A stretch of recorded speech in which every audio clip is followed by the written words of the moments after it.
What do we want?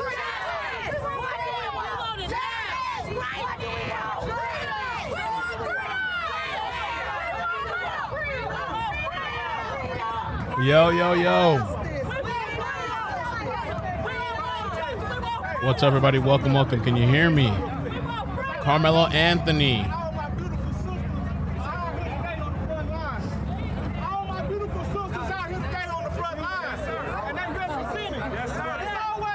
What's up, everybody? Welcome. They're saying that the verdict is in for Karmelo Anthony.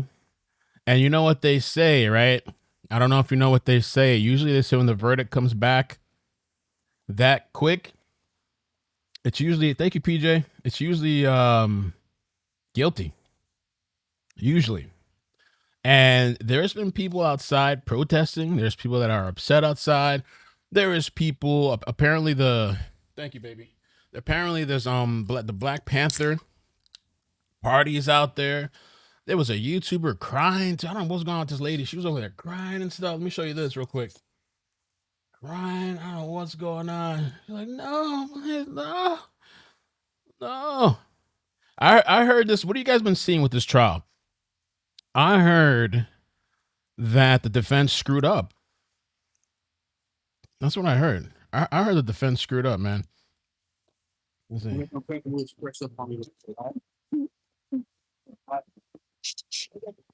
Let me get this rolling. I'm okay. I just got worked up. I'm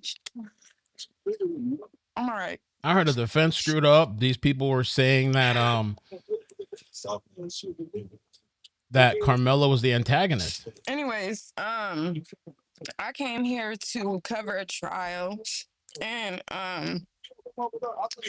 that's what I'm doing. So I'm gonna give y'all a quick update. We only have a little bit.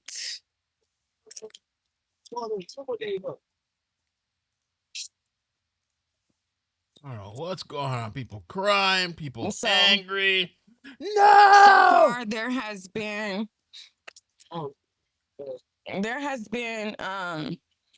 3 witnesses. The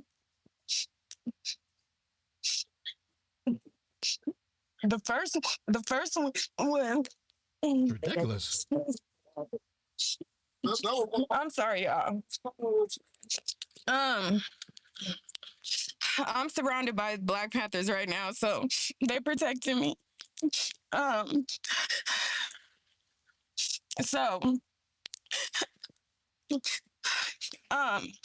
first witness was a 17-year-old who goes to Centennial.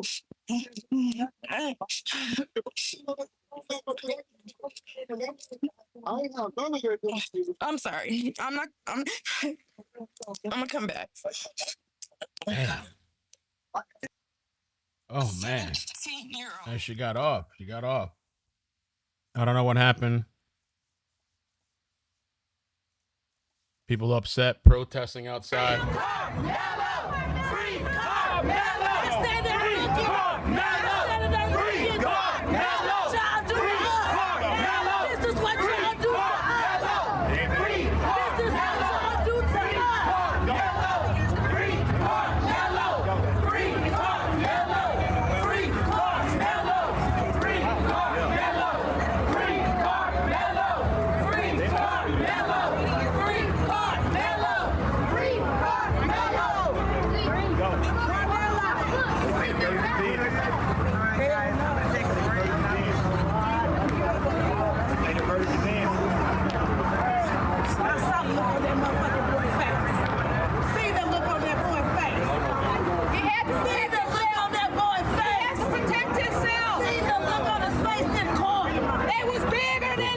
In, guys.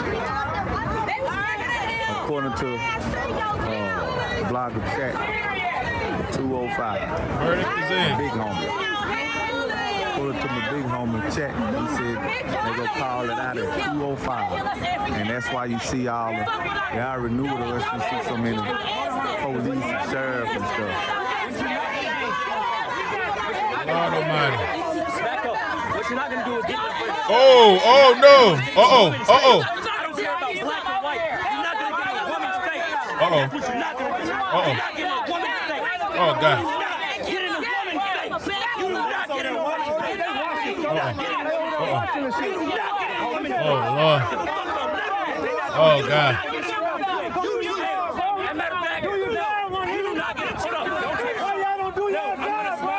Because the funny part, what's up? Right, why are the police doing shit? Hold up.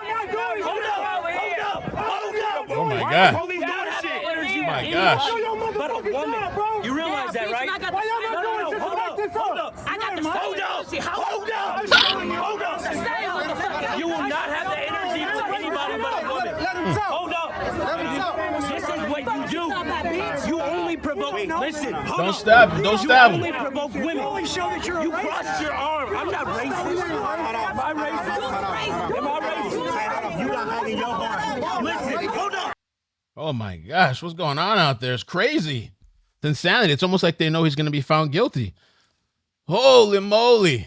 I think there's another feed here. Oh, yeah. Let me get this other feed from Fox. This one froze right here. We got this Fox Dallas still going on right here. Really now we're seeing it escalate as people are facing each other. Oh, man. holding Come on. signs, Jesus. Yelling, chanting, and things appear to be getting a little hostile. Yeah, and certainly we hope the cooler heads will ultimately prevail here. Why can't we love each other? This emotion does not help or change anything that 12 people have decided about Karmelo Anthony's future.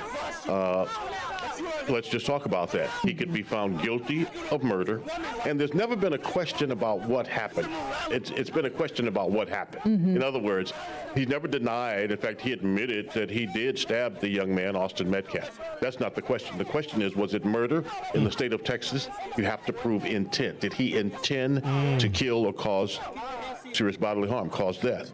Or was it, in fact, self-defense, as he has maintained and his defense team has maintained?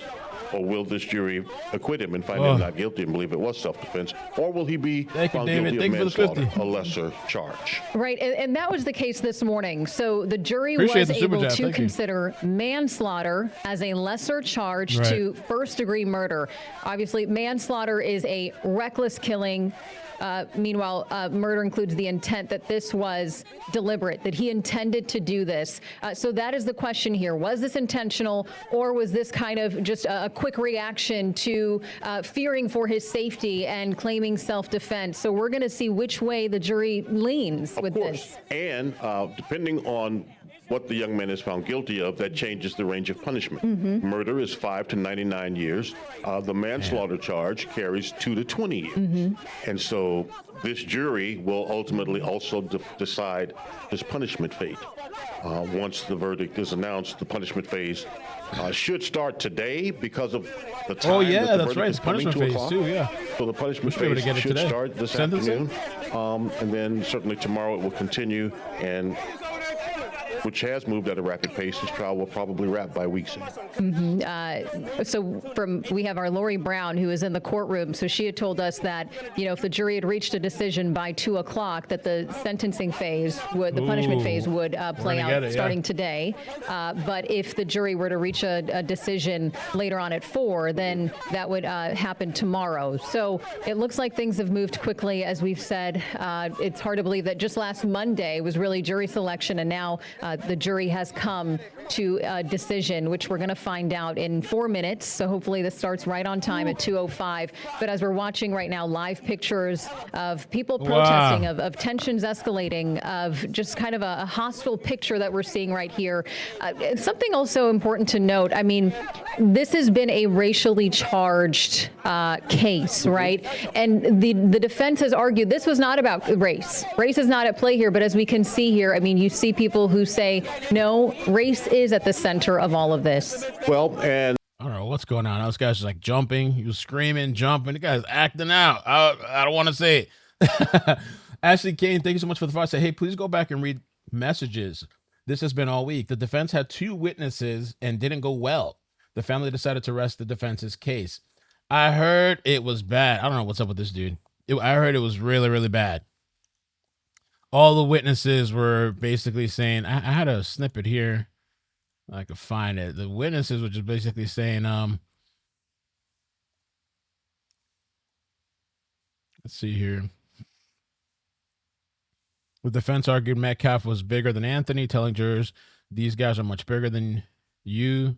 Do you turn your back and walk away? Yeah, I mean, there was another one. This lady, Savannah, had a good post. Let's see if I can find it. Out their challenge, and that has been a sticking point for people who support Carmelo Anthony. Right. There were 3 potential black jurors who could have been on the jury. And that's the thing. It was an all-white jury too, right? A few of them are educators, and so they felt that they could not be a part of the jury. So there was some controversy surrounding that decision there. I feel as though we should probably give some background information as we await for, the jury to announce its verdict. This was a 12-person jury. There were 6 alternates. That included 11 women and 7 men. No black jurors, which really was led to controversy. I mean, some people felt like because this case is racially charged that there should have been black jurors there. This all happened in 2025. This was during a track meet in Frisco at Centennial High School. Carmelo Anthony was sitting under the Memorial High School team tent. And something interesting that was brought up yesterday is one of the students who testified was asked, is this normal? And he said, when it comes to track and field, it's not rare, it's not unheard of. It is a social sport where sometimes, people from different schools are under another student's or another team's tent. And so, but he didn't say it was common or it happened often, but it was something that took place from time to time. So if you listen to some of the testimony of the witnesses, and again, the state, I believe, called 21 witnesses, going from memory.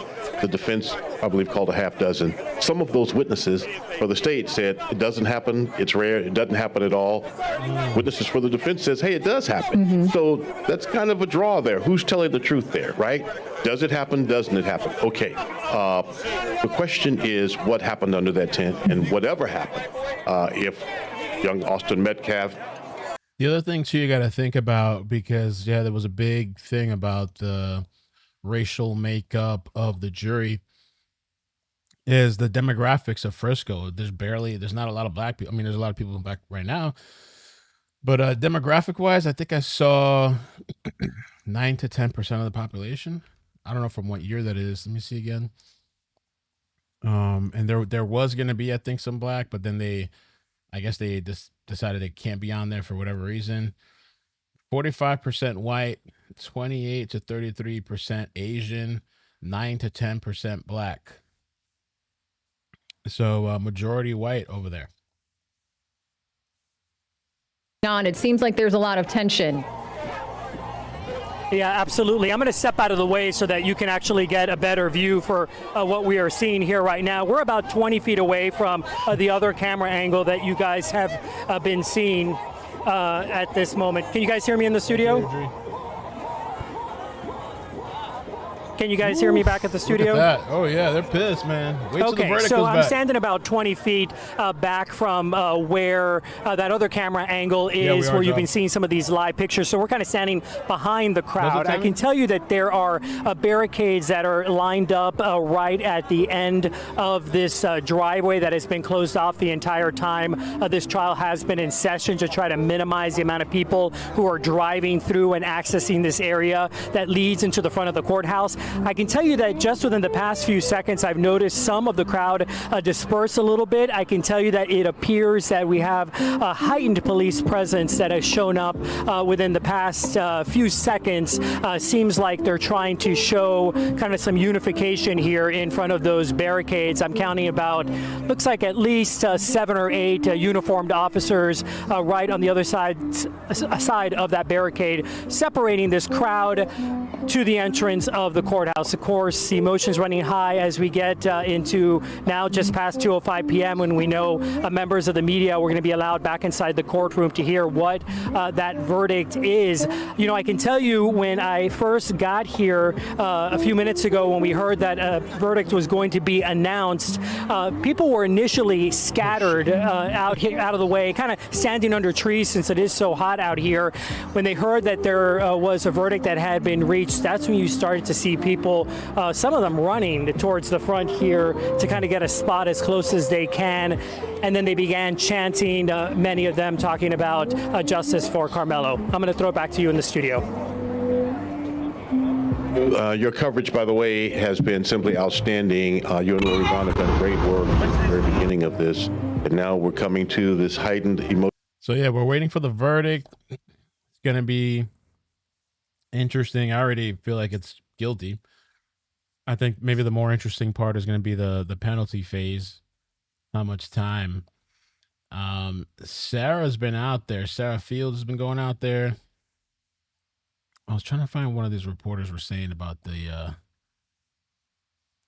Karmelo Anthony trial. Oh, it was his job to interview 2 students. One of those students was Eddie Parra. I've learned that I can now say this name because Eddie is not a minor. Eddie is the individual. Okay.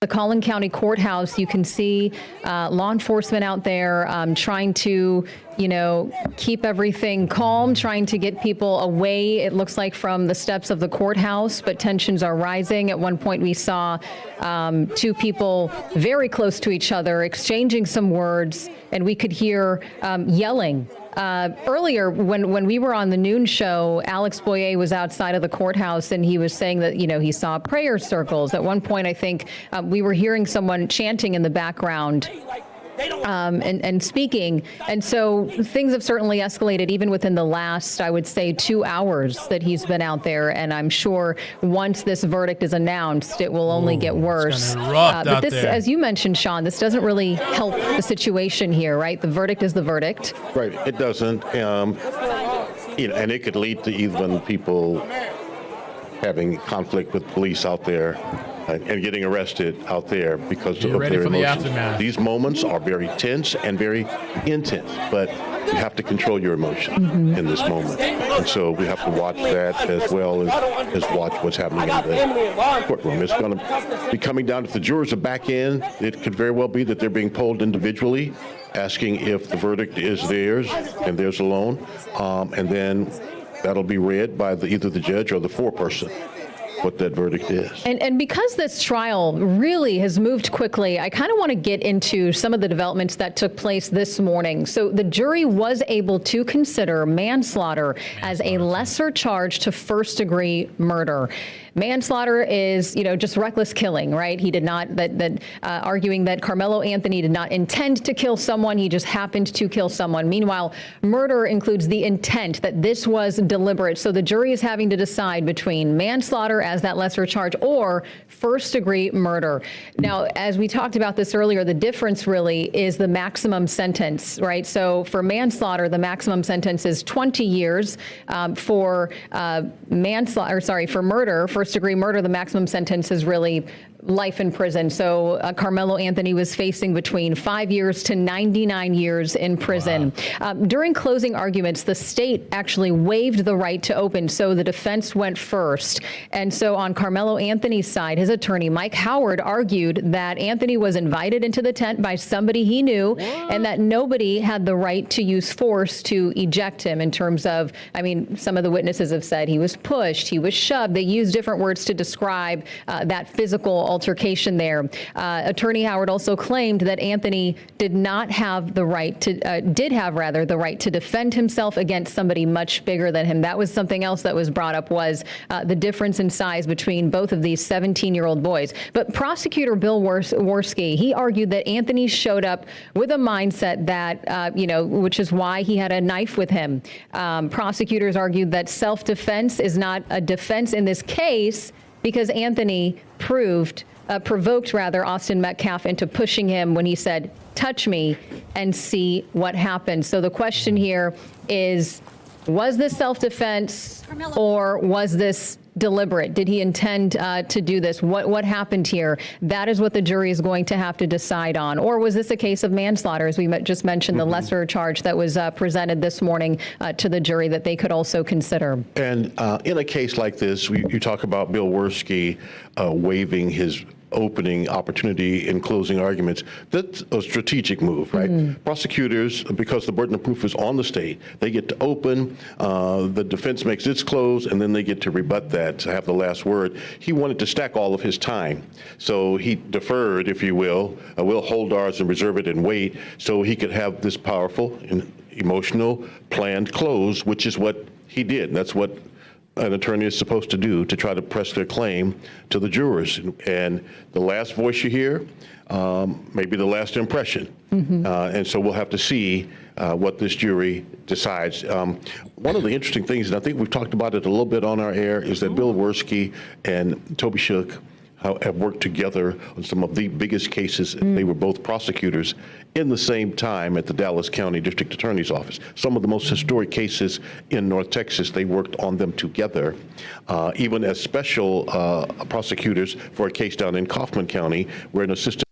So with the prosecution's witnesses, they stated multiple teen witnesses from the Memorial High School students testified that Anthony from the rival Centennial High School was sitting under their team's tent during rain delay. Several said Anthony was repeatedly asked to leave. Some said up to 15 times. They described Anthony as confrontational. One key line repeated was Anthony saying something like, "Touch me and see what happens," while keeping his hand in his backpack. Witnesses said they heard yelling and saw physical confrontation. They heard Austin Metcalf saying he stabbed me right after. Some explicitly told the jury that they did not believe it was self-defense and that Anthony provoked the situation. Several of the young witnesses became emotional and cried on the stand. There was a Collin County medical examiner, Dr. Elizabeth Ventura. She testified that Austin Metcalf suffered a single stab wound through the heart that was unsurvivable. She described it as 2.5 inches long and showed the jury with the graphic autopsy photos. They supported the prosecution's claim that this was deadly force. There was a body cam too, I guess, and Anthony's being heard said that it's not alleged, I did it. He put his hands on me. And then the defense's witnesses, which apparently wasn't many, testified that athletes from different schools commonly share tents. This guy named Adam Linwood from the Sentinel High School, he said he was not aware of any strict rule being broken by Anthony being under the memorial tent. Sentinel teammates, one key witness testified that he saw Austin Metcalf push Carmelo before stabbing. He later said he heard Anthony say, "I told him not to touch me." Witnesses described Anthony as distraught and crying after the incident. Overall, the defense team, we got helicopter too, was smaller. Defense team, Anthony was smaller, seated, and reacted out of fear. So Carmelo did not testify in his trial. Several defense witnesses were cross-examined aggressively by prosecutors, and some of their earlier statements to police were shown to conflict with surveillance video or their testimony. So these witnesses on the defense, the prosecution grilled them hard, and some of their previous statements contradicted what was actually seen on video. Okay. Twin. I don't know that they felt like they needed to bring that emotional wound to the surface to press their claim and prove their point to jurors. Through video, through tearful testimony of many of their 21 witnesses, I think folks relived that moment. We heard about how they were trying to do the chest compressions, and we heard all of that. I think they felt we don't need to bring him back through that and let him live through that moment. Remember, the family members, as the medical examiner talked, as some of that testimony went forth, the family members of Metcalf left the courtroom. So no need to put him through that trauma in front of the jury. I think they felt they were okay without that. And I think the defense felt the same thing, that they were okay without Carmelo Anthony taking the stand. And for people who are watching and maybe wondering too, the prosecution called 21 witnesses. Initially, I believe 35 witnesses were expected, and the defense called a handful of witnesses. I think I've heard from different legal experts that the defense really doesn't even have to call witnesses in this case. All of this falls on the prosecution side in terms of trying to prove that he is guilty. So that is why, if you think, oh, there's a disparity, why were there 21 witnesses on one side and a handful of witnesses on the other side? That is probably why you see a higher number on the prosecutor's side. Well, sometimes less is better.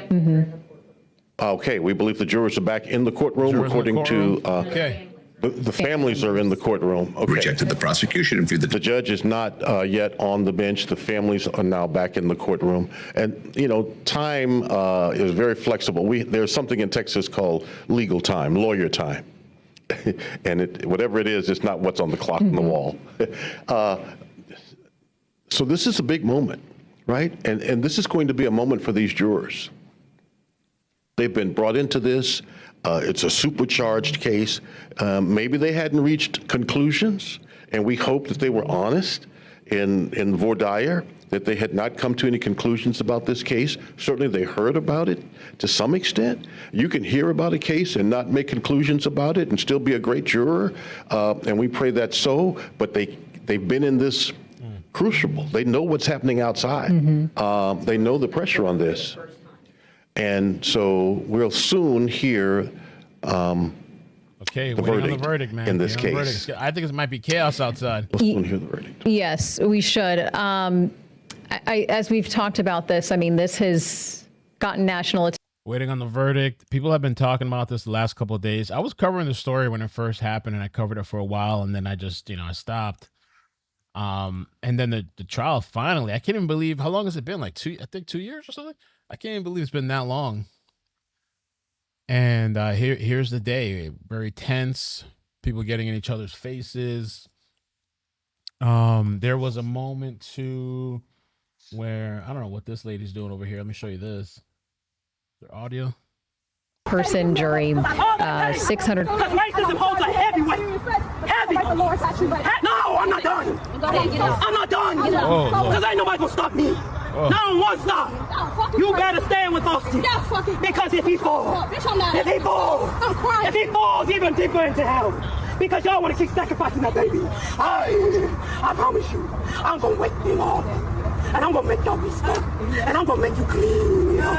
You better cast your weight. Cast it. Because baby wanna cast it, but she don't know what I'm talking about. Cast your shit. You better cast it out. Wow. Next to me. Come on, man. I don't know what's going on with that lady.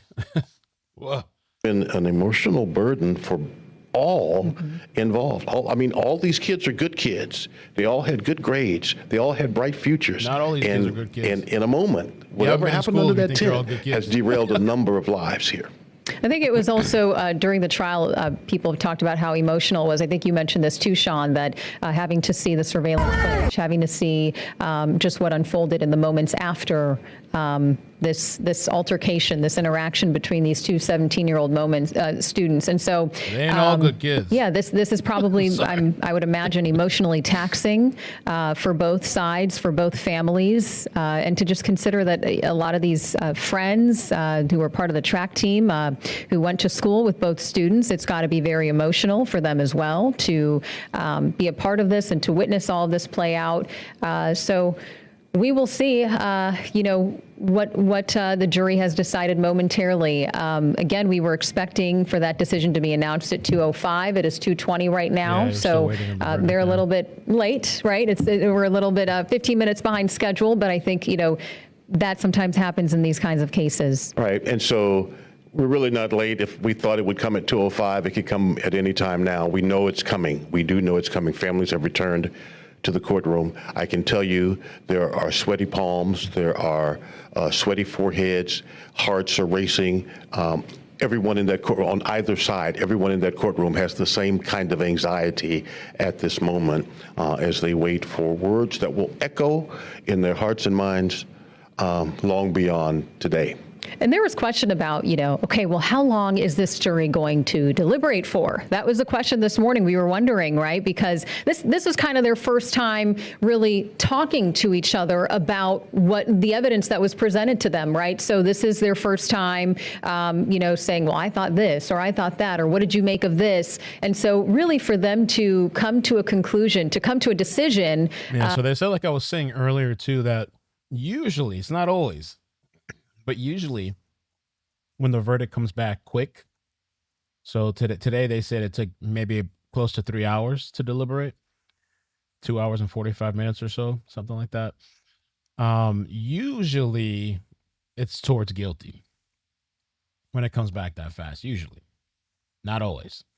So, and that's where I'm leaning to. I think he's going to be guilty, but again, it's going to be really interesting to see of murder or manslaughter, because apparently, I guess the judge, let me see, threw that in there. I got to look at these jury instructions. That, they reached a verdict. They weren't too far apart, whichever direction they're in. And they weren't too far apart. It didn't take that much longer to get there. Yeah, manslaughter as well. We'll Murder see if any of the manslaughter. jurors talk after all of this is over as well. It is 2:22 now, and we are waiting for the verdict to be announced in the Karmelo Anthony. And by the way, yesterday, apparently the Knicks lost last night. I went to sleep early, man. I was just kind of like, yesterday. I had a headache. I went to sleep early, but I woke up today and I saw the chaos because these people lost in New York. Oh my gosh. They took to the streets, tearing up the streets, beating up people. Anybody that had a Spurs jersey on. It was chaos last night. Safety. Oh, He Lord. felt that he was in danger and he decided to defend himself. That is what the defense is arguing. Murder includes the intent. Was this intentional? Did he mean to do this? There were some people who asked the question of why did he bring a knife to a track meet? And there were some more details that were brought out about that knife. So let me interject this. Lori Brown is in the courtroom, and she is able to send out messages. And she is saying to us now that the attorneys are talking to the family members. And she believes that the attorneys are preparing the family members of, the victims' families, the defendants' families, not to react to whatever that verdict might be. Judges don't like emotional outbursts in the courtroom, and it's important that families try and contain themselves. That's not easy. It's not easy, but that's probably what's happening now. And she says Karmelo Anthony, she believes, has his head down. She can't see his face. He's looking down. You might imagine, again, as I mentioned, sweaty palms, heart is racing, breath is short, because lives are in the balance. It's a heart-pounding moment and kind of in limbo, waiting to find out what the verdict is. It looks like we have someone joining us on Zoom, Russell Wilson. Russell, thank you for joining us here. We are waiting for that verdict to be announced. What do you make of the fact that, the jury has been deliberated for 3 hours. So they reached a decision just before 2 o'clock. Just in your experience, what do you make of them coming to this decision fairly soon? I think, it would be consistent with there not being much disagreement among the 12 jurors. What do you guys think, murder or manslaughter? Which one they went for with the judge's jury instruction? So I think it was really kind of a narrow issue, if you will. The lesser There charge? wasn't really a doubt about, who done it and how it happened or any of those types of things. And so perhaps based off of what they heard, jurors had a strong feeling one way or another. Eventually, that came to a unanimous verdict. Russell, it's Sean.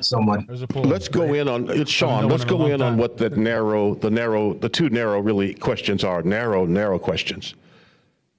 Yeah, I think one of them would have been, did they believe this was murder or manslaughter? Right. And then if they did believe that it was either one of those crimes, did they believe that it was justified? And that, viewed from the standpoint of Carmelo Anthony. And, they had throughout the trial extensive testimony regarding really an incident that took place, very quickly in a matter of seconds. And so when they're sitting there as jurors, even though they're not deliberating, they themselves are forming at least individual opinions regarding the evidence. And so the first time that you actually deliberate as a whole is in jury deliberations. But when you're sitting there through a trial and you hear testimony, it has to cause you to form an opinion or some thought one way or another. And so you're trying to keep your mind open as to things. And usually your mind is working your way through to one way or another regarding how you feel about the case. And the judge provides the law. and the law then either, affirms what your thoughts are. And so I think that was probably what was happening here. Again, in the scope of issues that cases could have, even though this is a, nationally watched case, the issues are kind of narrow. Right. And you've talked to many of your jurors, both. Oh, yeah. So we got 1,600 votes so far. 70% say murder. 24% say manslaughter, and 7% say not guilty. I would guess, just guessing, because I haven't followed the case through the trial. I haven't seen what the witnesses have said. I just kind of, what I read to you earlier in the stream, the summary. I'm gonna go with murder. I think maybe murder. Based on like some of the witness. I should find some more of the witness testimony, but based on what the witnesses were saying, to me, I would think murder.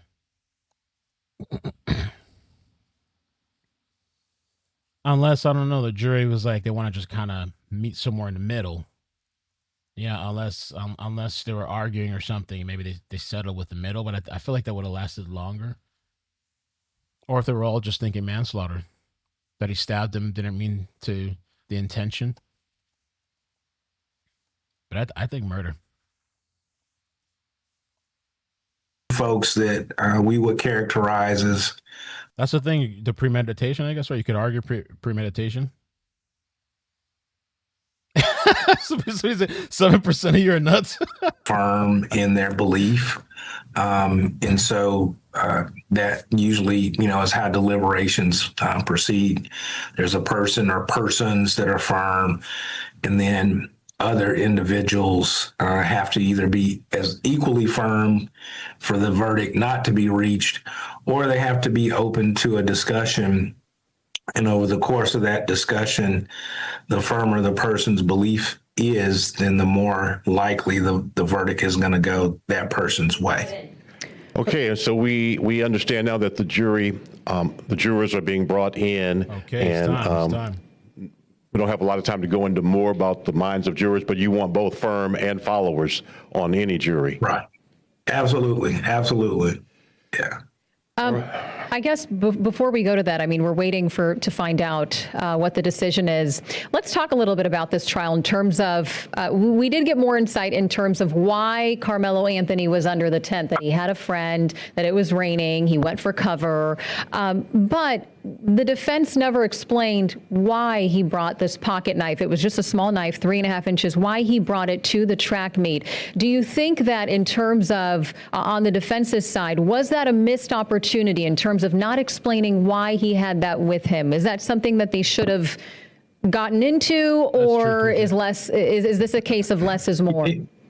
I mean, I think they ultimately decided that less was more.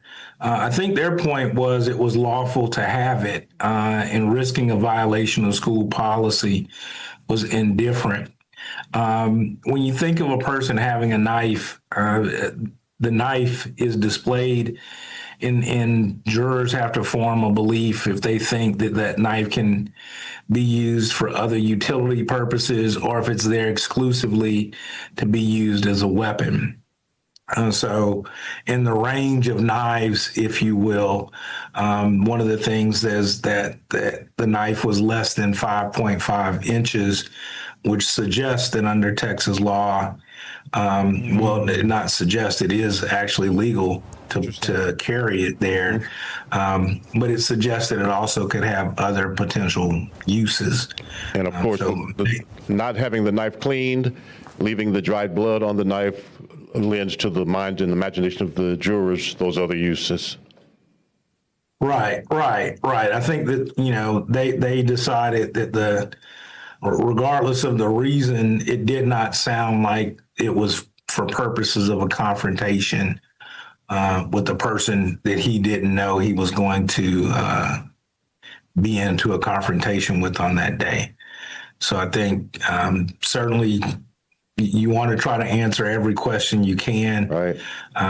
But there was a witness too that supposedly said this during the trial, that Anthony refused to leave, tried to provoke us. When he was told to leave the tent, a 15-year-old witness claimed, adding Anthony got irritated. He committed murder, he asserted. A 16-year-old athlete student who knew Metcalf since middle school painted a vivid picture of the moments leading up to the bloodshed. He said he was sitting under the tent with Metcalf and other teammates when Anthony waltzed over and took a seat next to him on the bench. Crazy weather, huh? Anthony bizarrely asked to the witnesses. The memorial team was instantly confused and told Anthony, a stranger, to leave, but he allegedly refused and became aggressive, the witness claimed.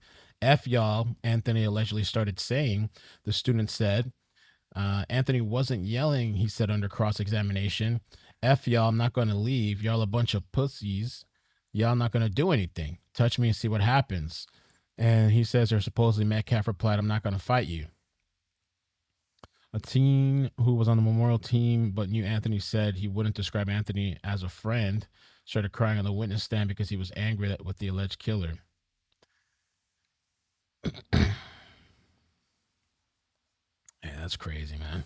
That's crazy. Crazy. So just kind of, letting them know what the rules are, just so that, they have rules in place and they want people to follow, those rules. It says here, Lori is telling us, we, the jury, find the defendant guilty of murder. That is the verdict from the jurors, according to Lori Brown, who is in the courtroom. There it is. Okay, we're hearing that first. Guilty of murder. We are finding that out. Murder. And I think Russell Wilson, with the brevity of this deliberation, I don't think that's a surprise to many people. All right. So, what we know is that, they've rejected the self-defense claim. They believed that the use of deadly force in response to the shove was excessive. And that's not necessarily a surprise based off of the totality of the circumstances. What happens so I think, that was their verdict. Now we'll see what happens with this jury in the punishment phase. Right. So we're probably going to see a brief break, and the parties will get a chance to gather themselves, if you will, and the judge would have to decide if he wanted to go ahead and begin the punishment phase of the case, maybe in 15, 20 minutes or so. Right, guys. Or it's not over yet. If he wanted a break. Given that he's got the jurors sequestered, I think that they will get back started on testimony probably relatively quickly. Let me ask you a question. You have a client who is a teenager who's a 3.8 GPA, has no bad record, has no juvenile history, has no engagement with law enforcement, has made this decision that has left him guilty of murder.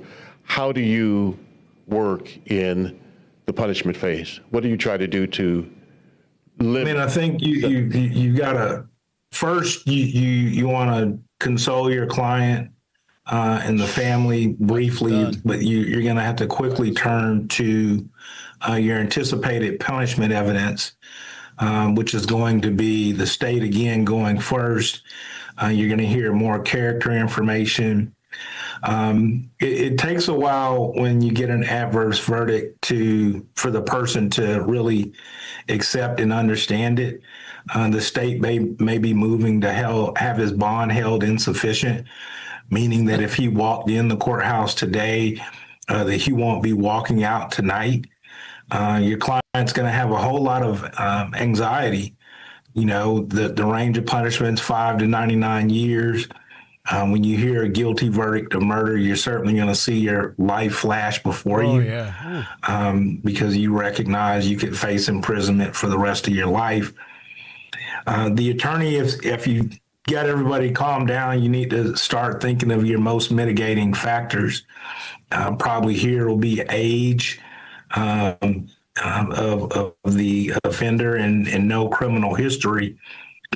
And let me ask you, while I have you, Russell, let's talk about the converse side of that. Let's talk about at the prosecution table. I have covered trials where you were the prosecutor and you secured the win in the courtroom. You got the conviction. What happens to the family of your victim in this moment? What do you say to them as the prosecutor? We're actually there's a sense of relief for them regarding the verdict being the verdict that they wanted it to be. But you're still preparing as well as the prosecutor. So you'd say, brief words of comfort. The family usually experiences some degree, like I said, of relief. And then I'm probably talking to them about who our first witnesses are. Maybe I'm wanting to go get, maybe I'm bringing a mom and I want baby photos. I want the graduation that was missed. I want the life to be expanded and explained, and for people to understand just what the loss was. Maybe his twin brother now, huh? Maybe the twin brother. I'm lining up people to emphasize the impact of the death. And both of these young men, I think, had no known criminal history or things like that. There's no drugs involved. They're both in high school athletics. So both sides will be talking about the promise of the individual and the state. Oh my God. Y'all, F that. Texas is scary, y'all.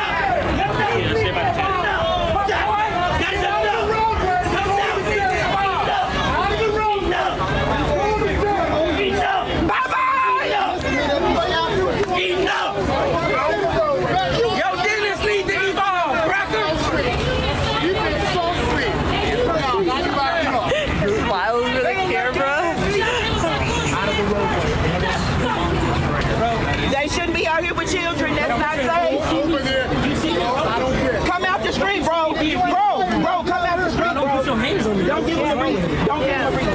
You know what? We're still in college now. You right. You hear me? We're still in college now. Don't give him a reason. Don't give him a motherfucking reason. They want to take you to jail. Do not give them a reason. Take you to jail. Do not give them a reason. Do not give them a reason. Fucking discipline. Do not give. I noticed that this guy, though, the black guy here, he just keeps picking on this elderly person here that, like, hasn't really, like, shown aggression. He's just not backing down or cowering. And this guy keeps, like, getting in his face, talking and doing all this crap. I haven't seen him do it to anybody else but this, a little elderly person. You got in a woman's face. Come on. You got in a woman's face. You got in a woman's face. I'm good. You got in a woman's face. You got in a woman's face. Where's your morality? He ain't got none. Are you a man? No, are you a man? No. Why do you get in a woman's face? Because he a bitch. Why do you get in a woman's face? Hey, why do you get in a woman's face? A woman. A woman. That man is a B.I. And then you try to misgender her and disrespect her.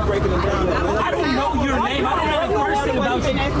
I don't know. Where's the white woman that I've been talking to all week? Because you cannot claim I'm racist. I've been saying peace, love, unity, and respect this whole time. I'm helping get my people in order. I'm making sure my people are good. But you got in a woman's face. Do you know how stupid that is? Do you know how weak that is? This guy got in a girl's face. Do you know how weak that is? This guy has already gone off on the white dude once. The white dude put his hands on a black girl. And this guy is standing up for the girl. What are you talking about? You don't know me, but I know you. I know weak when I see it. I know pussy when I see it. I know bitch when I see it. I know a demon when I see it.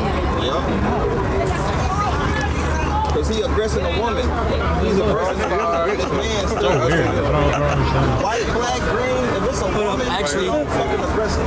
You don't I got my camera too.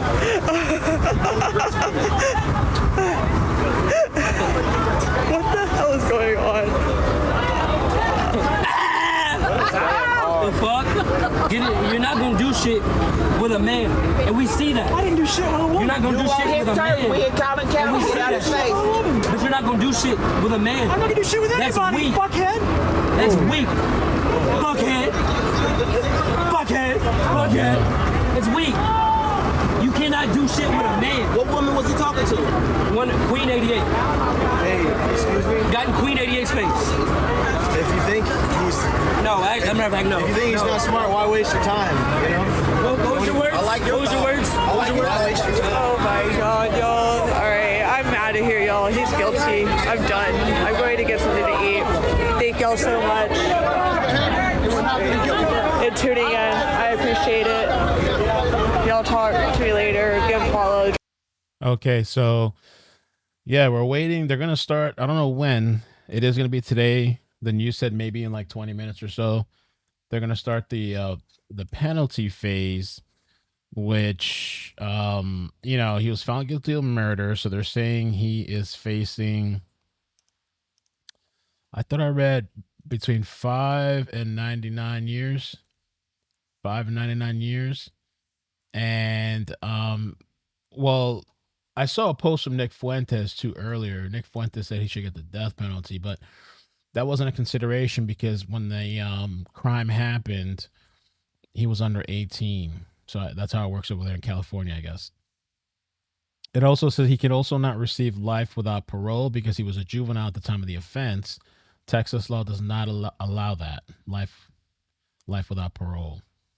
So he has a chance to parole out. So if the jury gives him life, it'll be a life sentence with the possibility of parole. He would become parole eligible after serving 30 years or half of his sentence. Okay. Oh, okay, that's interesting. So even if he does get life, he cannot get a sentence of life without parole. So at some point, he will have the chance to parole. Doesn't mean he'll get it, but it's a possibility. That is crazy.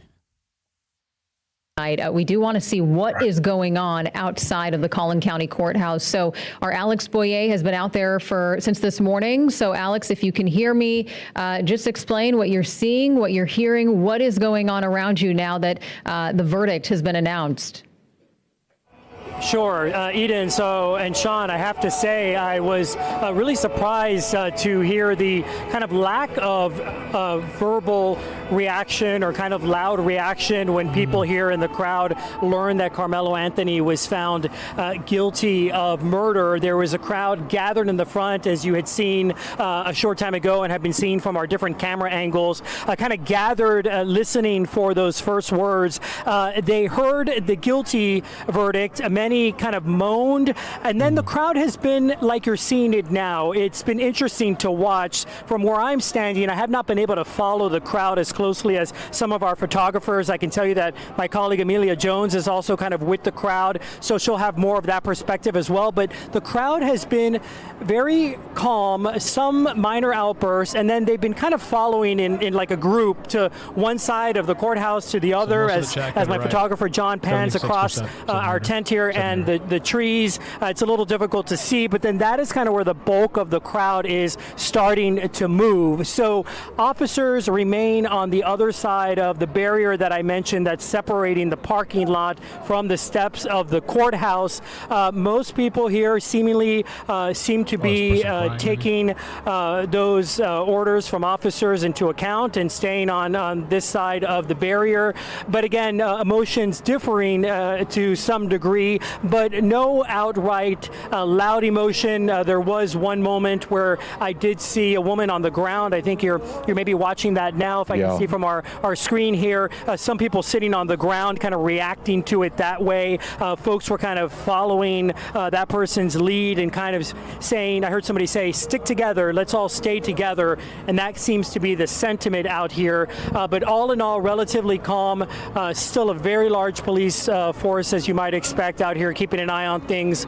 I have noticed a couple of additional law enforcement trucks, vehicles, constable vehicles that are in the distance. I remember when the story first happened too, what was just crazy to me is like how much lies were coming out, like so much fictitious information, and they were like pushing it too, all this fake stuff.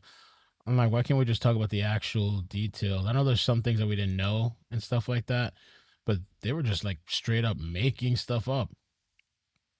That Anthony was jumped, and I forgot what other kind of stuff they were saying. Crazy, man, crazy. So we'll have to see now the penalty phase. Are they going to bring up the parents to talk? I wonder if, I guess we can't see that either. They're not going to stream that either, I guess. I don't know. Today, Alex Boyer, joy and pain, you would agree with those folk outside the Collin County Courthouse. Oh, absolutely. You know, from day one, when I was here last Monday at the beginning of the jury selection process, keep in mind that there were some 600 potential jurors that were brought here. That was a massive number, larger than most high-profile case, because the judge said from the beginning that he was going to get this right, and both sides ending up with the panel that they chose. Again, as we knew early on when the jury was sat, there were no African Americans on this panel, but still several minorities on this panel that decided his fate. As you mentioned, though, Sean, certainly, of course, we have supporters for the Metcalf family, supporters for the Anthony family, and then just people in general who have really followed this case from the beginning, since it was such a high-profile tragedy from the get-go happening here in North Texas, involving these two young men, both 17 years old at the time, Karmelo Anthony 19 now. So, of course, lots of focus, eyes, and attention leading up to when everything began last Monday. As the week progressed and as both sides started to present their case, it would ebb and flow with the groups that we would see here. Some groups louder than others, but then at the same time we were also seeing people here that were very neutral, people that just wanted to come and pray with others and be someone that they could lend an ear to. I can tell you one day there was a pastor who was sitting out here, a non-denominational pastor who was here, and he was sitting down in a folding chair and offering free hugs and an ear, and I can tell you that certainly many people took him up on that. No doubt a lot of people are going to want to decompress and offload what they're learning today. Yeah, and you talk about the many people, the supporters. I remember the whole thing too, like the press conference.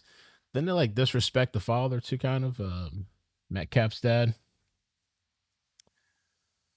Wow. Chickens have come to roost. So crazy. Verdict in. We can say that race has no role in it, but very clearly race has a role in it outside the courtroom, outside that courtroom. I'm watching this as you. This was just so odd. I don't know what these people were doing outside of the court. I guess they're trying to get this because guy. They're so compelling. We can say that race has no this is role so in it, weird. but very clearly race has a role in it outside the courtroom, outside that courtroom. I'm watching this as you are live. I'm feeling like there should be more of a police presence there in anticipation of this. I hope they've anticipated that, maybe set up some police lines. I think that would be a good preventative move at this point. All I can do is agree at this point in terms of putting my legal hat on here.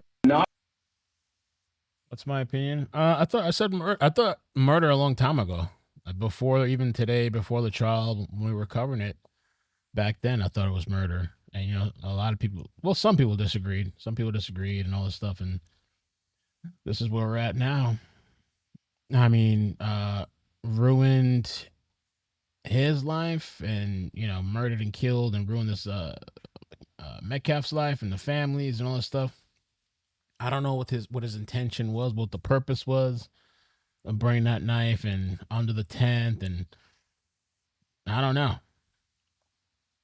It's just odd. Some people shouldn't have weapons there because some people can't control themselves. And that was when the prosecution rested. Midday or about 3 p.m. on Saturday is when the prosecution rested. We were surprised because we knew that there was 35 witnesses that were expected to testify. They ended up resting after the medical examiner having only called 21, but obviously they felt like they made their case, and based on what the verdict was today, they did in their eyes. So you're right, the judge saying that he wanted to have this wrapped up by this coming Friday. Again, here we now find ourselves in the sentencing phase. And I thought the trial would take longer. I didn't think it was going to be this fast. Let me see this clip.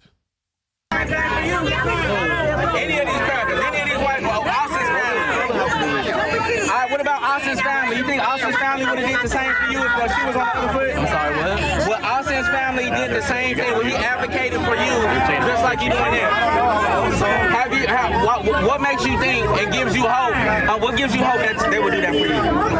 It's not about me. I'm not dead right now. It is a kid that is dead, though. He didn't deserve to lose his life. We not at. So listen, brother. So you advocate for them for? They don't like you. I don't give a fuck about you. These motherfucking white people. These white people don't give a fuck about you. You a fucking coon. My son don't say white people. Well, see what I say. You keep holding it up because you pussy. I'm wrong. All right, listen. You see all these white. You think all these white people is here because it's not about white and black. But listen, why these other with the people that you standing up here with that's in support of that? It is white and black for them though. No, it's black people. You just black people over here too. Man, okay, there's some other confused ass niggas up. They made it about race, though. We could have just kept this to the stabbing. You didn't have to involve race. I mean, I don't think in the courtroom, I don't know. I wasn't inside the courtroom. I don't think race came up. You don't need to, but of course, everything outside of that is race. Here as well, you know what I'm saying? I agree. Bro, do you think these same people, you think they would have came and advocated for you? I don't care. But why do you have hope that in this country, since they brought us over here? This is what it's about. In high school, you've been in high school before, right? You've seen young boys slap box in the bathroom, play around on the football field. You may get into a fight in the locker room, right? This happened to me a couple times. You see how big I am. I'm not always been like this. I was skinny as well. What school you went to? I have to fight. I'm not telling you that. I have to fight. You go to school in Texas. Did you go to a Pyramid Right Institution? No. Okay then, so you had a whole different experience. You didn't have to deal with racism or people. So now you have a different experience. But you got a whole. You a motherfucking coon, though. Yeah, he is a coon as well. He's coon as well. Because no, you got a whole other concern. You didn't have to deal with racism. That's crazy. Let me show you something too while we wait. Let's see real quick the live feed. But only hearing from his mother now in the punishment phase, and so. Oh, okay, hold on. The mother is in the life. Thought we would hear more about who Karmelo Anthony is in the life that he could have rehabilitated. I thought we might hear more of that, but only hearing from his mother now in the punishment phase, and so. The jury could come back today once they get the charge. They have to get the charge. Which so you're saying Carmelo's mother's the only one that's speaking on his behalf? I'll hear from Tess. Another little surprise. I think we all thought there would be more testimony in the punishment phase. I anticipated that we might now hear from Hunter Metcalf about the loss of his twin brother. Not only were they twins, they were best friends. Thought we would hear from him.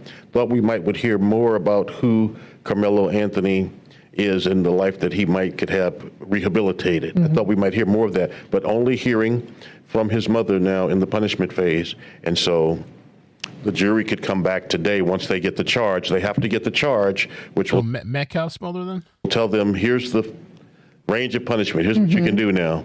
And I think because, Metcalf's brother, Hunter, did not testify before the jury reached its verdict. And because we did not hear from Karmelo Anthony's mother before all of this, we thought perhaps, both sides were saving these family members for this stage of this case. And it looks like, they decided we're just going to hear from one person and we're going to move along. Which is really how it feels like the whole trial has been. I mean, they've been on a tight schedule. Yeah. So only thing I was confused, whose mother did they hear from, Metcalf's or Carmelo's? It has moved along, and there were some folks out loud questioning, should a trial of this gravity go so fast? Who were supporters of both sides. It wasn't just one side saying that. People were concerned about the pacing and whether there was pressure on the jurors from the very beginning, knowing that we're going to be done by the 12th, you're going to be sequestered. Was that unfair pressure? But the jurors, from what we know, based on what our reporters in the courtroom have said to us, they seem to handle the pressure in the moment extremely well. And court is in recess right now, so we'll see. Again, Karmelo Anthony is looking at 5 years to 99 years in prison He was 17 years old when all of this took place. Important to also note that, both Austin Metcalf and Karmelo Anthony were teenagers at the time of all this. They were 17. But because Texas, the state of Texas, treats 17-year-olds as adults in the criminal justice system, that is why Karmelo Anthony. This lady's inside and she's tweeting out, and this is what she said, okay? Carmelo Anthony breaks down in tears as he heard the verdict. Wow. Carmelo's mother is also sobbing in her seat. Extraordinary moment just now. Carmelo's lawyer asked if he could take his client somewhere to pull himself together. Judge responded, Carmelo has been found guilty, is now in the custody of the sheriff. Things move differently now, the judge said. Oh, shit. The judge is just like, no bullshit. The judge did allow Carmelo to be escorted out of the room by deputies, and lawyers were they took a break. Then they're back from the break. Carmelo's back. Jury return. They'll begin the sentencing part of the trial. Jurors have to decide. Oh, the jurors decide. I thought it was the judge. Jurors decide between 5 to 99 years. Okay. Right, they're going with the jury on recess now, with the charge being prepared. Before 6 o'clock tonight, we could very well have punishment handed down and for Carmelo Anthony, and he would be in the control of the Collin County Sheriff's Department until which time the Texas Department of the prison system. That's so crazy. They come and get him and take him to a prison farm where he would begin. And he's looking at quite a range, like we said, 5 years to 99 years in prison. Maybe the jury will consider the fact that he does not have a criminal history outside of this. That, both of these students did well academically, that he did well academically. He did not have any other history of committing any other crimes. So I think the question here, too, is, which side of the spectrum are we looking at? Amelia Jones has also been covering this as part of our night side shift. She's been covering this trial. Amelia, can you just set the scene? Just tell us, where exactly are you? What are you seeing? What are you hearing from your sources? Just kind of fill us in on what's going on. Absolutely, Eden and Sean. I'm just here on the sidewalk, just right outside the Collin County Courthouse. You can see the line of law enforcement behind me. They have not approached the crowd at all. They are staying right beyond the perimeter here, but obviously making their presence known. Now, I haven't personally seen any clashes between groups of supporters here. We've mainly seen people kind of gather in collective groups and then kind of share their thoughts or, any chants with each other. We know that this case has just taken on a life of its own, for a lack of a better phrase, on social media. So there are a lot of people that are live streaming right now on the various social media platforms. We also hear people on a loudspeaker. There's a speaker that was playing gospel music. As you heard Alex share earlier, there were some prayer circles and gospel words and songs that were shared before the verdict was reached. I did get a chance to speak to one man who told me that he does not know either party. He was not in the courtroom for any of the testimony. He came out today to just see what justice would look like here and what the jury would decide, and he told me there is no winning on either side. He said, obviously, the Metcalf family have lost their son. Nothing can bring Austin Metcalf back. And then on the other side, Carmelo Anthony will now be taken away from his family, and the jury is deciding right now what that sentence will look like. And so I will say, when the verdict was first announced and the word and the decision was kind of spreading through the crowd, there was a lot of unhappiness, especially in the crowd and group of people where I was. We know that Carmelo Anthony supporters have worn purple, and there was a lot of purple out here. And a lot of people, they did not hide their unhappiness with that verdict, but they have remained here. And again, kind of gathering with each other, sharing some of their thoughts with the media. We also see some supporters. Someone behind the camera right here has a Justice for Austin sign. And I know my photographer, Andy, was able to speak with him. And so we are getting reaction from both sides out here. But so far, things have remained pretty calm. Again, there's been no physical confrontations, no clashes, at least that I've seen from my perspective, but you do see the law enforcement presence. And also, before that verdict was read, I could see law enforcement right up against the doors of the Collin County Courthouse, seemingly just in case anyone was going to run up those courthouse steps and potentially try to rush in. So they were really prepared here for this, but no law enforcement has come in contact with the crowd. They are really keeping their distance, keeping their eyes peeled, but so far things have remained peaceful, but the crowds have not died down at all. With that, I'll send it back to you guys. That's what I'm seeing out here live. Thank you, and again, excellent work covering this trial where our politicians are now weighing in, and typically you don't see politicians weighing in on local murder trials. You don't bring politics into this mix, but that's what we're seeing happen. State Representative Jared Patterson posting a statement on the murder conviction of Austin Metcalf's killer. There it is, as you can see it. It reads in part that the murder of Austin Metcalf was a senseless and heartbreaking tragedy that forever changed the lives of his family, friends, and community. All of that is true. Nothing can restore the life that was taken or ease the unimaginable pain of losing a child. Today's outcome of a murder conviction is justice served. And then Jeff Leach also posting on social media, on X, Karmelo Anthony guilty of murdering Austin Metcalf, the right decision, justice delivered.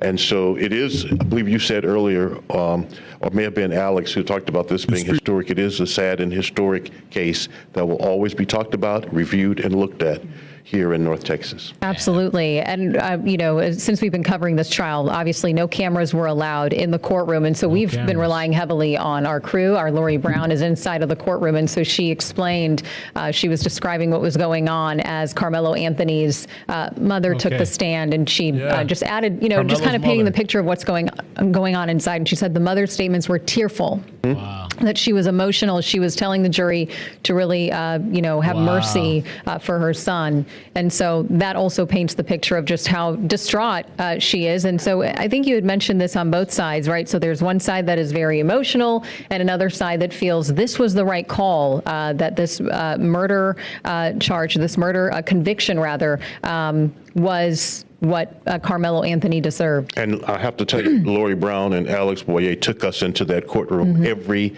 single day. They were the eyes and ears of viewers here in North Texas, capturing the moments that mattered the most. This is what the reporter from the inside is saying. Yeah, so it was Carmelo Anthony's mother that testified during the penalty phase, and she was the only one to testify, which I think is kind of interesting. I just had this lady's thing up here. What do I do with it? Okay, so she said, this reporter, Marianne, the only person to take the stand in the punishment phase was Carmelo Anthony's mother. She begged for mercy. In quotes, "Please have mercy on my son," unquote. Hayes sobbed as she looked at the jury. Both sides have closed out their cases. The court is now working on a charging document and will return. Wow. Wow. And I wonder why not the father? Where's Carmelo's father? I thought he was kind of vocal in the situation too. And what about the other guy, the guy that was representing the family? The guy that had some weird charges and weird history, allegedly. This guy, you guys remember this guy? Let me show you here real quick. The only person, and I don't know if the lawyer told him something. I don't know if it's a thing of like optics, like, okay, too many people taking the stand, but just one person. Wow. Mama, that was the only person for Carmelo. Let's see here. It's Dominique. Hey, so that I can be able to.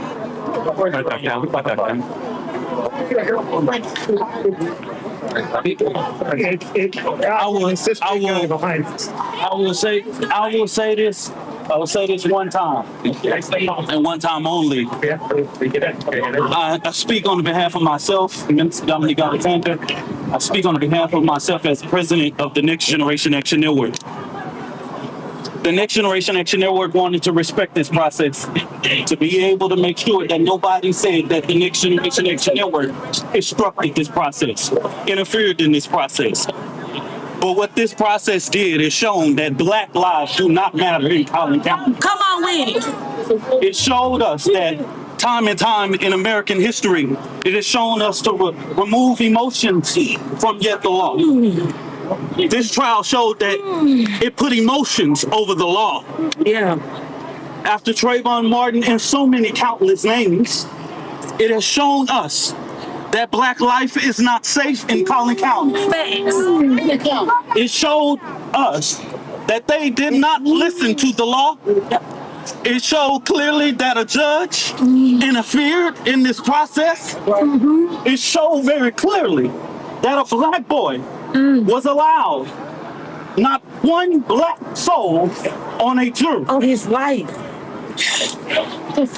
An all white jury convicted him. Well, they actually said there were some minorities on the jury. Just there was no Black. There was some Asian. I don't know who else. And again, you have to look at the demographics of that town. And the jury comes from those people. That's where they get the jury pool from, In 2 to 3 hours.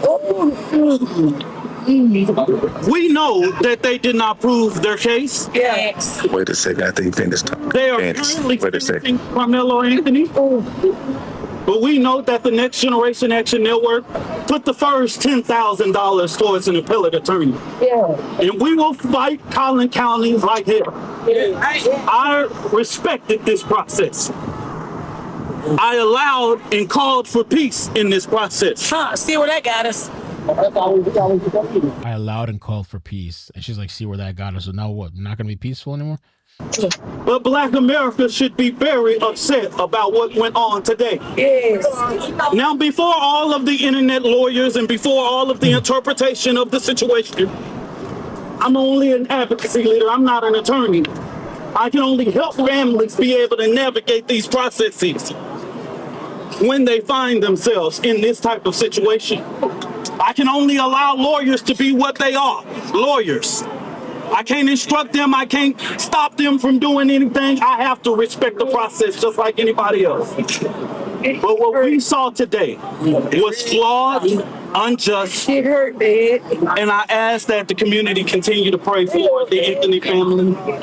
I do not speak for them, but I know that the Next Generation Action Network will be here as support. My heart hurts right now because an ignorance of the law was done here today. Clear. We posted the jury instructions. And right now, what we are seeing is a travesty.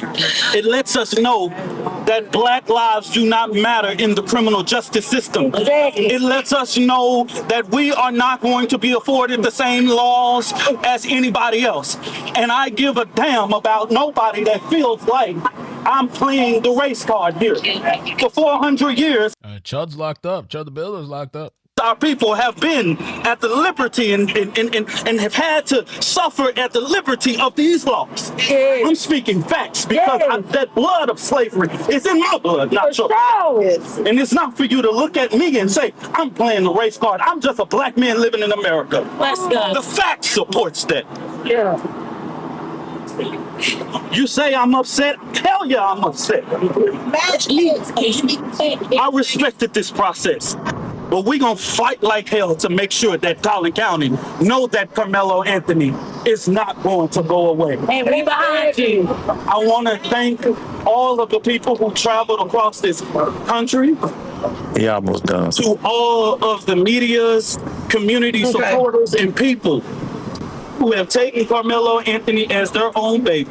Thanks. I salute you. I thank you. And we got work to do. But I talked to his daddy though. I talked to the daddy. Yeah, so the dad, I guess, wasn't there. I don't know. I really wonder why the father didn't testify during the penalty phase. That's your child that's facing life in prison, even though we talked about the parole situation that potentially could parole. Or he'll get parole, life with parole, or whatever it is. He can't get life without parole. That doesn't mean that they'll, let him out, but he'll be able to have hearings. But I'm just surprised. I just can't imagine as a father. I don't know. Even if your child's wrong or in some horribles, you're not going to try to plead or plead their case or something like the mother did. It's just kind of odd to me, a little weird, but. All right, let's see what's going on with the live news. And welcome back, my friends. We are in continuing coverage in the digital studio. Sean Rabb here along with Eden Chuckle as we talk now about the Karmelo Anthony guilty verdict, Eden, and wait to find out the punishment. Attorney Russell Wilson is back with us. Russell, thank you for your insights today. Oh, it's just one person? Okay, my bad. They're saying... in the chat, they're saying they only allowed one person from each side. Okay, I'm corrected there. My bad. So the mother got to speak, and on the other side, nobody spoke. Us the legal machinations here. Question: are you surprised there was only? I'm surprised they only allowed one person on each side, though. I mean, I guess that's how they work it over there. Maybe for brevity purposes. One witness in the punishment phase, that being the mother. Yes, that is a bit of a surprise. But over here in the news, they're talking about like they're surprised about it. Yeah. Witness, legal. Russell, thank you for your insights today and walking through us the legal machinations here. Question: are you surprised there was only one witness in the punishment phase, that being the mother? Yes, that is a bit of a surprise. That usually can only happen with some type of agreement among the parties, whether formal or informal. Okay. So normally we would see the state put on, if you will, their punishment case, and so to hear that the first and only witness, if I'm understanding this correctly, was Carmelo's mom, I think would mean that the state views themselves as having presented a very strong case for a very harsh punishment. And it would also mean that the defense believes they've presented their best mitigating or reasons to seek lower punishment, that they believe they've presented that as well. So I think you mentioned earlier, but yeah, I think if that is the case, that the only witness we hear from is his mom, Carmelo Anthony's mom, then I think that it's a fair chance we would have a final verdict soon.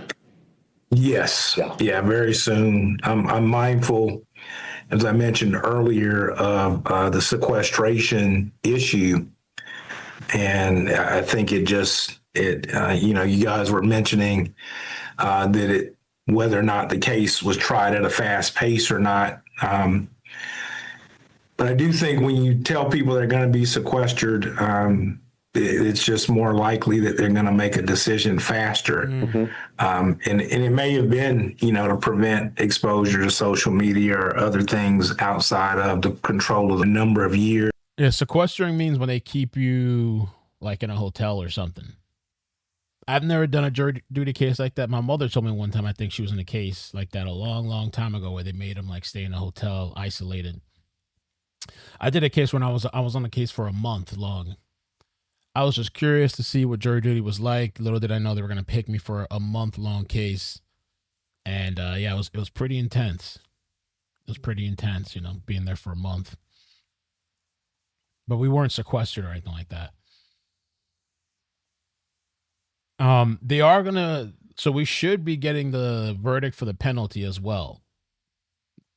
Carmelo's found guilty of murder. And they're working on the penalty phase, which, okay, the judge said, I don't know, let's see here. I was looking at the wrong lady. This lady's posting from inside the courthouse, trying to see if she says anything new. They're working on the penalty phase now, and we should get the results today.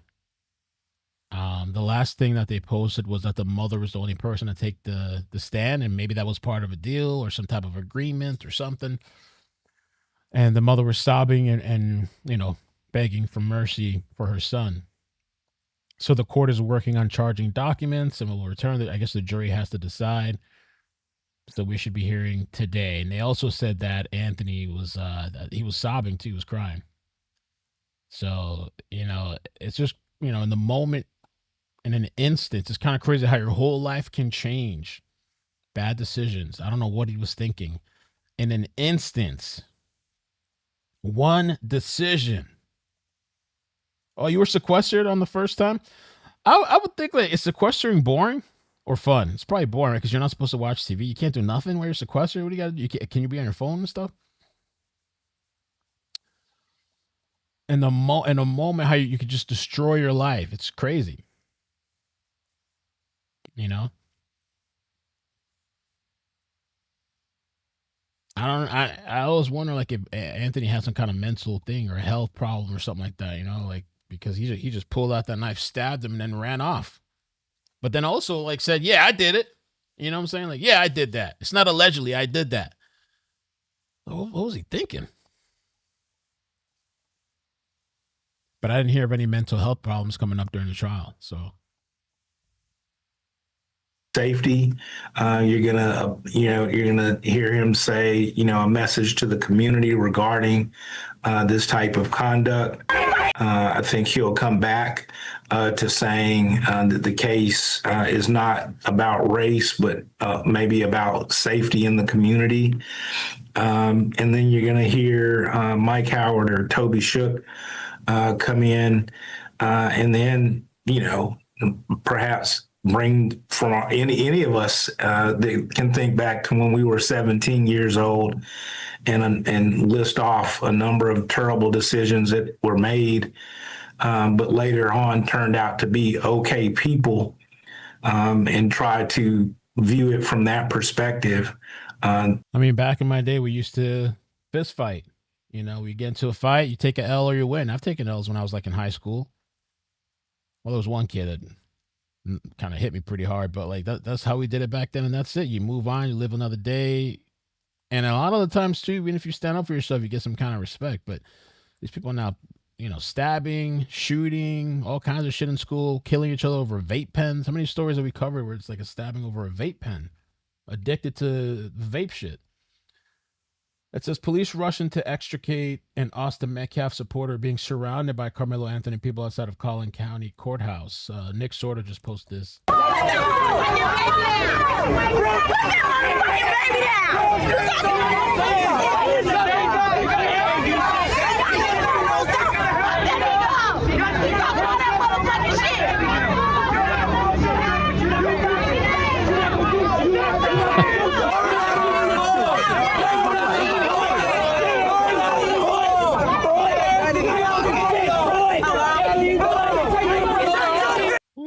So yeah, so this guy's, I'm sorry, let me get a bigger screen. I think kind of small there. But yeah, I guess there was a Metcalf supporter and it's kind of surrounded. The cops had to escort him out.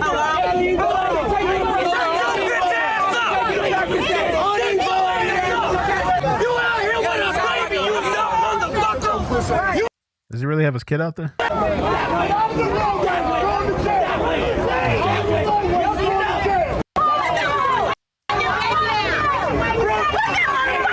I guess people brought their kids out there.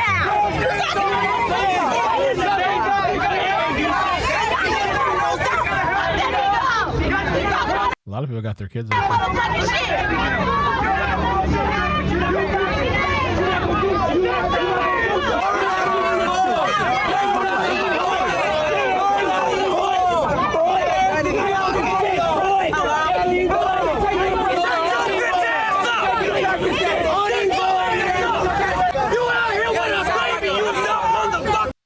A lot of them brought their kids out. I wouldn't necessarily be going to this event. I don't know if somebody's going to bring a bomb or some shit and blow the place up or something. Okay.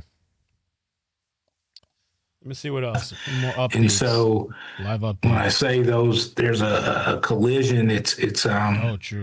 These concepts coexist in this, this huge range of punishment from 5 to 99 years. Yeah.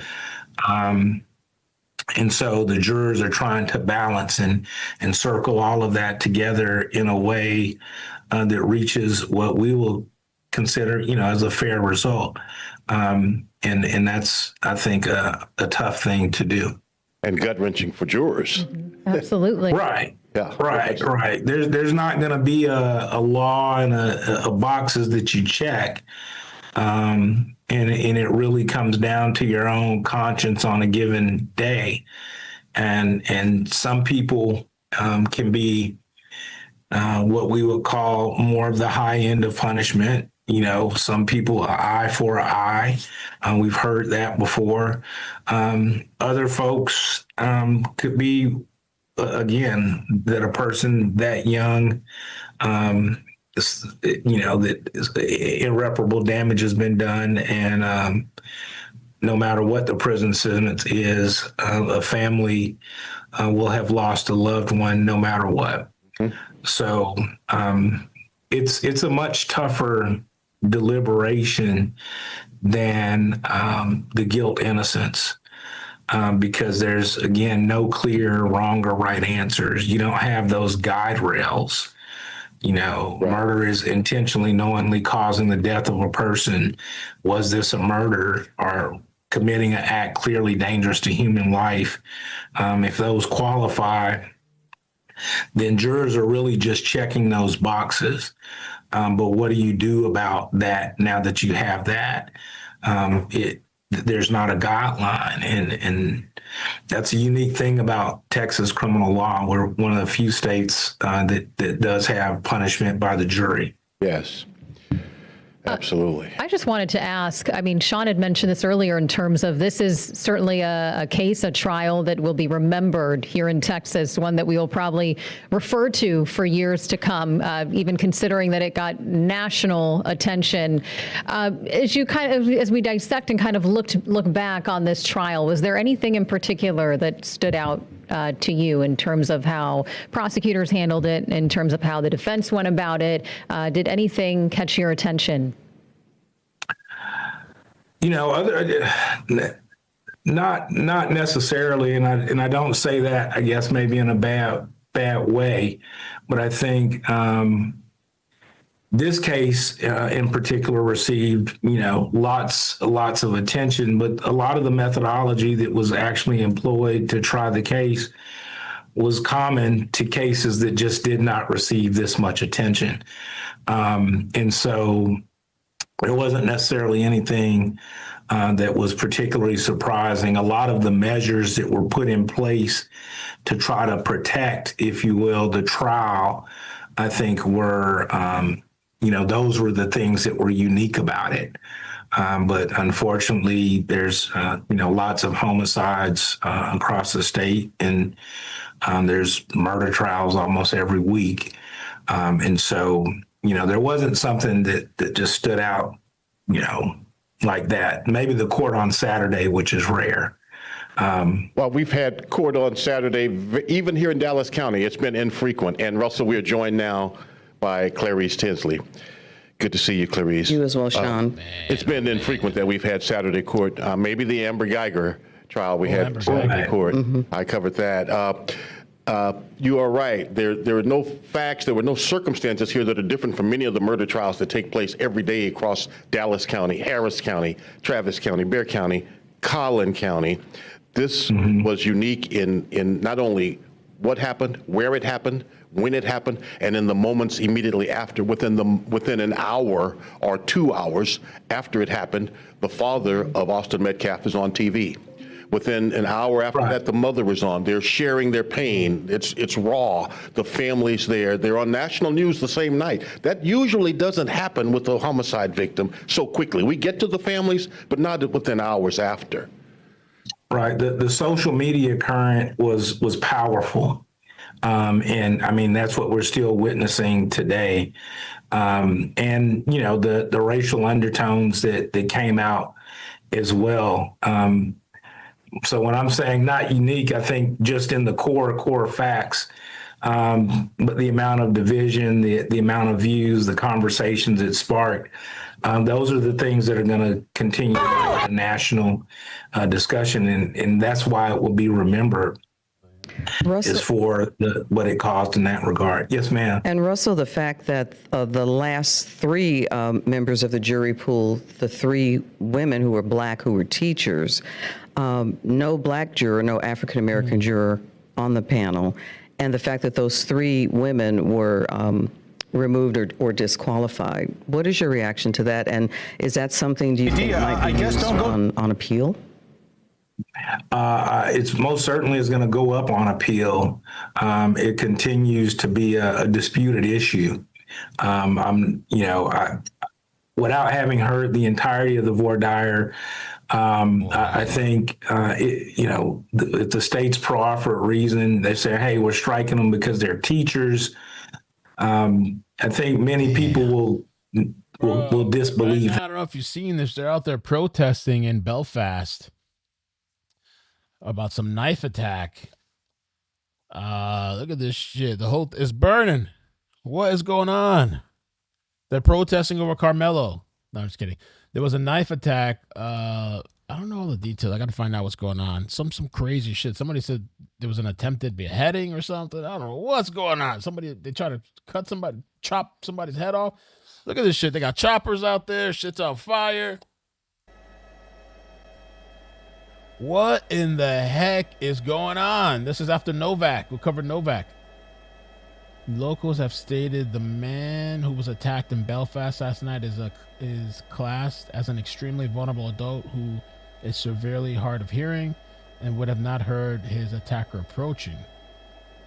Now it's likely he lost his vision and permanently disfigured as a result of this monster. I don't know what the hell's going on, bro.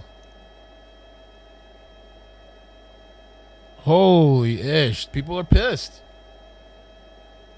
Maybe we'll cover that later, I guess. We'll figure out this penalty stuff. Wow. Damn, bro. This was crazy.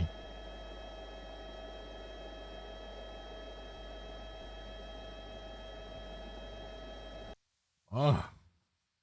In our city and county is, when race matters and when it doesn't. Mm-hmm. So the flip side, they will say, that any person, regardless of their color, in these circumstances, if you were to say both people were the same color or a different color, the law would say, can you defend yourself in this manner or not? And so there's that issue to try to balance with. And a black Sudanese tried to decapitate an Irish person with a knife in the street. Holy crap. I want to see if I can pull it up. Of color, if there was a black juror on there, does that, suggest that they would have seen it less criminal or not? And so, the discussion, our verdict still would have had to come from 12 people. Sure. Would have had to have been a unanimous verdict. We generally think of teachers as being that is insane. Yeah, mediators among disputes in schools. I guess decapitated. And being able to see both sides of it. So it may have been, that for whatever reason, the state may have decided that wasn't the best type of juror for this type of case.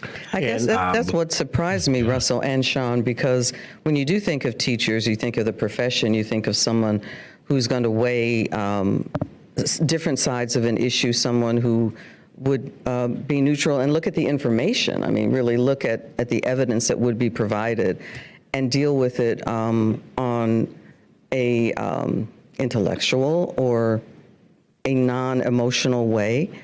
And I guess I just was surprised that the teachers, that would have been a profession that they would not have wanted to be on the panel. Perhaps there's, and Russell can speak to this better than me, but perhaps there's the idea that they might be overly sympathetic to a young person, race notwithstanding.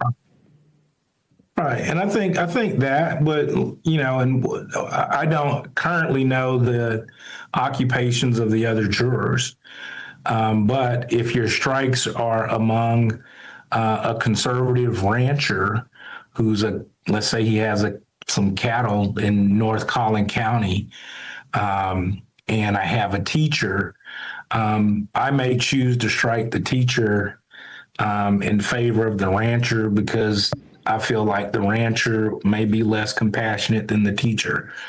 And so it's also a little bit of a relativity type thing. Or if I have a person who does what we call hard sciences, engineers, well, they may be less compassionate. The Krasenstein's brothers. Karmelo Anthony was just found guilty of murdering Austin Metcalf. This is a biased jury. He said it's a biased jury and corrupt judge. And corrupt judge. We all know it. No, let's go back. That's what Republicans would say if this went the other way. I'm going to say right here, flat out, that law and order worked. Our court system and judicial system is working. Unlike the other side, we shouldn't jump to the conclusion that the jury is biased or the judge is biased or corrupt merely because. Damn, yeah, look at this thing in Belfast. Oh, man. Yeah. Look at these cars set on fire. Whose cars is that? Random people's cars? Kids running through the street? What the heck?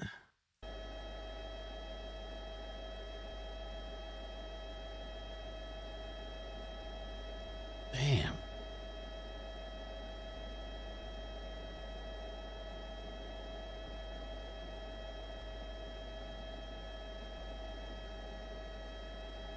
For them to do closing arguments. They're still in recess. I guess they haven't gotten the charge yet. Still waiting on the charge. And closing arguments. Yeah, I think we're going to hear, or we won't be able to actually hear it, but yeah, I think we'll get closing arguments and then the deliberation. Yes.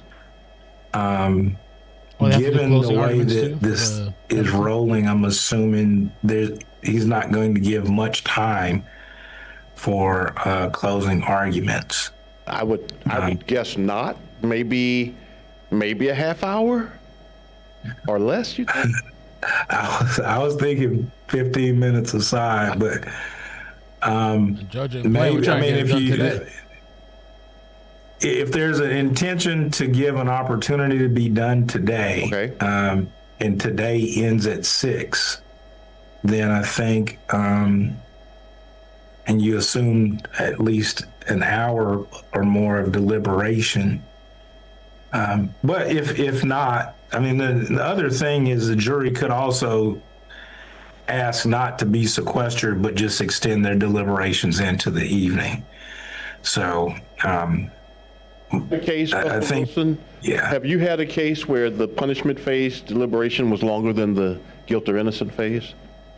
Yes. Mm-hmm. Yes, we have. We've had, yes, you know, I can recall some cases, literally, the jurors were out, you know, for days on punishment.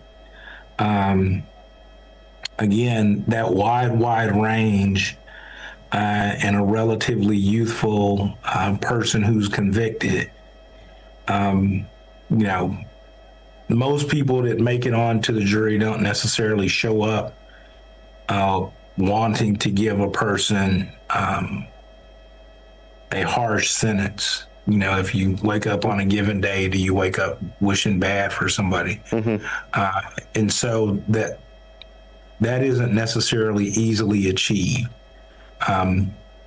Again, you know, if we know more about the jurors here, we could, you know, we might be able to read something from the speed with which they reached the murder guilty verdict. And again, you know, some of their backgrounds, I think some of them, from the descriptions I've understood, tend to be from more conservative professional sectors, which may suggest that they would tend to sentence higher on a punishment case. Well, Russell and Sean, we're getting some reporting from Lori Brown, who's been covering this trial. She says that Judge Roach is back, but family is not in the courtroom. The judge, she said, just came and shook all the reporters' hands and thanked us for following the rules. Attorneys and the judge are working on the jury charge for the punishment phase. In light of the verdict, she says, this is my take on the key moments from closing statements. Prosecution gave 4 reasons self-defense does not apply. 1, provoke. Anthony provoked the encounter. 2, force disparity. You can't meet a shove with a stab. You can meet a shove with a shove or deadly force with deadly force. Proportionality. Number 3, reasonable belief from Worski. A reasonable person would not have plunged a knife into Austin Metcalf. Number 4, immediately necessary. Deadly force must be immediately necessary. Worski argued there was not immediate necessity to plunge a knife into an unarmed man. In addition, in Texas, a person who does not need to intend to kill someone for it to still be murder. If someone intended to cause serious bodily injury, that is murder according to jury instructions. Yeah, no, I would tend to agree with those. So, as you prepare your closing statements now before this jury, let's first talk about the defense. He's guilty, okay, of murder. What do you say now in this moment? There's really no need to talk about. I think you, depending on what your demeanor was, Norm Vordayer, I mean, I think you thank them for their time and their service, and you get right down to your issue. And I was saying, I don't know that you need 30 minutes to give the mitigation case for Karmelo Anthony, nor do I think you necessarily need 30 minutes to give the punishment case for Austin Metcalf. Belfast, there was a stabbing last night. People are talking about this. There was a stabbing last night around 10:30 p.m. A man in his 40s was viciously attacked with a kitchen knife. He was pinned to the ground. There's video on X apparently. It's very graphic. He was pinned to the ground while his attacker slashed and stabbed his head, face, neck, and back. Graphic videos that spread online showed the assault in progress with bystanders shouting in horror. Some described it as like an attempt to cut off his head. The victim suffered serious injuries, his eyes, face, and back. Reportedly, he might be blind now. And people had gone and grabbed him. Police arrested a 30-year-old Sudanese man, an asylum seeker. This is the big thing in the UK, is the big problem that they're pissed off about. So asylum seeker who entered the UK in 2023 via Dublin and was later granted refugee status. He lived nearby and had no previous police record. He has now been charged with attempted murder, threats to kill, and possession of a blade in pointed articles. So people have just gone batshit crazy because, the Novak story that we covered recently as well, so people are just pissed. Ooh. Now, a future of promise. Let me bring something up that's way outside of the courtroom right now, Russell Wilson. Earlier, I mentioned that State Rep Patterson, Jerry Patterson, and Jeff Leach had put out these statements on social media. Now, Abraham George, the chairman of the state Republican Party, is doing the same thing.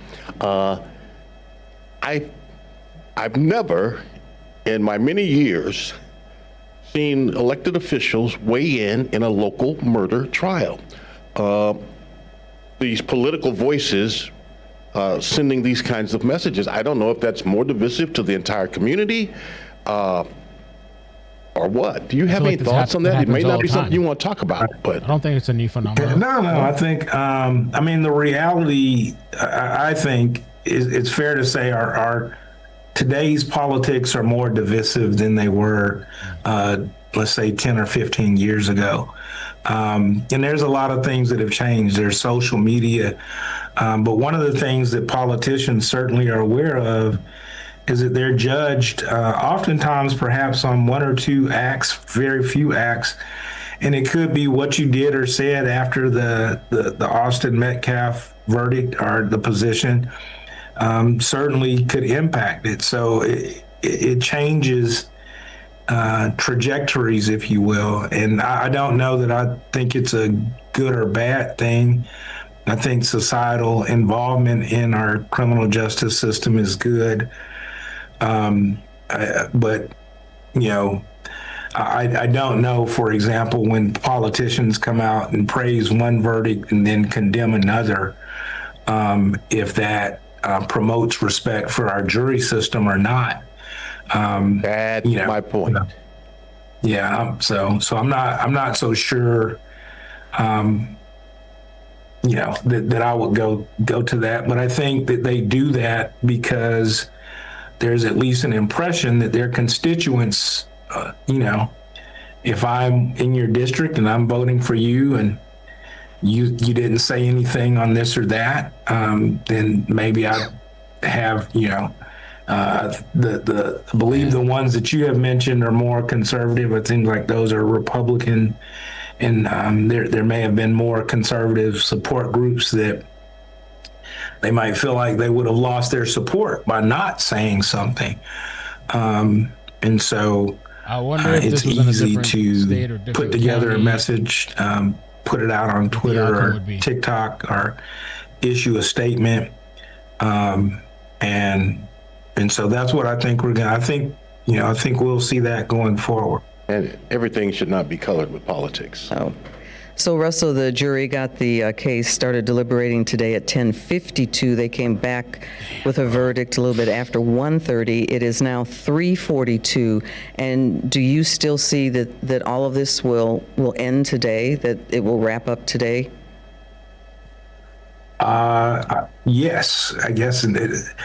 If you let me, once we know what time they start reading the charge and how much time he gives for closing arguments, but more likely than not, again, you know, the jurors have some idea in their mind. I would assume so, yeah. And when they go into deliberations, there's going to be a debate regarding the number. And somebody may say, well, I could never agree to that. You know, so I do think it may go relatively quickly. And in order for it not to do that, somebody has to feel very strongly about a particular position that they will not change no matter what. And I don't know, as I understand this group of jurors, and again, taking from that initial verdict, that type of division would be among this group of 12 citizens. So those are the things that are indicating to me that this could still be quick. That doesn't necessarily mean that there's not some weight assigned to the things we've talked about that are plus and minus. It's just that number may be assigned, considered. You could tell somebody, hey, if it's a 17-year-old kid and I think 20 years is good, somebody else could say, no, 40 is fine with me. Do those people then say, well, let's meet in the middle Guilty of murder. X, It Y, says Z here, Lori is telling us, we, the jury, find the defendant guilty of murder. That is the verdict from the jurors, according to Lori Brown, who is in the courtroom. Rip We're hearing that Bozo. first guilty That's of right. murder. We are finding that out. That's right. That's And I right. think, Oh boy. The brevity of this deliberation. I don't think that's a Damn. surprise to You many are people. done. All right. So, I mean, For what his we know whole is, life. That Now we gotta talk they about rejected the capital self-defense punishment. claim. There's no capital punishment. But yeah, no, I'm waiting, man. I'm waiting. I'm trying to patiently wait because I want to hear about this penalty and what they're going to give him, how much time is he going to face. And Belfast is burning. Looks like different sectors of Belfast because of the stabbing that took place. You know, but it's a bigger thing of frustration that they have out there. It's not just one incident, but looks like some places are burning, cars throughout the place. And it's still daylight over there, so I could only imagine at night. Maybe tonight it's going to get crazy. I don't know, Belfast. I'm going to keep an eye on that.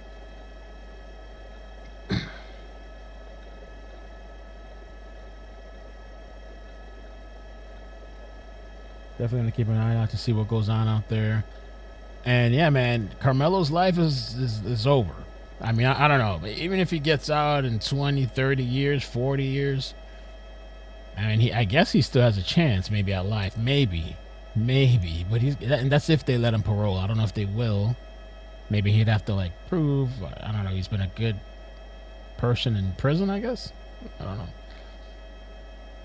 But, it's a shame. Nobody, this shouldn't have never happened.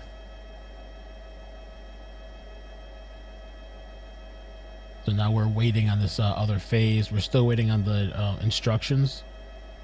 I'm trying to check that lady that was in the courtroom. Waiting on instructions. Should be done today. I guess it depends when they finish with these instructions. I feel like the judge is probably trying to end this and be done with this today. So we'll have to bring everybody back the next day. Where's this lady that I had?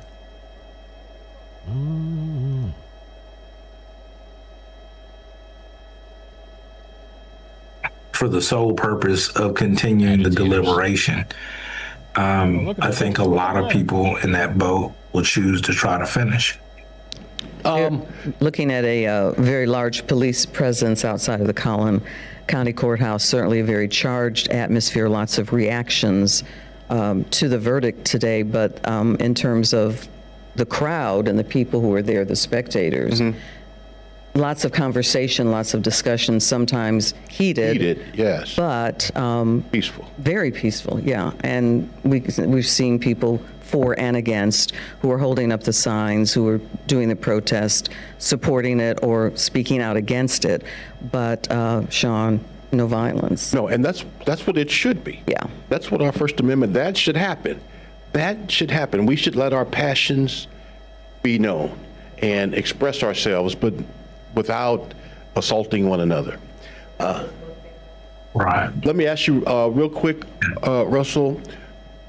I'm not sure on this, but in deciding punishment, is the jury required to be unanimous, or it's not unanimous for punishment? No, it has to be unanimous as well. Okay. So you got to have an agreement of all 12. Okay.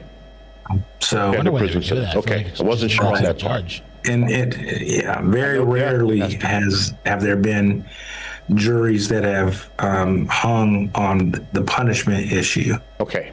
But yeah, it's got to be unanimous. Again, they never have to explain their decision. If their identities have been, relatively sheltered, then they can render their verdict and go back to their lives. Some of them, I'm sure, though, I would not be surprised, will speak and say, Well, the families are now back in the courtroom, Clarice. Yeah, Lori Brown's just reporting that both of the families are now back in, Russell. Okay. Maybe we get some progress. So it looks like things are going to start to continue to move forward for the next phase. And maybe to your timeline, Russell Wilson, maybe by 6 o'clock today, or they might stay later if they're in the throes of weighing the punishment at that moment. I would be. Yeah, that's just the guess based off of experience, but you rarely have jurors that look forward to sequestration. Right. That's true. So I think if we start by 4, particularly if we're just doing closing arguments, if there's 15 minutes aside, you'll probably see the prosecution will pass again, or be an argument about who goes first and who goes last. But if the state goes last, they'll let the defense go, and then they'll have sufficient time to have those discussions. And particularly, they don't have really much new evidence, right? It certainly wouldn't have been a surprise that his mom would say, save my son's life. And so that'll be, probably another discussion as well. Well, Russell, it's 10 minutes to 4. We're going to take a brief break and we're going to continue our coverage right after this. All right. All right. All right.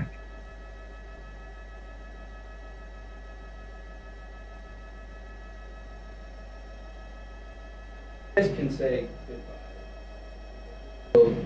Okay. So, and then we do Another little break. a little rap, and then we'll take a Okay, because at 4 o'clock, Clarice, we're going to have to switch to IFB on our phone. Oh.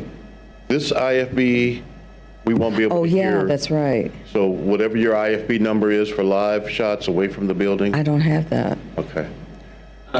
Clarice, I'll put you in mind. 6, thank you, man. We're going to get ready for the 4 o'clock newscast. Russell, thank you so much, Frat. All right, talk to you soon. Bye-bye, Russell. Talk with y'all as always. All right, see y'all later. See you then. Okay, so they're getting ready for the news. I wonder if we should follow the Belfast thing. Kind of debating we should start a new live and just keep listening for Anthony Carmelo updates. But I'm wondering, I don't know how long has this chopper been in the air? 2 hours. Yeah, usually the 2 hour mark is kind of like where they. I've seen some longer, but this full screen for now. Belfast is burning. I would think it's gonna get worse at night. Belfast. Yeah, I saw the bus too. There was a clip of the bus on fire. They're taking a little news break.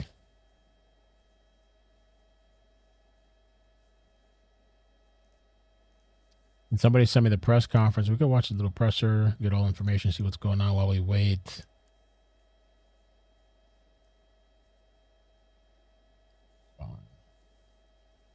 Wow, look at this shit. Wow.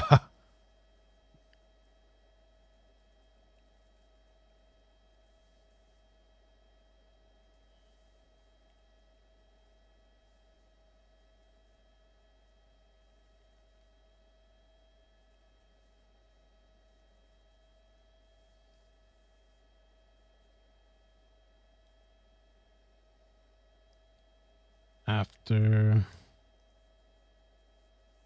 yeah. Carmelo Anthony. Yeah, I think we will switch it up. I don't know what they're showing here.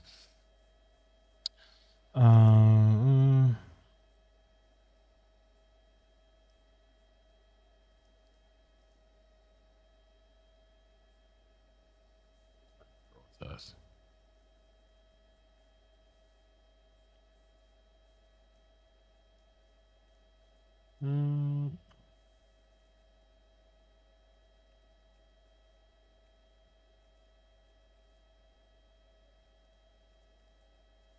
There we go. I got the perfect title. Yeah, it's getting kind of... So there's some fire people. Looks like firefighters responding. It doesn't seem like police really have control of anything out there right now. Here we go with the Carmelo thing came back. I think what we'll do is maybe start a new stream, but keep an eye on Carmelo. Both families, according to Lori Brown, are now in the courtroom, ready to start the next phase, the punishment phase. Right, and the charge to the jury is what's being prepared now. We will have closing statements from both sides. And one of the things that could come out now even is the idea of sudden passion, meaning this was not some premeditated planned thing. This was in the moment. It was in the heat of the moment action. Again, hoping to mitigate to some degree in the minds of the jurors as they decide how long Carmelo Anthony must serve time as justice for the murder of Austin Metcalf. And we've seen Judge Roach want to keep the progress moving, to keep this going, holding court on Saturday, which is very rare, and also telling the jury to come bring clothes, to come to be prepared to possibly be sequestered tonight. However, Russell Wilson was telling us he thinks that with the way things may continue, this could end this evening in terms of what the punishment will be. Yes, we're going to know, hopefully, fairly soon. We're going to know they are back on the record in the courtroom. Back on the record. Let's give it a second. done their close. The jury's being brought in, so they're done with the charge now, I'm guessing? Or that's coming for the jurors? They're going to get the charge? Presenting the charge, okay. So it won't be long. Russell Wilson's timeline is pretty accurate. It Yeah. won't be long before the jurors will get it and begin deliberating the punishment phase. We could have a decision by close of business today. That's what he was saying, maybe 6 or 6:30, because right now it's coming up on 4 o'clock. Very large crowd outside, very large, even larger law enforcement. No signs of violence. Very spirited, though. Lots of charge comments going back and forth between both sides, but nothing violent, nothing violent. And there you can see people expressing their opinions, their reactions, and this is the way it should be. So again, Karmelo Anthony is guilty of murder, and his defense team obviously hoping for something less. That did not happen. And we're going to continue, Clarice, covering the rest of the events of this day with this trial and beyond this day, because again, it's going to be one of those cases that works its way into law school. You watch. Absolutely, and we're seeing it unfold right before our very eyes. We want to thank you for joining us, and we're going to have live coverage on Fox 4. Stay with us.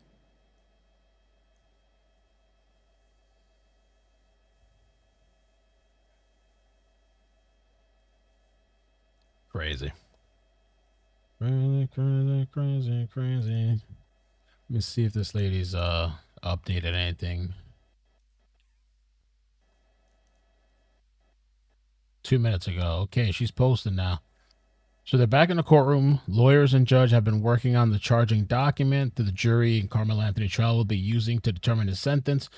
Karmelo had been out of the courtroom and returned a few minutes ago. When he was sat down at the defense table, he was shaking in his chair.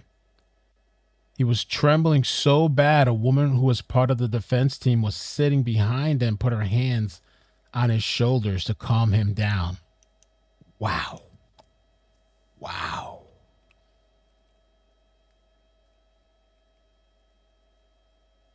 That's crazy. That's crazy, dude.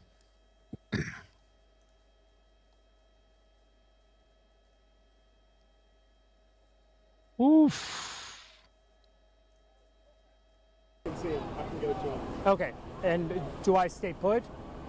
Or do I? I'm telling you, man, these decisions. Just okay, and step out of the way, or I stay put? Screw up your whole life. Because I'm all on camera, from what I believe, and it's not an overly long. It's just a live VO. Yeah. Go ahead and dial up my.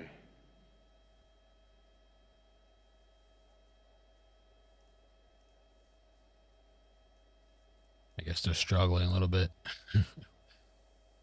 Damn.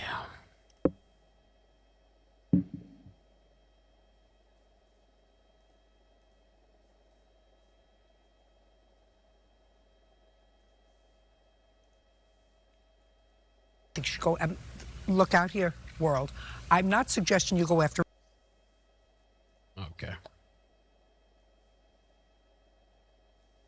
Damn, we got some serious fires going on out there. I'm waiting for the updates. While we get them, they're back in the courtroom.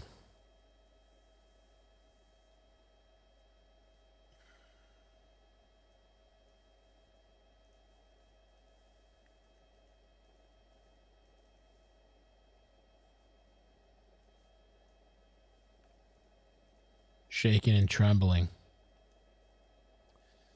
Maybe his attorney or the family representative, maybe everybody told him, like, there's no way you're innocent. You're not. They're not gonna find you guilty of this stuff, or maybe they'll find you, manslaughter. You're not gonna get all this time. The people are with you. We're standing with you. Maybe they gassed him in his head this whole time. Now the reality of everything is setting in, that your life is over.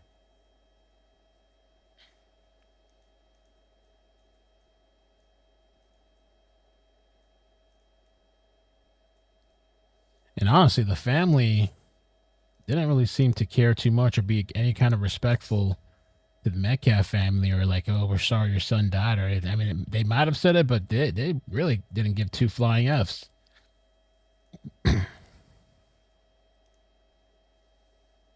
That is crazy. Like the fact that like the reality is hitting now, like you're done, your life is over.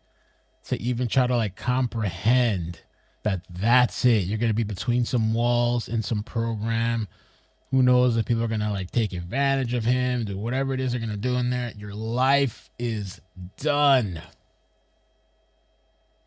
Shaking in his chair, trembling so bad. A woman who was part of his defense team was sitting behind him, put her hands on his shoulders to calm him down. Damn, so people on X are crazy. Somebody say he knows what's coming. Look at this shit. There's a gif of Diddy.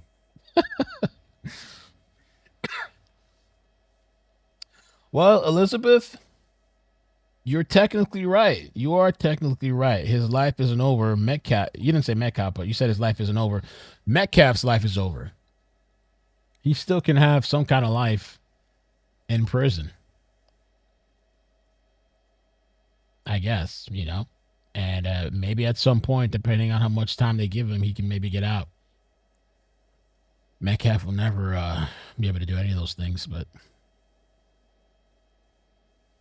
Let's see what they're saying. Jury room, and they will decide how long Karmelo Anthony will serve time in the Texas Department of Corrections for the murder of Austin Metcalf.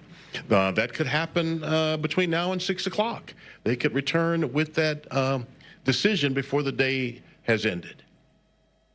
And considering how quickly things have moved in this trial, we might as well, find out what they decide very soon, surely by the end of the day today. Thank you so much, Sean. Let's now head over to Fox 4's Alex Boyer, who has been live outside of the courthouse in McKinney all day. Alex, what can you tell us about the reaction out there and just how people are feeling at the moment? When we spoke to you about 2 hours ago, it looked like tensions were rising. Have things calmed down? They have for the moment, Eden, as you mentioned, of course, like emotions, the day has ebbed and flowed with the way folks have been reacting to what they have been hearing.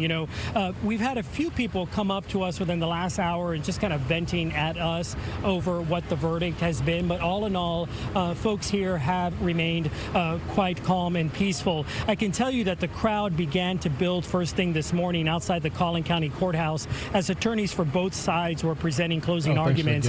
Then the jury got the case just before 11 a.m. Excuse me. During jury deliberations, many folks were out here live streaming on social media. Others were simply sitting under trees and talking to one another, and others were chanting and praying. When word got out that there was a verdict, the crowd all but began to gather near, excuse me, the steps of the courthouse. Over a dozen law enforcement officers came out and formed a line separating the crowd from the steps of the courthouse. And from my vantage point, most people seemed to abide by the officers' orders. When the crowd learned that Carmelo Anthony had been found guilty of murder, I heard some audible gasps and moans, but many people stayed quiet. I think that they were really digesting what they learned. Then I heard a woman yell, "Let's stay together," and another woman got on a loudspeaker and started preaching. Some people have left over the past hour, but many are staying to see if the jury who convicted him will also reach a sentencing agreement today.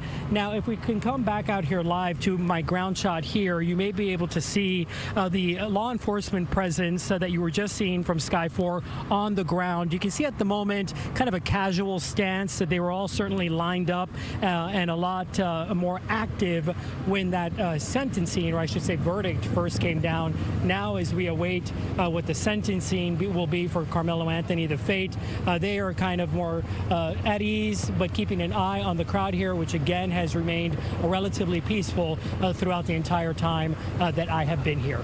Back to you. It's good to know that things have been peaceful. We've really seen people on both sides, those who feel that, who agree with this sentencing or with this verdict, who are on Austin Metcalf's side and feel that justice was served, and those who are on Carmelo Anthony's side. So check this out. The lady, Marianne Martinez, that's reporting inside of the courtroom, she says lawyers have raised the issue of sudden passion. If the jury find that sudden passion fits here, they can give him 2 to 20 years. That is crazy, crazy, crazy. So could he still get some kind of out? Could he still? That's interesting. Is there a chance still for Carmelo? What they believe is happening inside the courtroom as journalists like our Fox 4 Lori Brown is sharing updates, and then the journalists on the ground are sharing updates. You might see a lot of cell phones up in the air. We know that social media, this case has really taken on a life of its own online, and so a lot of people are live streaming right now. They were live streaming before that verdict was issued, and they've kind of been live streaming ever since. Now there are a couple of Collin County Sheriff pickup trucks and squad cars here.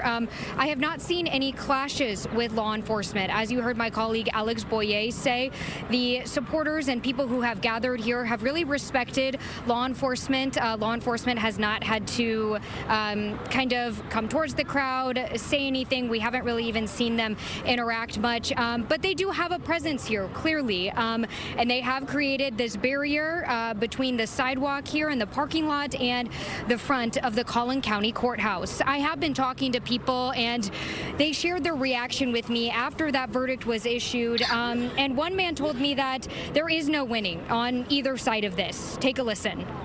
I just tell people this, man, is until you've been in this situation, you don't know how anybody's feeling. You know what I'm saying? And it's not, this is a no-win situation on either side, you know. You have a child that is not going to be here anymore. God bless his family. And to the family who's going through this situation with their son, it's unfortunate. Now we are hearing some, like Alex was talking, upset comments. We know that this trial, no cameras were allowed. It was not live streamed. It was not televised. But as someone who was in the courtroom every afternoon to hear testimony, I know that the journalists I sat next to, we were doing our best to share accurately what we were hearing and what we were seeing inside that courtroom.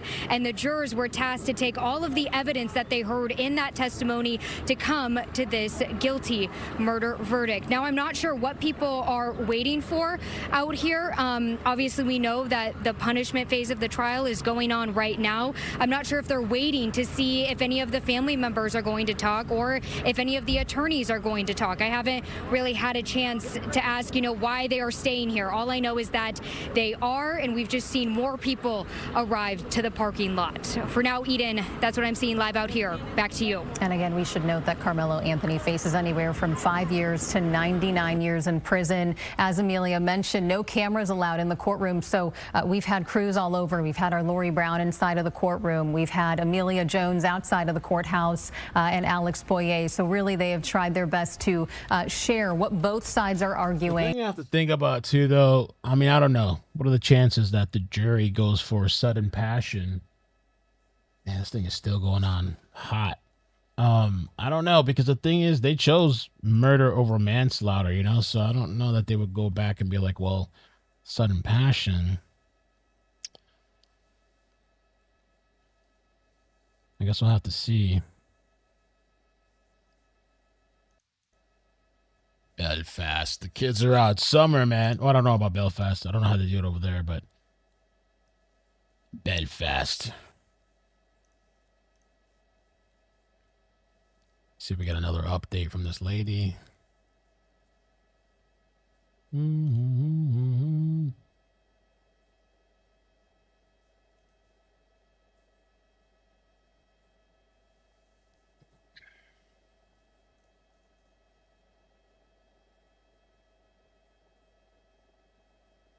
I don't think so. I don't think they'll go for the sudden passion thing, but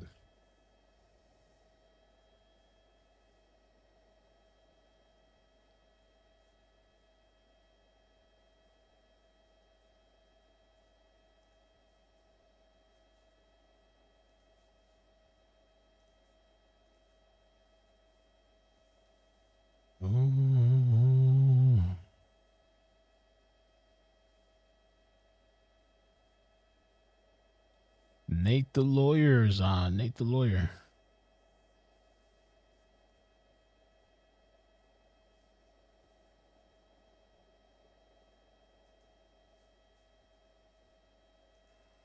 Oh, they got the rough helicopter video here.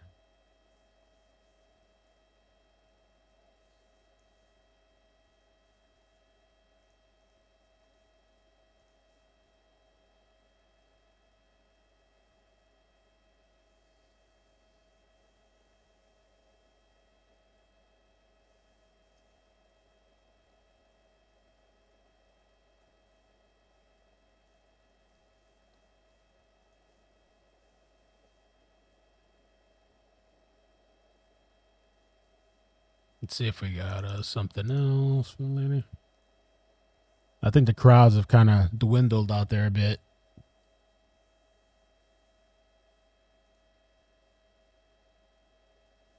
I wonder if there's any other reporters reporting from the inside.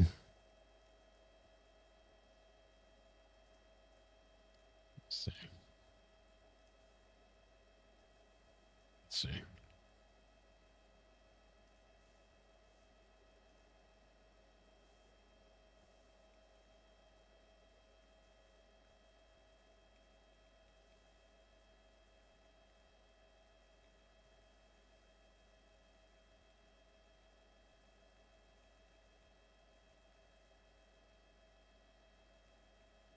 Welcome back to our breaking news coverage of the Karmelo Anthony trial this afternoon. A jury has found him guilty of murder in the Frisco track meet stabbing trial. And right now that case has moved straight into the sentencing phase. Both sides get 20 minutes now to present their closing arguments to the jury before the jury decides punishment in this case. And we just got an update from Jobin Puneker, who is actually there in the courtroom. He says that the prosecution has gone first here in these closing arguments and is talking to the jury about the victim in this case, Austin Metcalf. And he says that he will never have time with his parents. He'll never get his diploma or find his love.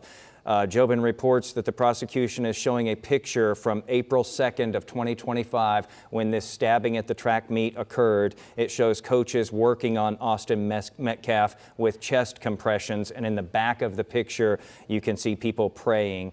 And again, this is a part of the closing argument going into the punishment phase. That jury will be deliberating that here in just a little while. Senior crime and justice reporter Rebecca Lopez and investigative reporter Tanya Iser are still at the courthouse there in McKinney, along with Keith Harris, attorney Keith Harris, who is giving us analysis this afternoon.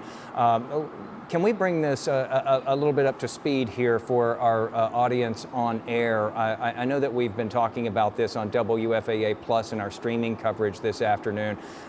The idea here that in this punishment phase, Anthony could get between 5 and 99 years in prison, but there is this possibility for the defense to seek 2 to 20 years in prison if they can prove sudden passion here. Can you all talk a little bit about that? Yeah, we're going to let Keith take that question. So again, it goes to the evidence that got presented at trial. The defense is going to make arguments of why they think Carmelo's actions lacked time for cool reflection. That's what they probably really want to hit on in punishment, because they do want to make sure that they give a compelling argument. Since the sudden passion is going to be in the charge, they want to try to show every way from the evidence in the case of how they can tie that in, because they want the jury to find that so that they're limited to the 2 to 20 year punishment range, and that they're not looking at the upper end, the 5 to 99 years or life in prison for just the murder.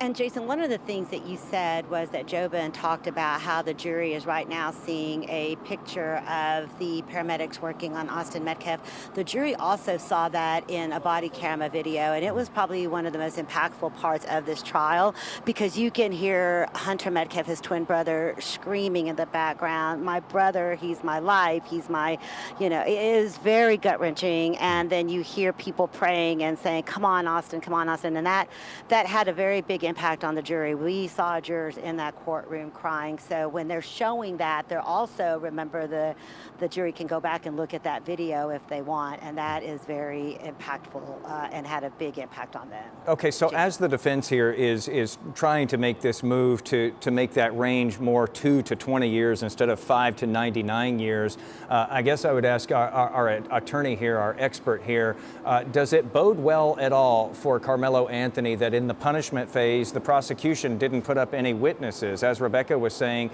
the only witness in the punishment phase was Carmelo Anthony's mother, and that was for the defense. Does it bode well for him there that the jury didn't hear anything additional before they decide punishment?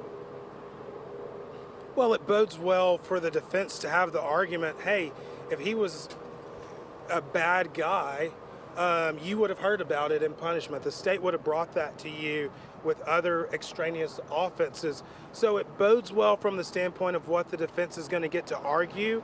But at the end of the day, the defense still has the case that they have. The jury has found Carmelo guilty of murder.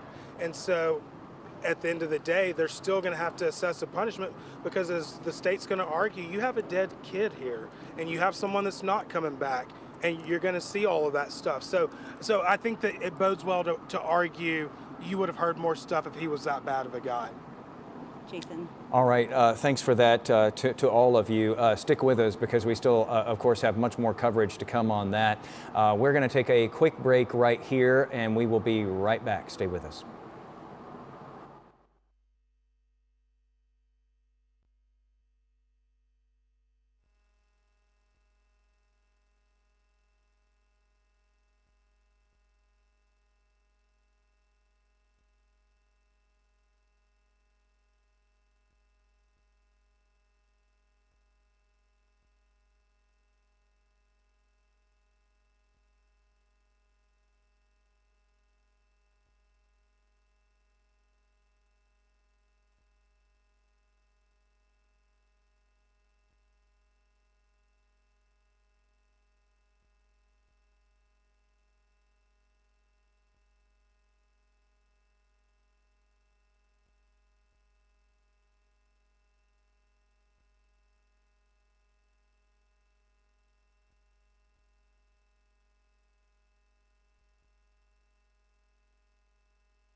Okay.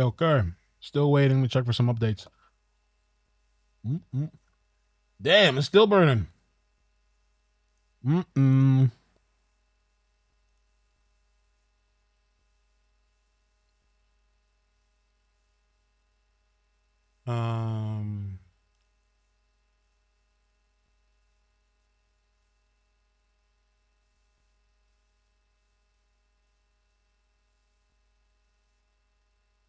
No courthouse updates yet. Let me check over here.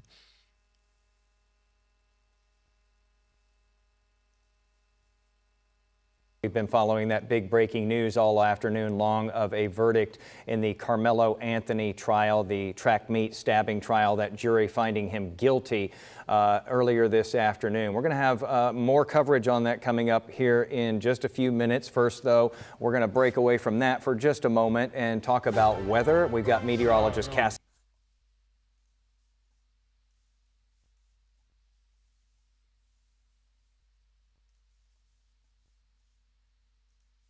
Okay. Still waiting on some courthouse updates. Their defense is trying to put sudden passion into play.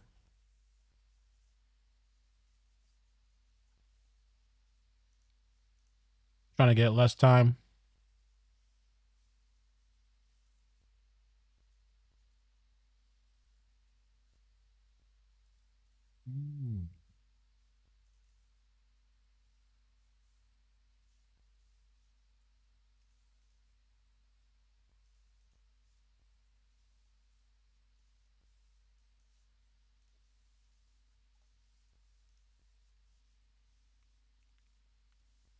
Box 4.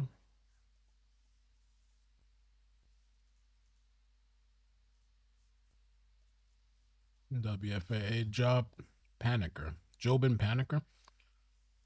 Let's see if he's posting.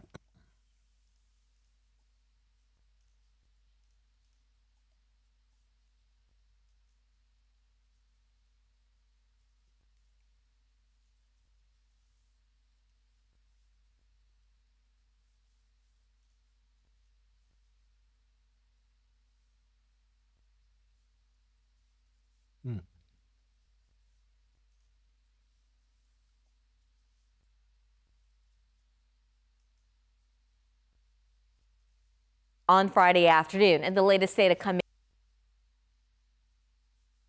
So for now, I see us end of the weekend for now because we are rain chances return by the end of the weekend for now because we are still so many days out.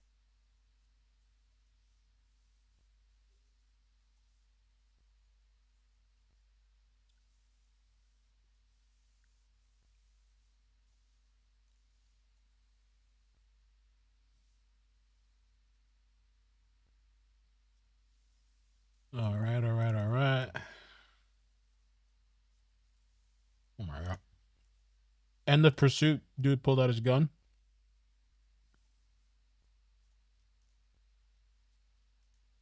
Oh shit.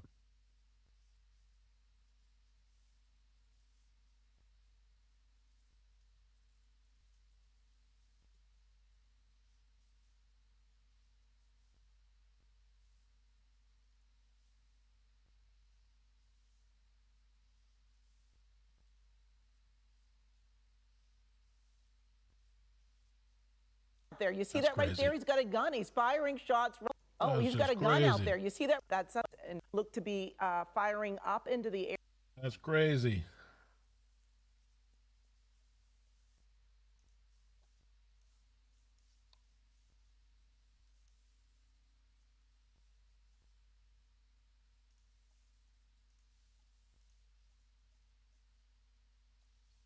No, I didn't see. Shots fired. Oh, snap. At the bottom might have been a witness who they are likely either now interviewing. I think I see a clipboard there that they are interviewing right in front of that truck, that pickup truck. You can see that witness. Another person up against the fence. This is what happens when this plays out. This is in a neighborhood. There's another resident, looks like right there, being talked to, what they saw, what they heard. If they have any video, officers always want to get as many angles as they can, but this also happening really close. There it is. Okay, so really close to the freeway. That looks like it is the pursuing vehicle, this pickup truck that has now crashed into the side of that hillside there off the road. So it looks like that, with the driver's door still open, got out and began to run up that would be Garnet Street. So it looks like north on Garnet. Don't see anything there. It is possible that if there was a weapon, officers kind of kicked it away. But now we have reached the intersection of Marietta and Garnet. And so if this was a foot bail and this driver got out and started to run away, involved in some kind of gun battle, it would have gone that direction. But it looks like that's where the pursuit came to an end, that truck crashing into the side of a hill, which looks like it is just below the freeway there, and then continuing up what would be Garnet Street. The police tape keeping the public back, and this investigation now begins. Okay, so we are going to continue to monitor this situation here playing out in Boyle Heights.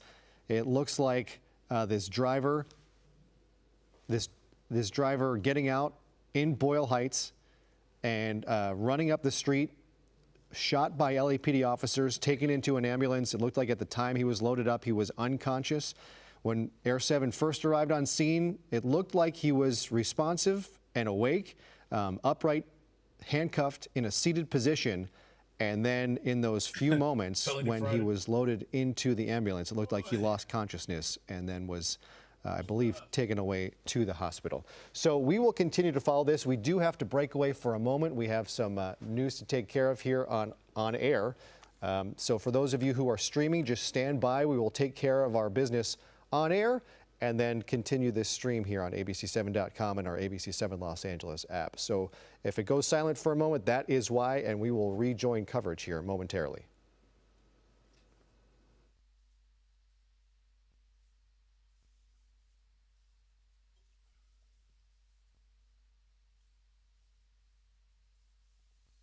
Okay, all right, all right. So they're done. Good afternoon. I'm Jory Rand, live from ABC7. We are covering a lot of stuff happening. Crazy people sentencing everywhere. Phase. It went directly there after the jury delivered that guilty verdict earlier this afternoon. We know that the prosecution has already given its closing argument in the punishment phase. They wrapped up just a few moments ago.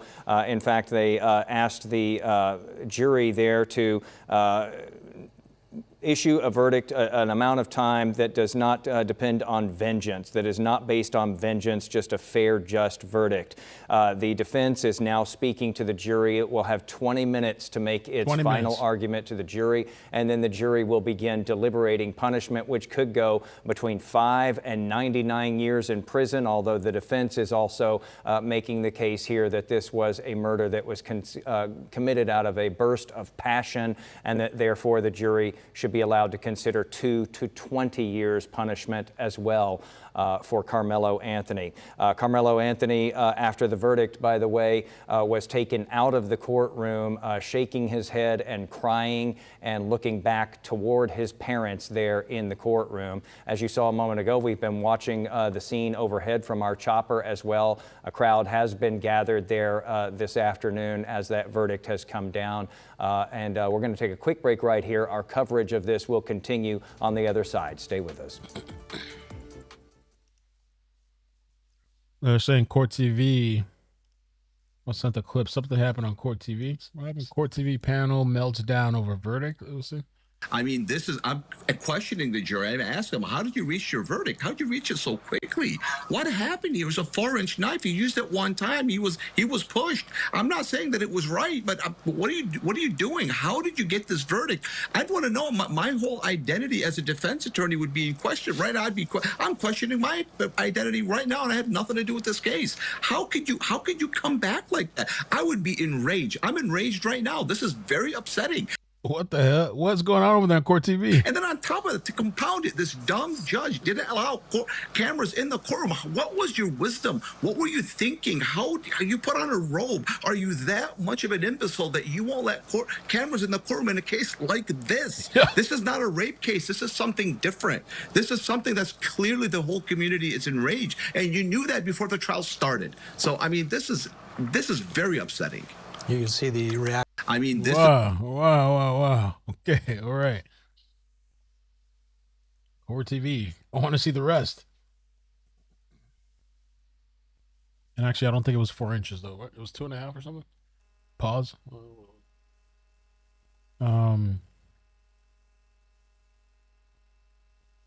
Court TV. What happened over there?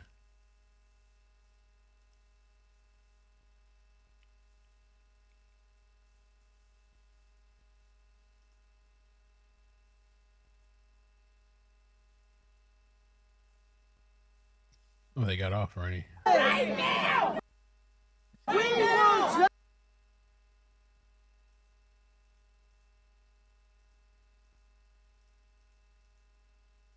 the sentence should be this. Can we get an appeal bond while he's waiting? This is not the typical scenario. I'm highly dissatisfied that there's only one witness in this. This is so disappointing. Michael Jafer, Are they setting themselves up for an ineffective claim? Well, that adds to the appeal, ineffective assistance right now. He's a 3.7. Yes, the jury heard about that during testimony early on, but this is the opportunity to get the math teacher on. This is get the jury to remember the good side of this, because they came back in under 3 hours and gave him the top charge of murder. Your thoughts on one witness and no close? Effective assistance of counsel written all over it. I don't know how we got to this point. I'm still very, very, very stunned. And I want to welcome you back to our breaking news coverage here on WFAA News at 4 p.m. and, of course, our entire audience on WFAA Plus this afternoon as well. I'm Jason Wheeler. Let's get right to that breaking news for anyone just now joining us. Today, a jury found Karmelo Anthony guilty of murder in the Frisco track meet stabbing trial. That decision was made just before 2 o'clock this afternoon. The case is right now in the sentencing phase. In fact, I have an update for you on that here in just a second. Let's show you this live look from our chopper of the crowd outside the courthouse. It is actually hard to see them. People have taken shelter from that blazing June sun under the trees there at the courthouse. Folks had been gathering every day of this trial, which has gone on now for almost a week. Some of them are from out of town. Some of them are high school students. This case has drawn a lot of interest, not just here locally, but it has been making headlines all across the country. It has had a very emotional impact, to say the least. In April of 2025, Anthony, who was a student at Frisco Centennial High School, was arrested and charged for the stabbing death of Austin Metcalf, who was an athlete at Memorial High School. That stabbing taking place on April 2nd at a high school track meet at Kuykendall Stadium. Anthony was charged with murder by the Collin County District Attorney. Prosecutors had the burden of proof to show that he knew that he was causing the death of Austin Metcalf. And during a 7-day trial, the state said that's exactly what happened. The defense, though, countered that Anthony was just acting to protect himself. He was 17 years old at the time. That is considered an adult under Texas law. There has been a lot of question about, why wasn't this a capital murder case? Why wasn't the death penalty a possibility here? This case, because of the circumstances of it, was not eligible to be a death penalty case or a capital murder case.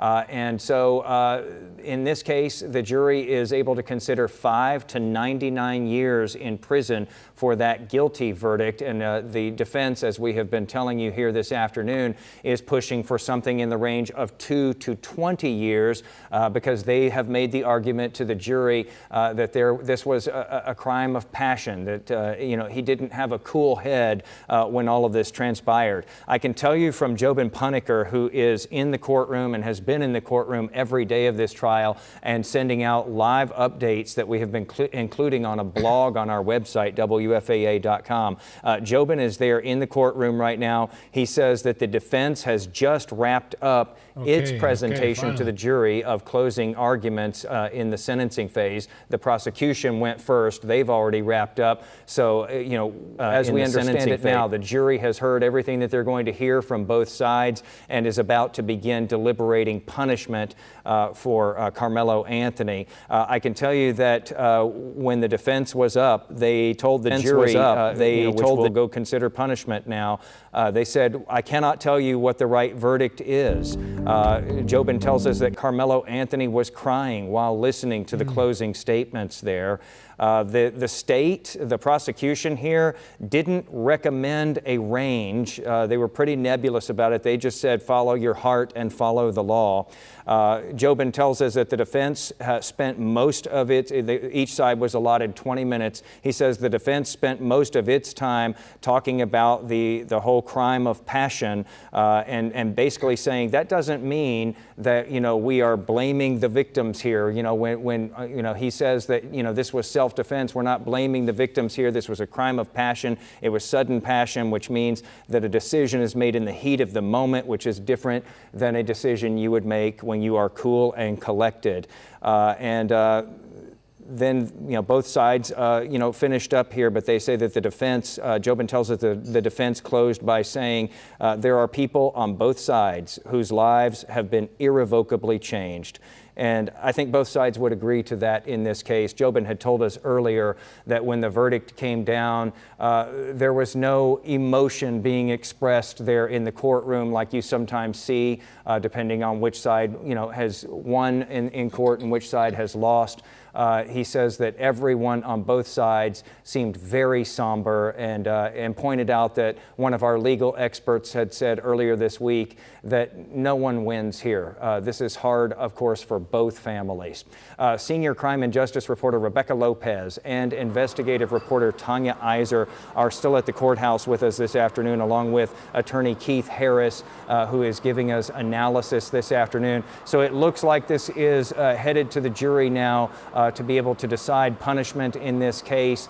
We don't know how long that will take. I wanted to ask the three of you, though, going into this trial, there's been so much buildup about this. We've had, people who have been agitating from the outside, which is why we have so much, security there at that courthouse, sort of unprecedented because of this case. Were you all surprised by the fact that it went as quickly as it did and that the jury didn't take that long today, less than 3 hours to come to a decision here? But this trial itself wrapped up quickly, too, it seemed. I was very surprised, Jason. I'm used to these types of trials at least lasting a complete 2 weeks. We were expecting this trial to go even into Saturday, is what the judge had initially told us. We were all prepared to work until then, but clearly they moved very quickly. The judge did want them to streamline. Obviously, they were going to get all their evidence in, but then I was very surprised at how quickly the jury came back, considering that they were considering not just the charge charge of murder, but also manslaughter and then the self-defense. And typically you see something like that last a little bit longer. But as soon as they came back, and Tanya, you can talk a little bit about this. We have covered a lot of trials. As soon as they came back so quickly, I told Tanya they have found him guilty of murder. Yep. Usually when it comes back that quickly, the jury was pretty convinced, and it didn't take them probably maybe 1 or 2 votes for them to render this verdict. Oh, we both looked at each other and we said, yeah, murder. Because we, right before the verdict came back, we were talking about, we were waiting for, maybe they'll have questions, maybe they'll ask to look at certain evidence, maybe they'll ask to look at. Yeah, you cannot, when you're in the back in the jury and you're deliberating, you could ask for anything, any part of the evidence. If there's video or anything like that, I don't know if they actually ask for anything or not. In a case like this, we sometimes see it where they'll kind of know what they want to do, but they'll sleep on it and then come back. That didn't happen here. And they didn't ask any questions either. Were you surprised? No questions either, nothing. I was surprised at the time. Wham, bam, thank you, ma'am. That's they it. Might take it a little bit longer, deliberate. You see questions from jurors a lot. And so the fact that they didn't have any questions, to me, it just says that I think that they were pretty clear in what they were going to decide. I mean, I think that they didn't have any issues or struggling answering questions as they went through the charge. And so I think that that's probably why they were able to come back so quickly. And like Tanya said, usually fast verdicts aren't. So the penalty phase, I don't know we'd be here this long today, but I'm curious about the penalty. I hope that they can come with it today. I don't know. The prosecution and defense already did their opening statements or closing. I don't know if it's opening or closing for the penalty, 20 minutes each. Now it's back to the jury. I hope that they can make a decision and it's not going to take so long.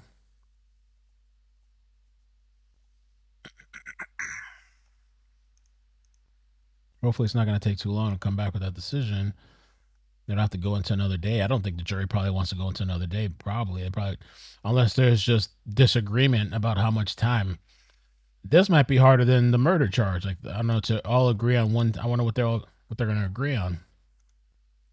How many years?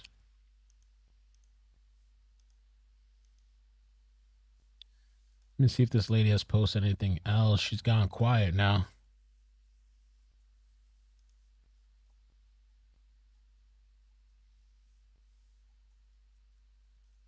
Yeah, she disappeared. Okay. Talking about Austin Metcalf, and then the prosecutor pointed to the Metcalf family and said there were many life sentences handed out and pointed out different members of the family. So some really impactful statements being made there to the jury in those closing arguments before they go and decide punishment. I'd like to just ask our expert here on the panel this afternoon, how important, how crucial, the jury already knows all of the different facts of the case. They've already come to their decision. How crucial are these statements, each side given 20 minutes? How crucial are those in determining where a jury lands as far as punishment goes? Well, just from what you said with what Jobin had blogged out about Worski's closing arguments, really powerful. Just you saying it, not hearing it from him, it is what the state wants to do. They want to bring it back to Austin. They've spent so much time talking about Carmelo, about his rights, about his right to a fair trial, about does he have self-defense, and all these things that go as to him that Bill, and that's what you exactly want to do in punishment. You want to bring it right back to what it's about. You can't forget that there's a victim in here. You can't forget all the lives that were affected by Mr. Anthony's actions, the family, and they're not going to get to have their loved one. And so I think really a way to land the plane, to leave it with the jury, so that's the last thing they're going to hear, and then they're going to go discuss with amongst themselves on the proper punishment. So Bill did exactly what he had to do. And for the defense, I mean, it's a tough case for them to argue. I mean, it is. And, just because they found him guilty of murder, I know the defense fought hard. I know that they did everything that they could. I know they're very talented attorneys. So we got to give props to them as well of trying just a good, clean case as well. And we'll see kind of what the jury decides in that. This is a case, as we were talking about. Oh, I'm sorry, Rebecca, go ahead. Oh, no, I was just going to ask him if he thought that the fact that Karmelo Anthony was the only one that could really get up there and say, I felt like I was in fear, self-defense, and the fact that he didn't take the stand, do you think that that hurt the defense? Well, the jury's going to be instructed that they can't take into consideration the fact that Mr. Anthony didn't testify, so they can't even consider that. I don't think it necessarily hurt the defense because you can think, well, you still got the charge in, you still got sudden passion in the charge, and that would be the only thing that Mr. Anthony could have maybe added to or given more specifics of why he felt that way. But I think the evidence has been presented that at least give them an argument to make an argument to the jury on certain factors or things that they think would rise to the level of sudden passion. We were talking just a few moments ago about how fast this case moved along and how quickly the jury was able to go through that guilt and innocence phase of this.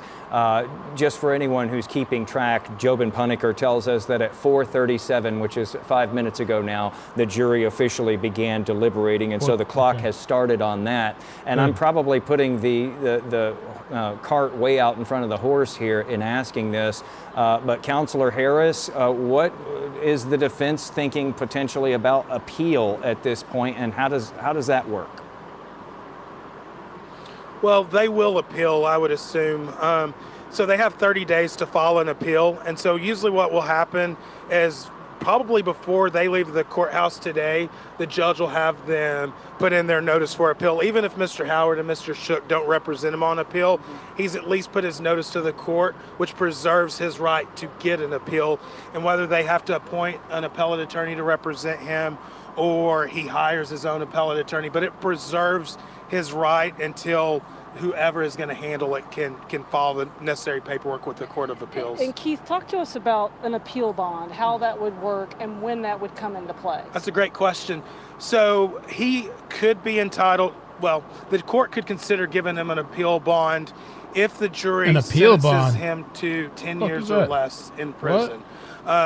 To where if the court could set a bond where he could post a bond and he could be out, on release on bond while his case is going through the appeals process. What? If the jury sentences him to over 10 years in prison, I've never heard of that. He will not be able to have an appeal bond set.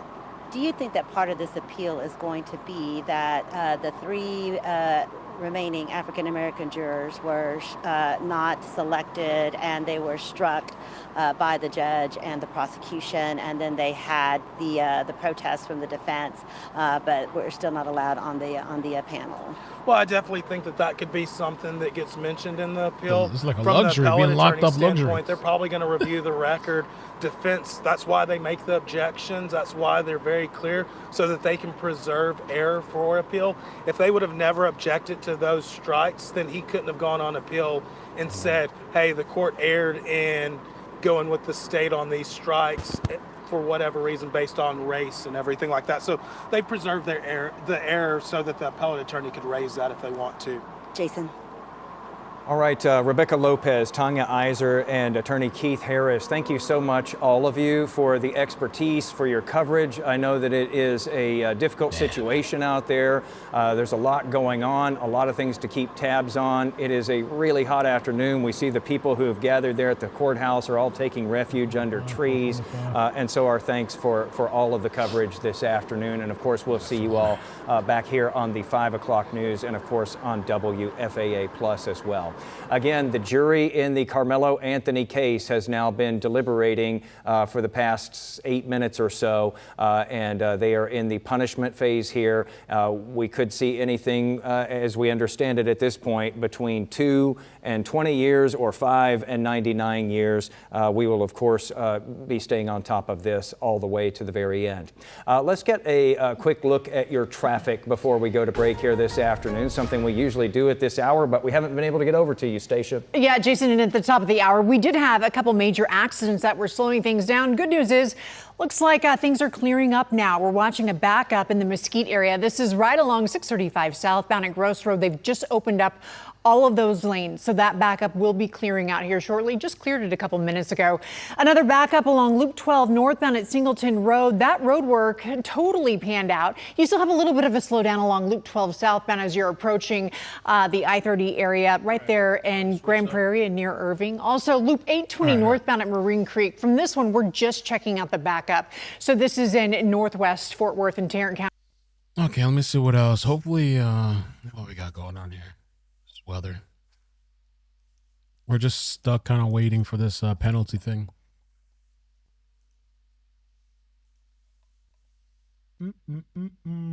Well, 11, we're going to go ahead and break away from the on-air programming right now, but we will continue our coverage on the CBS News Texas stream. You can find us there, so we're going to take a quick pause to transition.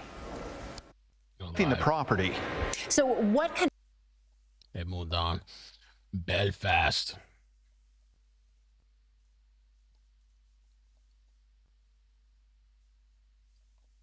I didn't get to finish this Port CB. Where did I put that? Maybe it's lost. Oh, here it is. Port TV. For keeping the cameras outside of the courtroom. We all know as attorneys and judges that the courtroom is the province, it's the stage of society. How dare you, sir? How dare you not allow the courtroom to have cameras? How dare you? You understand what you've done to your community. And this is now not just a Texas problem, it's an American problem. This is unbelievable. I'm stunned. I'm shocked. This was not a rape case. This was a case that needed cameras in the courtroom. I'm stunned right now. I'm honestly at a loss for words. Somebody more intelligent than me is going to have to explain to me why I'm the one that's dumb for saying that this judge is dumb. Okay, well, let's get a break. Again, the breaking news, the jury now has the case again, this time for the punishment phase. The same jury that found him guilty now has to decide what to do with Carmelo Anthony. 5 is the low end, 9. Okay. Oh, they're still out there with the vehicle.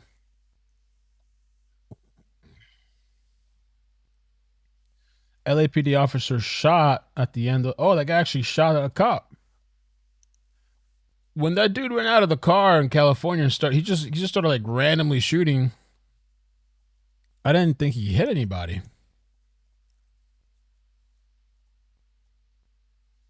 That guy in California actually said he hit a cop. Carmelo live coverage.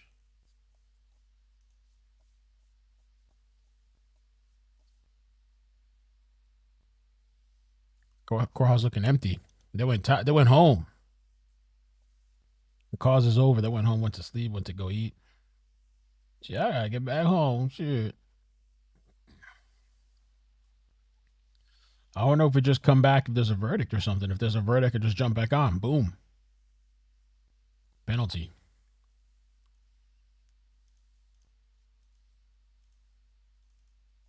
Let me check a little bit, see if there's any updates. People are not buying this. They're fed up of it. If you're genuinely claiming fleeing persecution, firstly, you don't leave without your family. That's right. You take your family with you. We're tired of bullshit. Claim asylum in the first country you end up in. Don't wait to engineer your way to Belfast. I mean, that often is not the case. That you bastards. You come in here, you're starving and killing people and robbing people. To go and see if they can find settled status somewhere and then bring the family. That is why you see if you're genuinely fleeing persecution, genuinely, Anna, if you're genuinely fleeing persecution, would you leave your family behind? I wouldn't. Right. We don't know the details of this. He might if have you're persecuted, aren't you afraid your family's going to get persecuted? Family in the UK, which would lead him to want to make it to his family here. This is the whole point about this, is that we don't know the details of this case, and yet we're using this to get angry because this is a rage that has been It's not an isolated case, though. That's the problem. These cases occur, and they perpetually come up, and people are now drawing their own conclusions. And you're right, you're absolutely right that we don't want unrest on the streets. But we've got to the point now in this country where people feel that the Michael has been extracted for too long. We've been talking about this stuff since 2005, for heaven's sake. It's now 2026, and we're still having the conversation about getting tough. It's a joke. I might point out, of course, that under Michael Howard a bunch of malarkey. 2005, the Labour Party won, I think it was a majority of 64. Yes. And, of course, in 2001, when you were also a candidate, Labour had a majority of about 170. I know.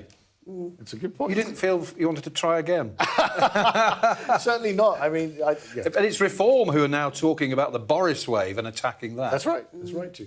Well, we see the fire engines on the streets of Belfast. Clearly, it's absolutely critical to try to get some of these fires under control, especially when they are properties. Just got a statement now from the Secretary of State for Northern Ireland, Hilary Benn. People have been rightly shocked, he says, by the brutal attack in North Belfast, but the police must be allowed to do their job so the law can take its course. The scenes of disorder we have witnessed in some parts of Northern Ireland this evening are only damaging communities and putting innocent lives at risk. There is no justification at all for this type of thuggery. I echo the call from the PS.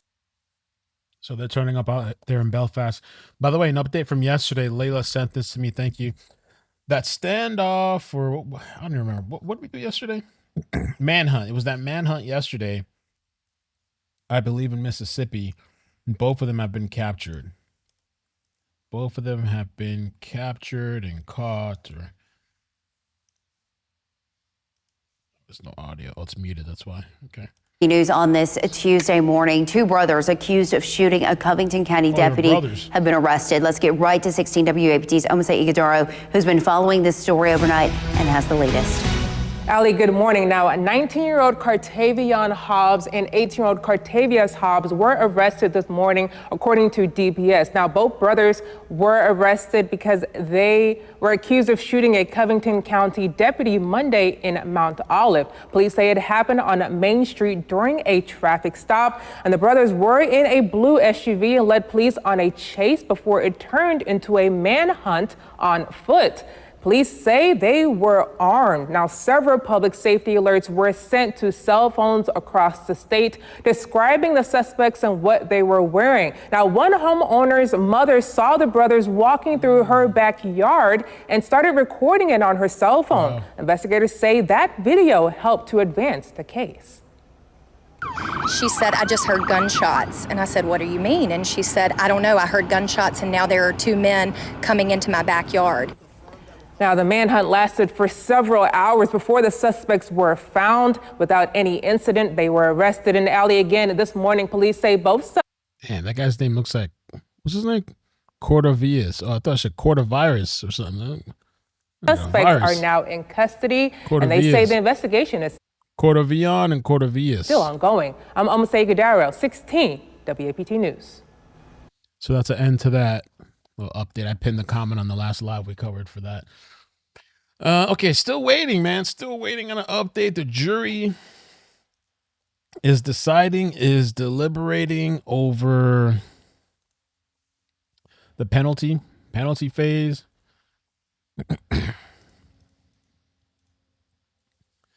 I feel like they're going to try to do something today. I don't think they want to stay extra. I think they want to go, be done with this trial probably. Here's the latest on our blog. Okay. Marianne posted a link to an article. Let's see if she's updating it.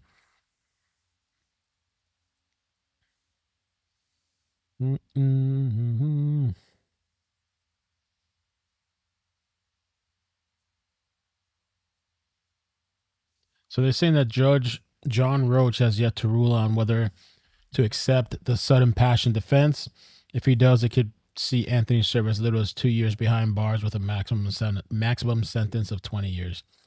Roach could ultimately decide to rule against the sudden passion application and give the jurors the power to put Anthony behind the bars for the rest of his life.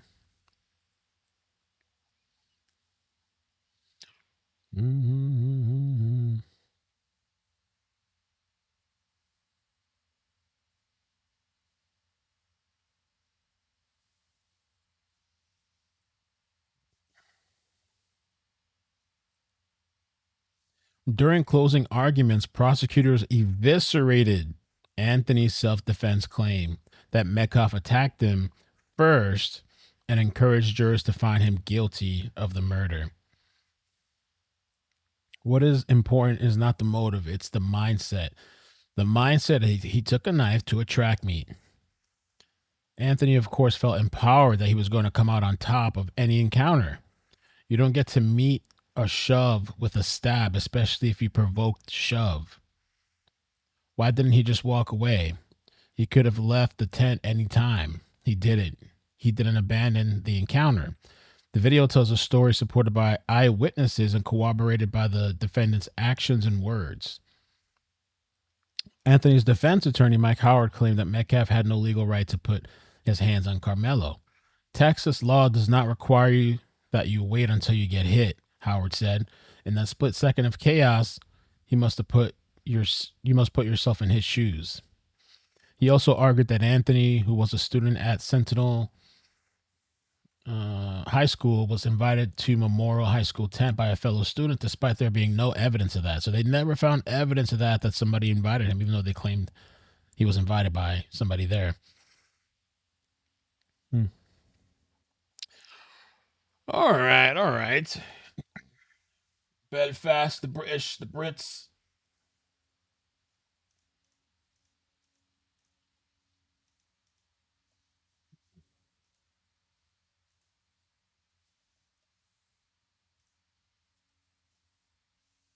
Chaos everywhere. Is there anybody else giving updates, reports?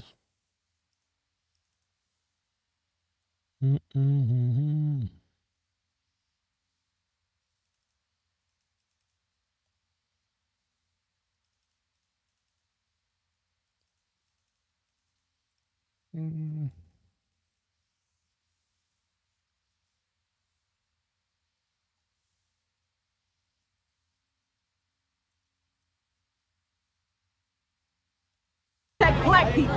Anytime a white man or a white child can go and put their hands aggressively on anybody and something like this occur, it's self-defense. It's self-defense. You put your hand on me and see how I respond. Beat your motherfucking ass. Oh. What will the Anthony family do? What will the Anthony family? What will the people that's standing behind the Anthony family do? That's the question you should ask. We're going to stand behind them and we're going to fight. That's what's going to happen. What is your relationship with I have no relationship. We black. We're brothers. We're black. We're brothers and sisters. We're blacks. We're the indigenous people of this earth. Ain't nobody out here killing them, bitch. We black. It's a repeat. Black people, black sisters and brothers, black kings and queens, we gotta stick together. This makes no goddamn sense. That young boy, he was defending his goddamn self. Donald Trump is a goddamn bully. Oh shit. Donald We Trump gotta is. stick together. What Donald Trump got to do with this? We gotta stop hurting one another. Y'all don't see what's going on? Just It's Trump always catching strays, yeah. like they doing this to Carmelo, guess what? It could be your child, little kids out here, it could be you. And I'll be out here for y'all. We gotta fight for one another. It's us, we all we got. They say that it's not about race, but there was not one goddamn black person on that jury. It was automatically about race. I don't wanna hear that bullshit. Straight up. Jeez. Oh man. I'm scanning for some updates, but they found Karmelo Anthony guilty. A lot of reactions, people pissed off. I wonder what Charleston White has flip-flopped so many times on this. Well, I don't know if he has. Well, he did. At the beginning, he flip-flopped, and he's jumped on Carmelo's innocent. A lot of people thought he was paid.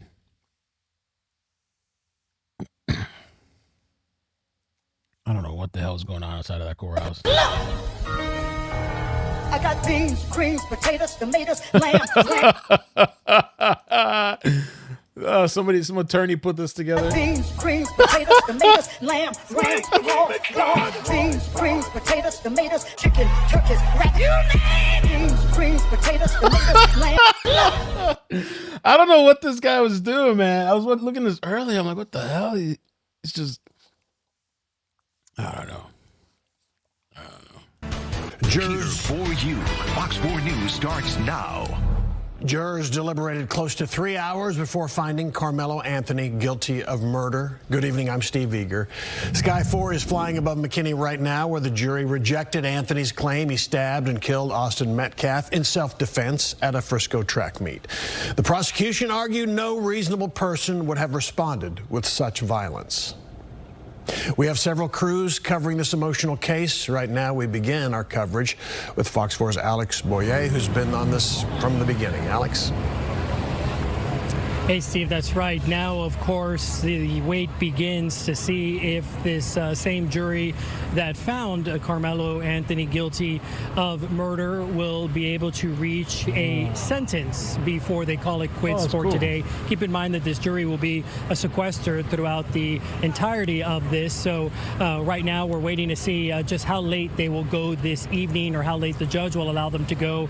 Seemingly, he will allow them to go as late as they would like to deliberate while they were here in regards to the sentencing. I can tell you that outside here, it has been a wide range of motions, as you might expect, with folks waiting to see what the verdict was going to be. As we now know, Karmelo Anthony has been found guilty of murder. I can tell you the crowd began to build first thing this morning outside the Collin County Courthouse as attorneys for both sides were presenting their closing arguments. Each got 35 minutes to make their final pitch to the jury. Then the jury got the case at 11 a.m. And during jury deliberations, I was keeping an eye on folks out here, kind of watching what they were doing. Several people here on social media live streaming. Others were simply sitting under the tree, kind of waiting to see what was going to happen. And others were also chanting and praying. When word got out that there was a verdict, the crowd all began to gather here near the steps of the courthouse. So over a dozen law enforcement officers came outside and formed a line separating the crowd from the steps of the courthouse. And from my vantage point, I can tell you that most people seem to abide by the officers' orders. When the crowd learned that Karmelo Anthony had been found guilty of murder, I heard some audible gasps and moans, but many people stayed quiet. I think they were really just trying to take in and digest what they learned. Then I heard a woman yell, "Let's stay together," and another woman on a loudspeaker who began preaching and praying for folks. But as we come back out here live, we've been keeping an eye kind of on the scene around me. I can tell you that there are still easily several dozen people here, probably close to 100 people still here now waiting to see what the final fate of Karmelo Anthony will be. I can tell you within the past hour or so, we've seen some people leave and then some new people starting to arrive. So clearly lots of folks are going to remain here at the Collin County Courthouse, as will we, until we finally know what's going to happen, if anything's going to happen by the end. I don't know what time they're allowed to go to till today, because it's 5 o'clock over there now. We know you'll be there. Alex, thank you for that. We want to transition now to Fox 4's Amelia Jones, who's been gathering reaction outside the courthouse as well. Amelia. Hi there, Steve. I echo Alex in what he was saying, that we have seen some people leave, but then we've seen more people come into the parking lot of the Collin County Courthouse and kind of gather and talk to people who are still here. I asked people, why are you still here outside of the courthouse? And they told me that they want to be here to hear the sentence. And some of Karmelo Anthony's supporters who have been here in the multiple days of testimony wearing purple, I spoke to one of them and they told me that they want to stay out here to support the youth, meaning Anthony in this case. So some people, as Alex mentioned, they are gathered in small groups under the trees to get some reprieve from the heat here, but we have seen them gather in much larger groups at times. Things have gotten quieter. There's no longer music playing. We have not heard anyone come over to the loudspeaker to preach, and no chants have been heard either in the last hour or so. Now, after the verdict was issued, I spoke to one man who lives here in McKinney. He wasn't a part of the public who was inside the courtroom for any of the testimony, but he has followed the case since it happened in April 2025. And he told me his reaction when he heard the verdict was that there are really no winners here. I just tell people this, man, is until you've been in this situation. Yeah, we saw this guy earlier. Yeah, no, it's I don't think it's no real. It's just, I guess it's just justice and accountability. But yeah, it's there's no, like, I mean, I don't know who really comes out a winner in this, There's this clip apparently saying Nick Sorta posted this. Carmelo Anthony supporters are absolutely losing on each other in the courthouse parking lot. A black man walked up and told him to stop chimping out, and now they're eating each other alive. And if you know the whole Chud the Builder thing, covered it a couple of times. That's where kind of the phrase kind of comes. Hold on. That's not necessary. We understand the N-word very well. We use it, we utter it, we understand. Niggas being niggas. All I'm saying like the fuck I said. It is time to just disperse. See how I got a freedom of speech? You got control of it. And you said, why are we fighting each other? I'm on your side. I want Carmelo free. Oh, so something happened. They started turning on each other, I guess. Now I'm locked up. So why am I sitting here fighting you? Why is another black man arguing with a black woman? Why are you out here calling people niggas and degrading each other? Like they want us to. It's like some of us out here more so not to Let me tell you why. That's the best time for you to go suck a dick. Chasing, trolling motherfuckers out here. That's why. Y'all, they laughing at y'all. The enemies who y'all need to be arguing with, they right there. They watching y'all, they recording y'all, they laughing at y'all. Y'all I'm not, but I'm they right there laughing at y'all. I got my bottle. I'm sitting in front of y'all. The enemies right there. Look, he's smiling. Looking at Who's y'all the enemy? laughing. Fuck him. Look at him. Exactly. Why y'all getting consumed by me? You shouldn't be worried about me. You ain't gotta worry about me. Ignore me. Focus on justice. Don't worry about me, baby. Don't worry about me, baby. I ain't gonna shut up for shit, little ass girl. You got to talking to me now. Uh-oh. Slap that motherfucking phone out your motherfucking face. Oh, Lord.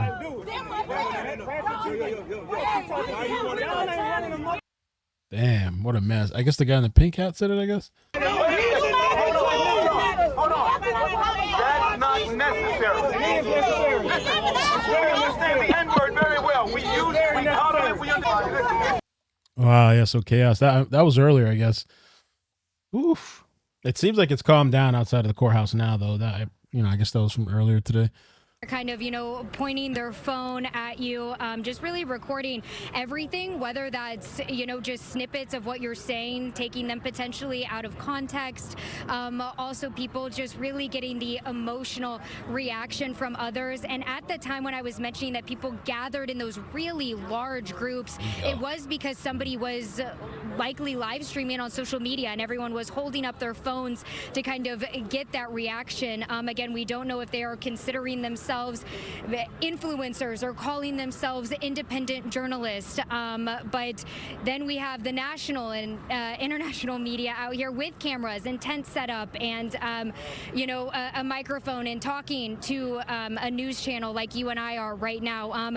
So it is kind of this balance here of obviously people just kind of talking about their reactions. And then, you have the other side here that we have been allowed in the courtroom and we have heard some of that testimony. So we're kind of taking the facts that we know here and then the reaction that we are seeing out here.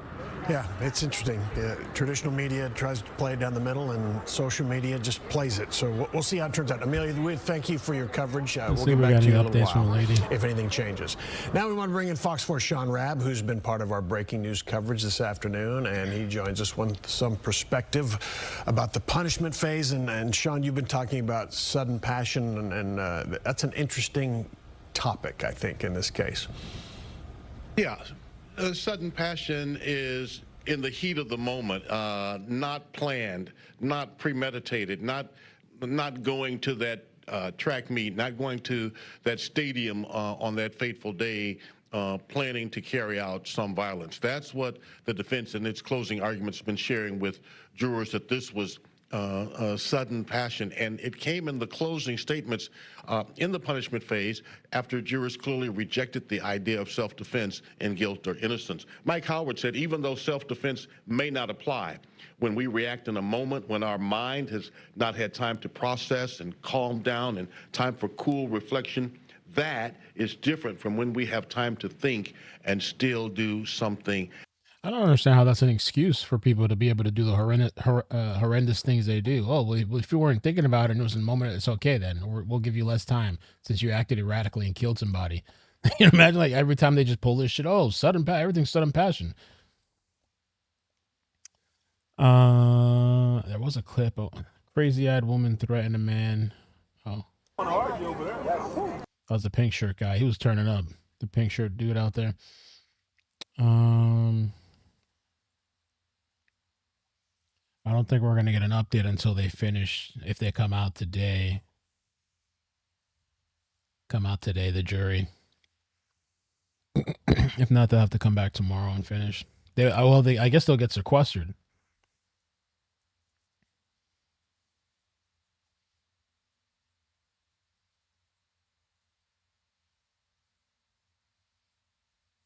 What are we going to do about this? People get very angry. You see these people, they're so smug. And you wonder, how can we wipe the smug satisfaction off of their faces when these black people are killing white people? Well, it's obvious. You think about vigilantism. You think we can't have that. We've been deprived of justice. We think the state must intervene with brutal violence. You think this killer needs to be made an example of. This young man who killed a beautiful young white person who was productive and was going to contribute to society, he should be made an example of by the law. They should give him the death penalty.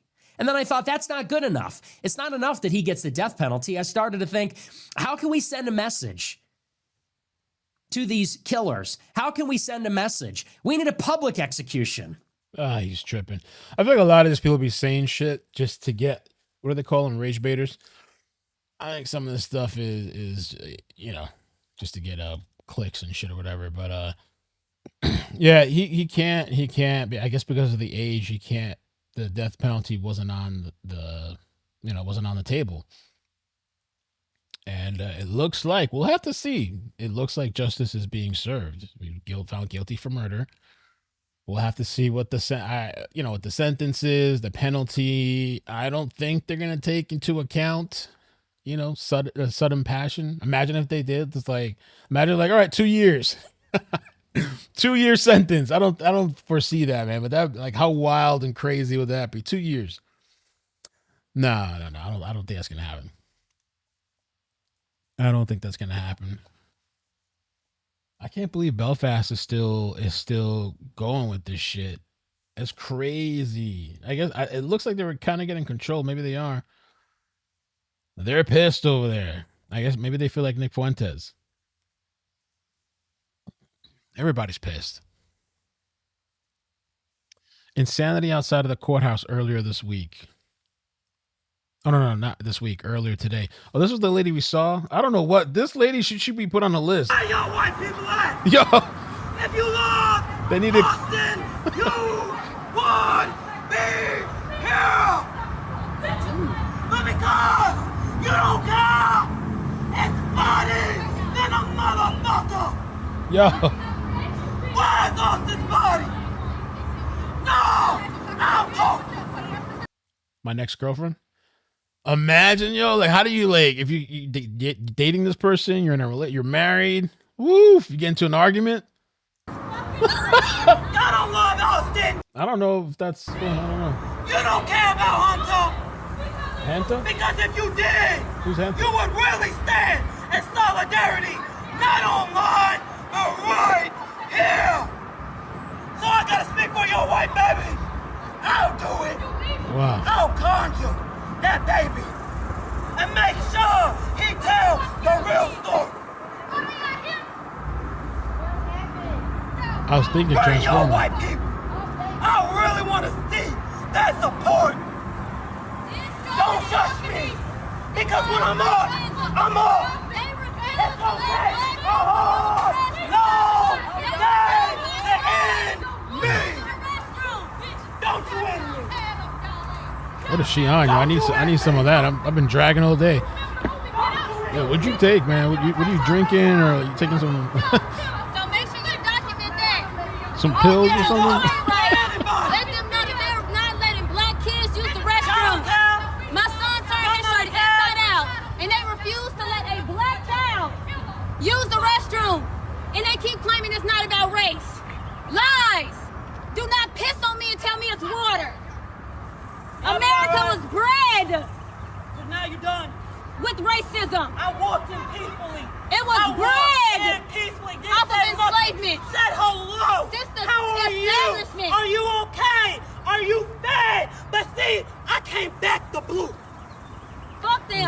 came in my booth yesterday, and I stood, and I stood, and I stood, and then I'm back in Austin, all the way. How many rituals y'all do on your white babies? I'm tired. Many. I'm glad Many. So I'll stand for Austin. Hey, while y'all recording this, just remember, y'all used to eat us. Look up the book, The What? Delectable Negro. Eat us? Don't turn off the camera now. Y'all used to eat. We're recording. Somebody running. Yes, don't turn off the camera now. Y'all ate us. Look up the book, The Delectable Negro. It's funny. You feel me? Stuffing chairs and making furniture out of our hair. But y'all don't love y'all, so y'all You want to fucking ate kill us. us to come to fucking become us. You ate us. And the crazy part about it is, see, I'm religious, I'm a You Muslim, ate us. which means that I stand for us all. But the fact that ate you us. motherfuckers would rather kill us than to Crazy say, you know what, I part is stand it's with still y'all. peace, love, unity, Y'all can't beat us, and we love y'all, and y'all don't even love us back. Y'all don't love y'all self, so y'all kill us to try to become us, and you'll still never fucking be. This baby, I want you to fix your shirt. I want you to fix your shirt. You need to show them. This baby, nothing. This baby had to turn his shirt inside. I don't care about this. Because it's not even that then. It's not even this. Move. No issues with The him. fuck do y'all She's think over here y'all are? laughing Fucking move. when I said about the book, The Delectable Negro. Nobody ate a fucking You're baby. okay. Nobody ate your pine. No. Your president ate What the fuck is children. your It's kind? We literally are all one. What in- color is your blood? in What the color is your fucking blood? book. It's red, It's in right? the Epstein files. No. The I thing don't y'all give a don't fuck. wanna speak Your about. blood is red like mine. You feel me? The We're Epstein one. files, the thing We're y'all don't want to one. speak I don't give about. a fuck. The We're not in Epstein your files, way, so the that thing backup y'all shit don't want to don't speak work. about. We're not in your The motherfucking Epstein way. files, the thing you don't want to speak about. Ain't nobody in The your fucking Epstein way. files, the thing you don't want to speak about. The Ain't nobody Epstein in your files, the fucking thing way. you don't want to speak about. We are one, and The you can't get Epstein the shit files, through the your thing you don't fucking want to speak head. about. Let's Oh talk my about You can't the get it through your head Delectable that we are Negro. one. Let's talk about the I don't know how they do it out there. Oh, look.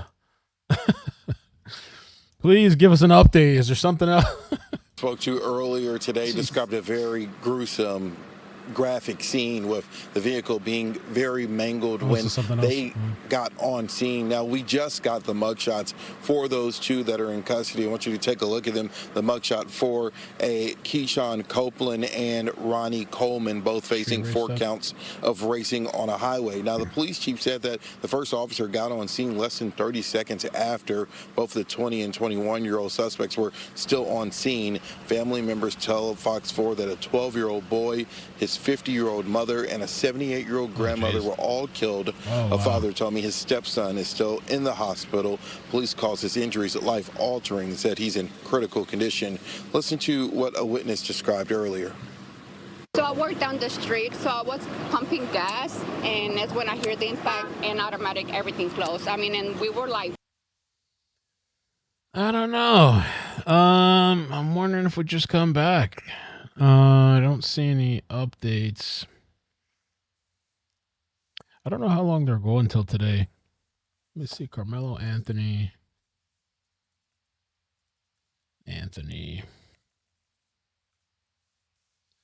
I don't know what time they're going until they tell the jury, okay, go home, or they're going to sequester them.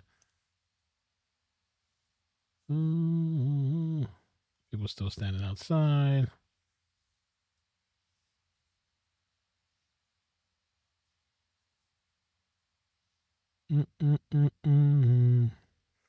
I guess, is this chopper over the area? Yeah, this looks like the courthouse. Looks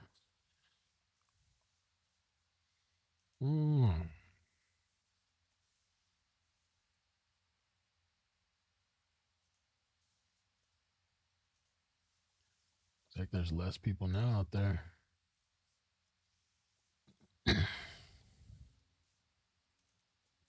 Carmelo. 6? They're going till 6?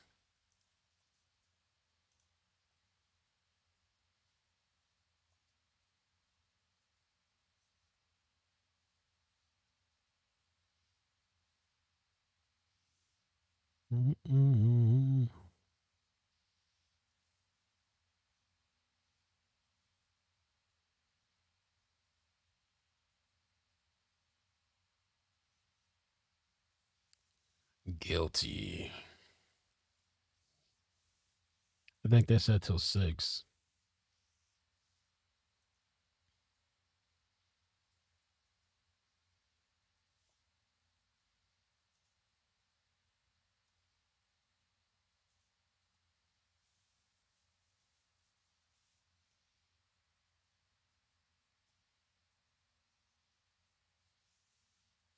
Yeah,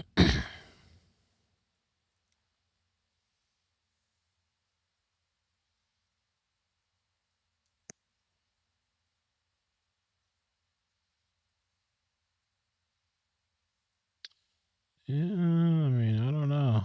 I don't know.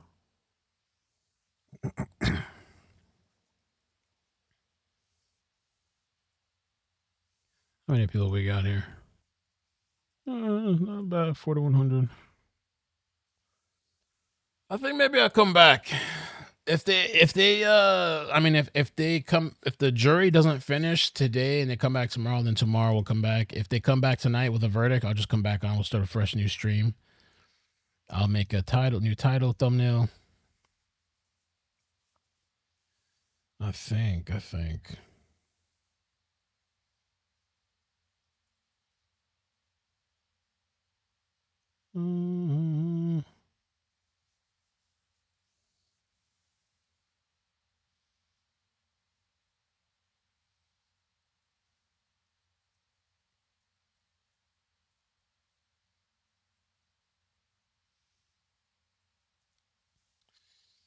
They can go until 11, can they? I don't know. What do you guys want to do? Stay here forever, Mel.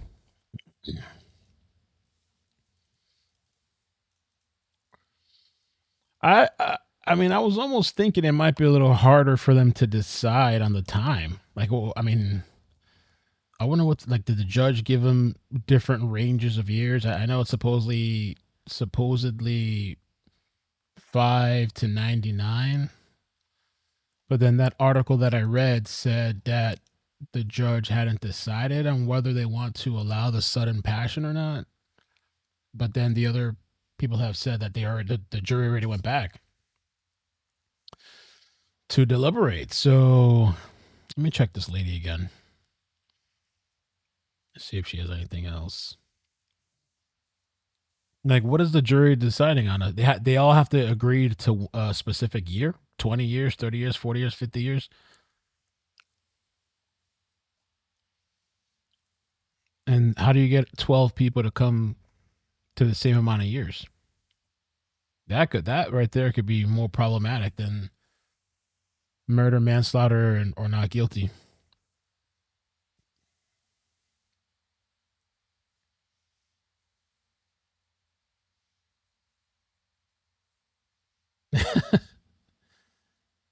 Damn, Soul Calibur. I'm kind of I would say a Street Fighter. I'm more into Street Fighter, but Mortal Kombat was dope too. I never got into Soul Calibur. I always wanted to, like, I don't know if I've played it or not. I've always wanted to play Soul Calibur. Let me see. Soul Calibur. That shit was dope. Though. Every time I saw the videos. Oh no, I never got to play that game. Every time I saw the videos and everything, the graphics look so cool.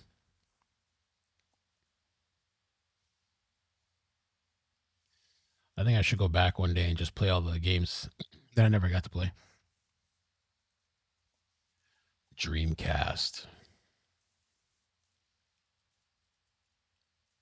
Grand Theft Auto 6. If it ever comes out in my lifetime, for sure, I'm buying the game, the deluxe version, whatever it is, and I'll definitely be playing that game. Oh, King of Fighters. Oh my God, I forgot about that game. Tekken! Oh shit, Tekken was dope. Tekken? Oh man. That takes me back. My stepbrother used to kick my ass in that all the time. Tekken. Oh. I used to play Marvel vs. Capcom too at the arcade. I used to get my ass kicked in that too because these people were experts. Like, they would know all these infinite combos and stuff.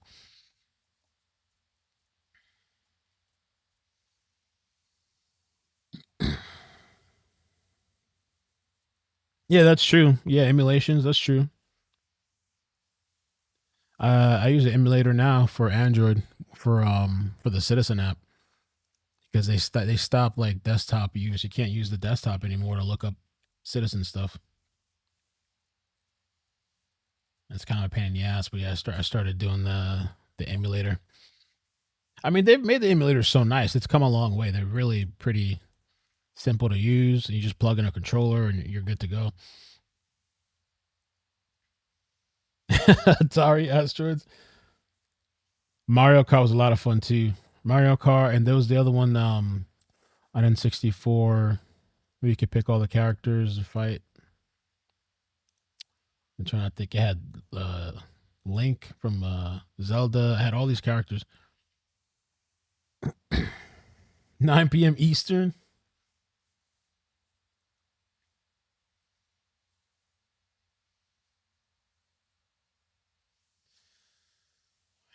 Are they charging him as an adult? I don't know. I mean, I thought they said that 17 is considered an adult, but also 17 they can't give him the death penalty. Like, so burning cars into an apartment. Shit. Yo, these Belfast people really turn up over there. Look at this shit. Oh my god. This was earlier. Shit. Oh my god. Oh my god. Oh my god. Wow.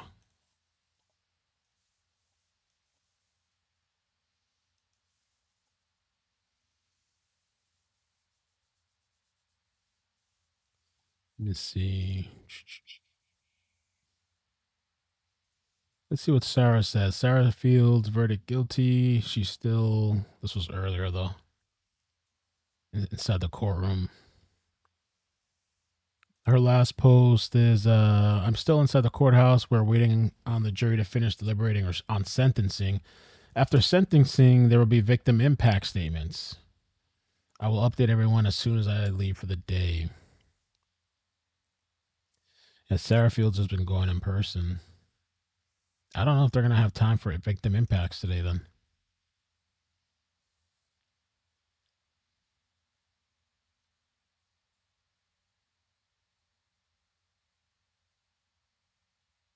Yeah, Sarah Fields caught a lot of shit over this case. I think threats and all kinds of stuff.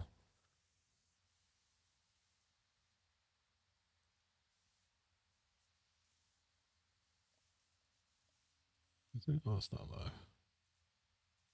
There it is.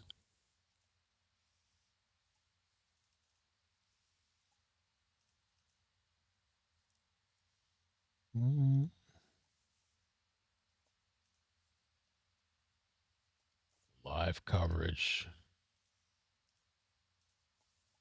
Let's see what they're saying here. Joining us and kind of getting caught up on the day's events.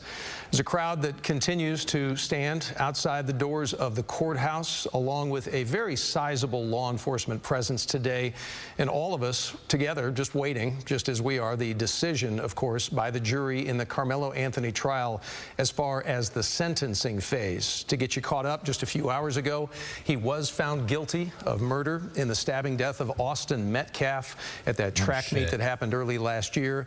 After roughly 3 hours of deliberations for the jury, they came to the verdict that he was guilty of murder.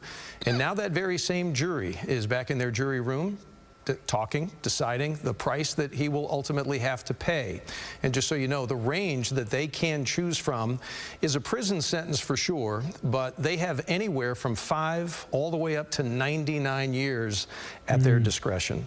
So be sure to stay with us online for instant news on this regarding a sentence. If the jury does decide tonight, we'll be live on the stream. Yeah, I don't know. I think that's kind of tough. How are they all gonna? Maybe they should have just gave them a range. I mean, I didn't get to see the instructions, but how do they all decide on a specific number between 5 and 99 that they all agree on? I remember when I was on jury duty, there was most of us had agreed that the person was not guilty, I believe, of manslaughter, just a DUI. It was actually this baseball player a long time ago, James Leyritz. It was a messed up case. It was a messed up case. And it happened in Fort Lauderdale, downtown Fort Lauderdale. And I don't remember. There was a car accident. I vaguely remember the details of the case. But they both had alcohol in the system. The victim, the person that passed away too, unfortunately had alcohol in her system as well. And it was just like it was just reasonable doubt. It was just like his his attorney did a really good job, and you could tell. That's when I learned, like, holy shit, like, this is what money gets you in the legal system. This is why you need an attorney, but not just that. If you have the money, expendable money, that is what money buys you. An attorney that will question every little aspect of everything. But on deliberations, I remember there was this one lady. I don't remember if she wanted murder. Not murder. I think it was just manslaughter on the table. Let me look at it. I think she wanted everything off the table or something. We were like, no, something. We didn't agree on something. It was like her just holding up everybody. Everybody was just like, fuck, yo, this one lady, you know what I mean?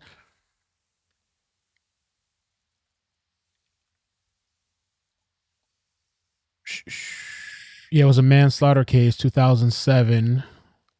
Jim. I said James. Maybe that's short for Jim. I don't know. Jim Leyritz, famously charged. He's a former New York Yankees player, charged with DUI, manslaughter, and DUI property damage. It was a sad story. It wasn't like a easy decision or anything, but he collided with a 30-year-old mother, Freda N. Vitek, who died as a result of the crash.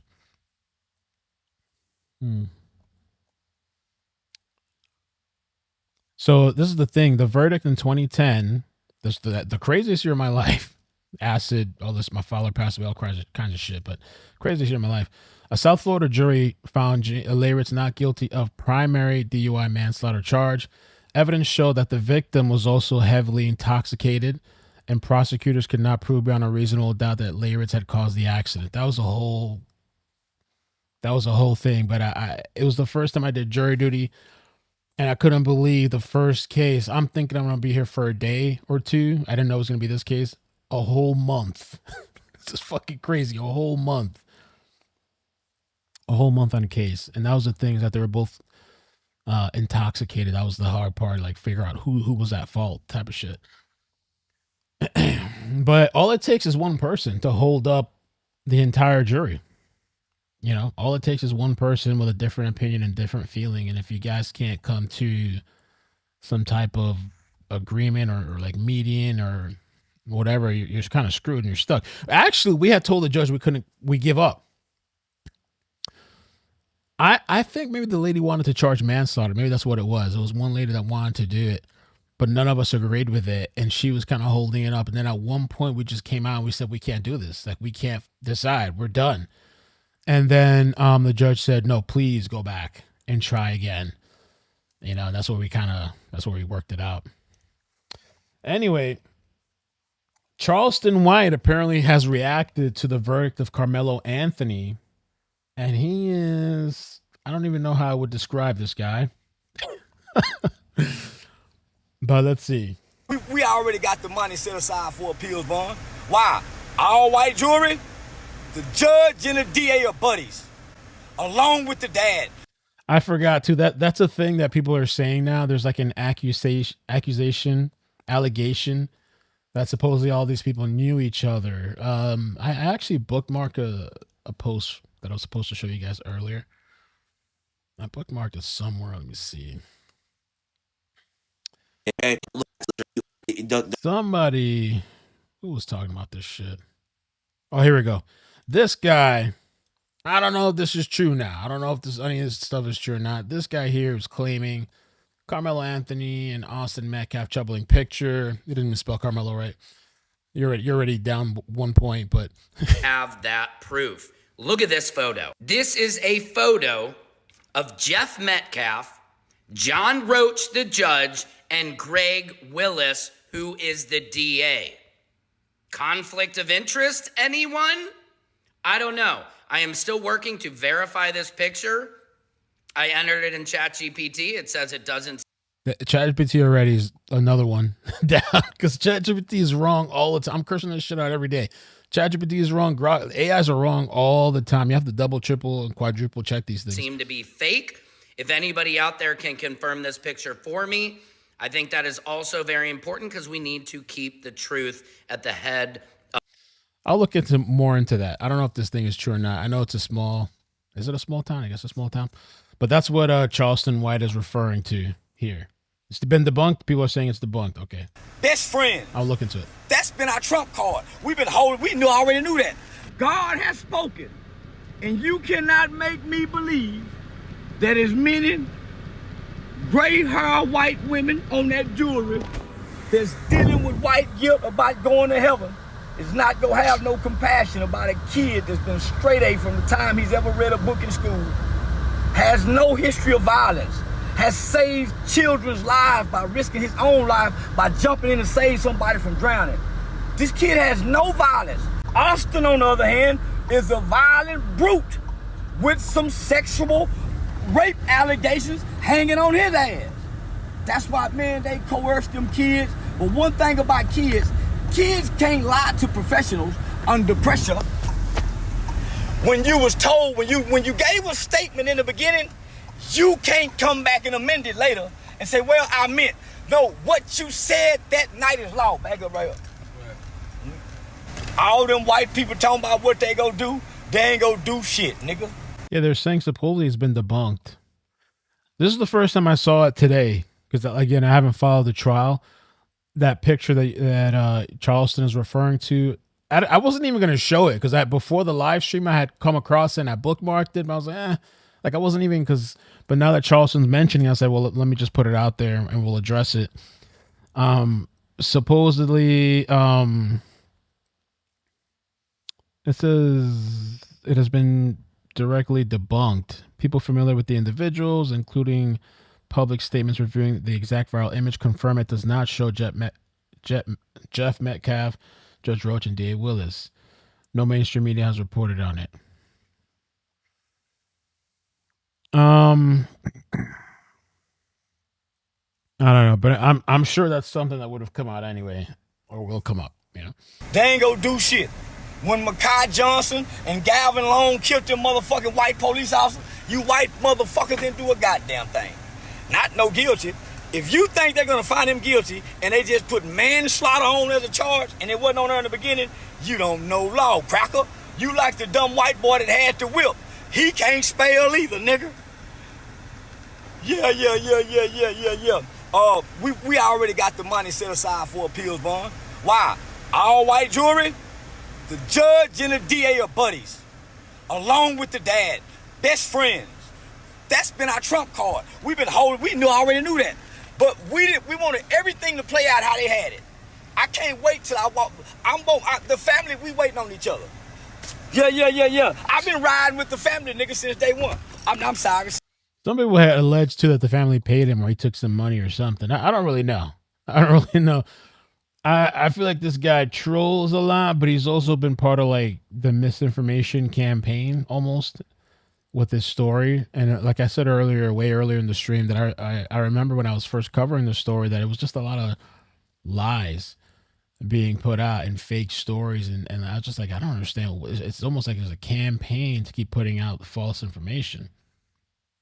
It's just weird.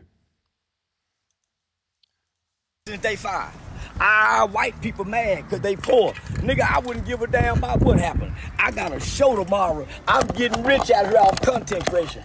All you white people, you're still gonna be fucking poor, struggling with gas prices. Say, big dog, hey, I wouldn't have got me a Miss Lily. I wouldn't have got me a white woman. Yeah, I wouldn't have got me a white woman. I'm finna treat her like she black today. So I'm giving her everything she wants. You want some wings?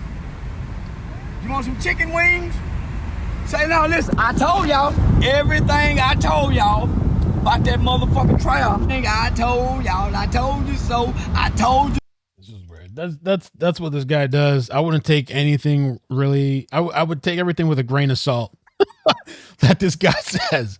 I really would take everything with a grain of salt. And at one point, like the beginning, he was pro Metcalf, and then he switched up, and the whole time he's been like this. And yeah.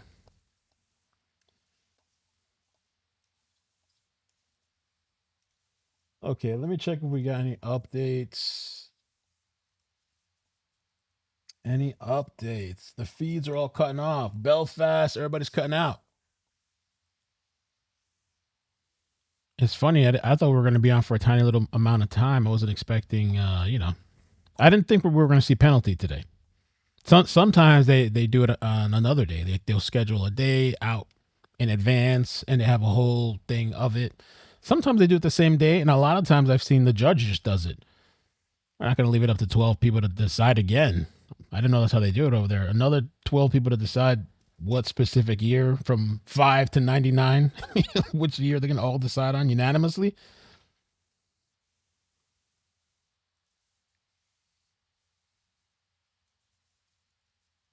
Oh, that's intense. Damn. You guys ever done jury duty?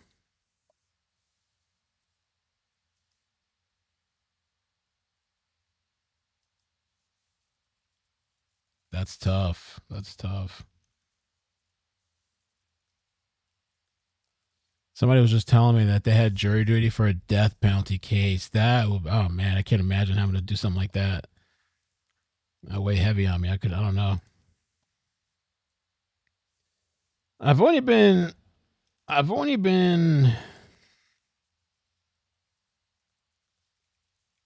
asked to go twice, and the one time it was that month-long case, and then there was another time, which I feel like if you do a couple of weeks of jury duty, you're on for a month. I feel like you should be, for the rest of your life, this shouldn't bother you again. I feel like this should just leave you alone.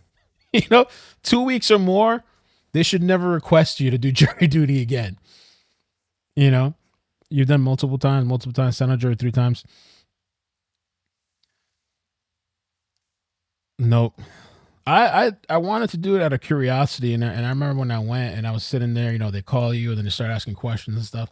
A lot of people don't want to do it, and they'll try to come up with excuses to get out of it. And I understand some people, you're just not going to get paid by your job and stuff. I think I ended up using like some of my vacation time or something. They pay you very little. Like some people they can't afford to be gone for a prolonged period of time. I mean, if it's 1 or 2 days, okay. But if you're on a case for like a long ass time, what do you do? But I think it's interesting. I think I think people should do it at least once in their life, because you'll realize it's way different than all this online shit. It's way different. I feel like it's a lot of these people portrayed us some kind of fantasy world, just like Chud the Builder. There was a clip where Myron Gaines was arguing with DJ Academics, and he was trying to say that they're not going to use his internet posts against him, Chud the Builder. And I'm like, and Myron supposedly was a Fed. I don't know how he wouldn't know that unless he was just being purposely obtuse. Of course they're going to use his online posts against him. What? Of course. Where he said he wants to kill these kinds of people and all that stuff. Of course. You didn't think they weren't going to use that? It's just like lawsuits too. Let me check. Are they done for the day? I wonder. Did we get an update that we didn't know about? About 2,200 free tickets were. Are they done for the day? Let me see. Let me check Sarah Fields or some of the other reporters if they can tell us.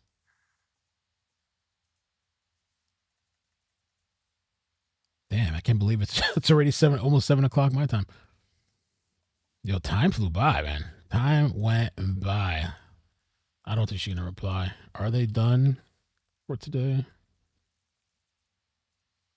If the news just got tired of the shit, they just left.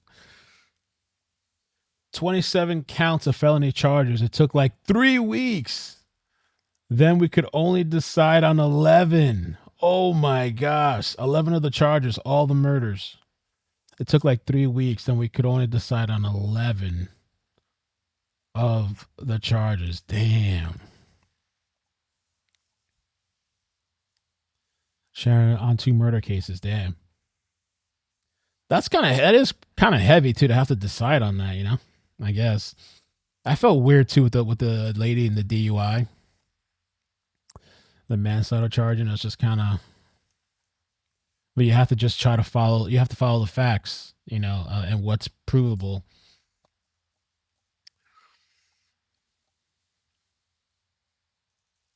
Let me see. Is there anybody else talking? There was this lady that's been doing amazing reporting too. I wasn't following Sarah until like yesterday. I didn't know. I didn't know she was doing the case. Maybe I should do an update tonight. But there's this reporter. Marianne Martinez with the Daily Mail. She was doing posts and then put a link to the Daily Mail article.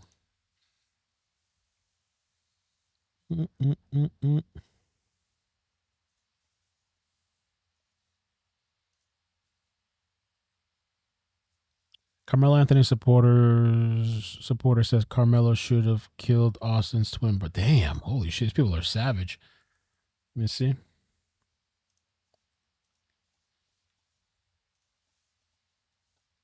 That's the thing too. Some people just really have like, they're just filled with hate. You know what I'm saying? Some people are just very, that's the wrong link.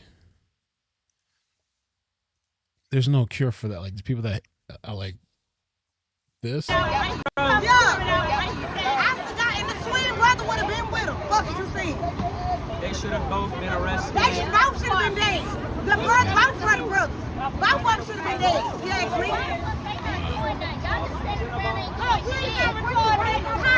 Don't record me. I asked you not to record me. Yeah. I forgot, and the twin brother would have been with him. Fuck what you saying? They should have both been arrested. Okay, let's see.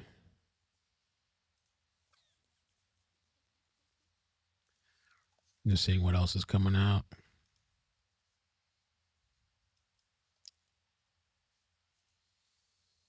So they have not updated this article. Okay, 8/16 was the last time.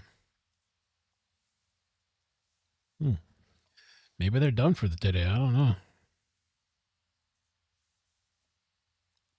Maybe they wouldn't even tell people at first too, right? They probably gotta like get those people out of there without anybody knowing, the jury. These people are so mad. Gotta like whisk them away in some type of underground exit or something. Get them the hell out of there.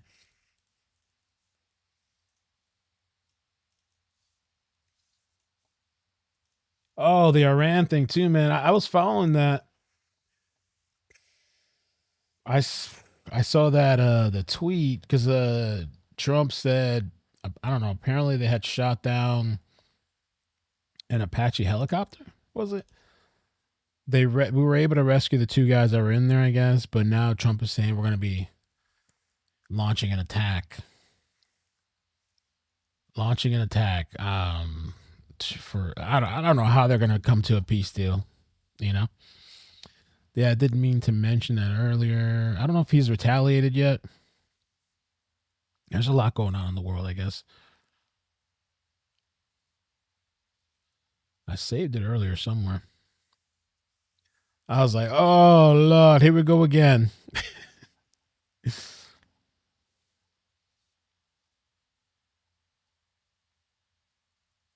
No, New York was crazy.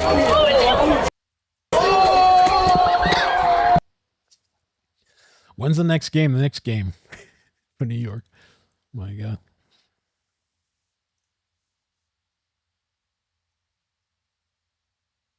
Yeah, that photo, from what I've seen and what people are telling me, is not actually the people they're saying it was. Okay. Yeah, I didn't give it too much. Oh, look, are they talking now about this? Let's see. Oh, no, they got off. They got off.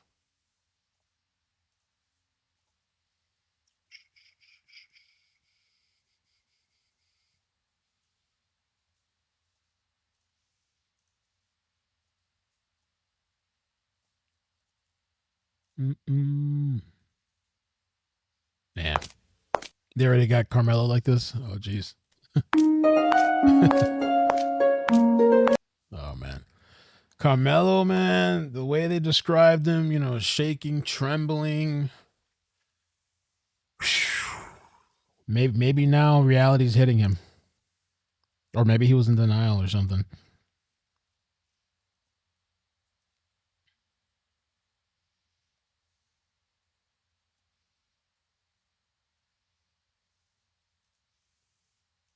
Let's see.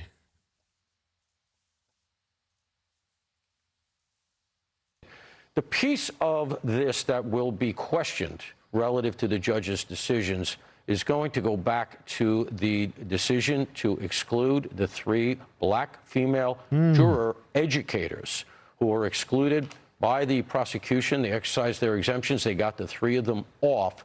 That is almost certainly going to be an avenue for appeal. The judge's justification for that was that it had nothing to do with race, and that's what the prosecution contended, but it had to do with the fact that they were educators. And as teachers, the feeling was that they were going to be inclined in a way that cut towards the defense.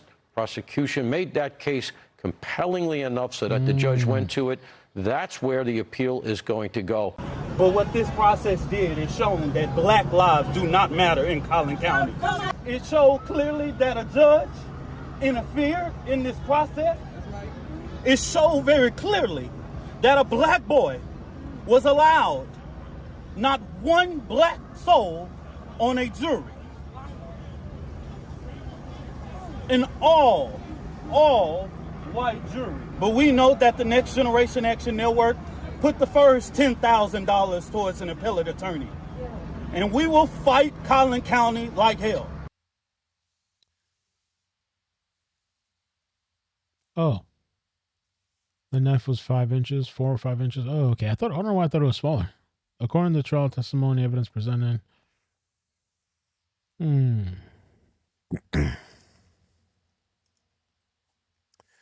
another clip to Carmelo Anthony's own family members cursed out and assaulted journalist Elijah Schaffer. Elijah Schaffer is kind of controversial. He's had this weird stuff going on recently on X, but I guess he showed up out there. This was the family, I guess? We're just here with press just to record and talk to you guys or see what's going on. Okay. We don't like the verdict. You came out our face now. Go ahead on. Okay.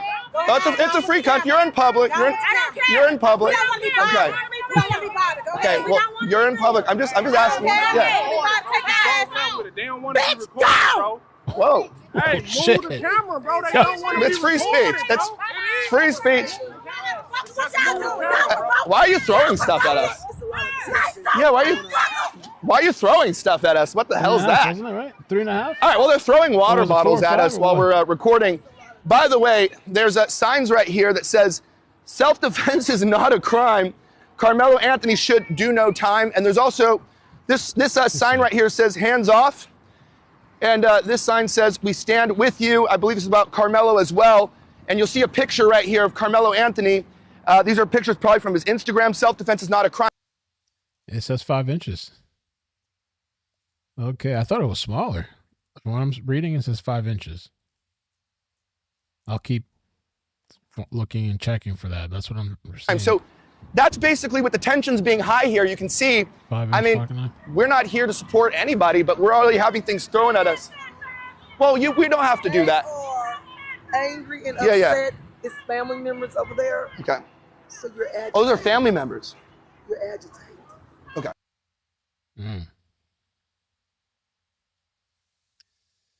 Elijah Schaffer.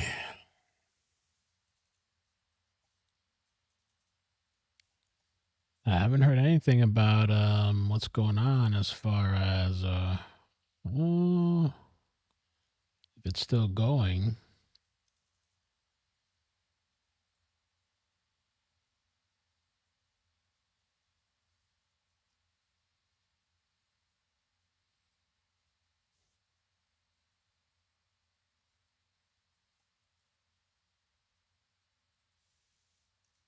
Damn, that's crazy, bro. Be careful if you're scrolling, especially if you got kids around and you're scrolling the Ireland thing that happened. The guys decapitating, this shit's all over X. Pretty wild.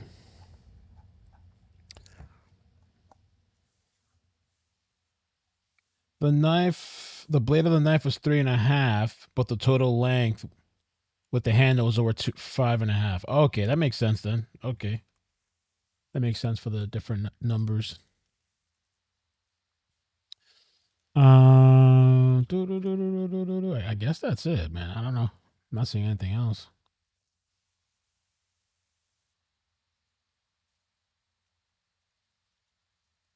This person, American Freedom Legal Fund. 3 hours of deliberation. Carmelo Anthony is found guilty. These jurors went with their bias. He will win on appeal.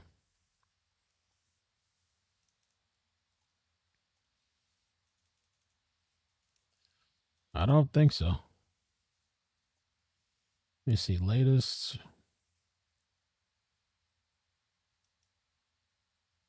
Oh, she just posted 5 minutes ago. Closing arguments for Carmelo Anthony sentencing. Dewey Mitchell speaking for the state. Nothing you do with your verdict, no matter what it is, nothing you do will take more from Carmelo Anthony or his family than he took from Austin Metcalf. Carmelo Anthony's going to have the opportunity to continue to be a son, to continue his life, to find out what he's interested in, maybe meet the love of his life, have children. Austin Metcalf did not have that opportunity to meet the love of his life. Didn't have the opportunity to know what it felt like to hold a plaque of graduation. Isn't going to know what it's like to have children with someone you love. He's never going to have the time with his parents where he grows up and he gets out of those teenage years, Mitchell said. Damn.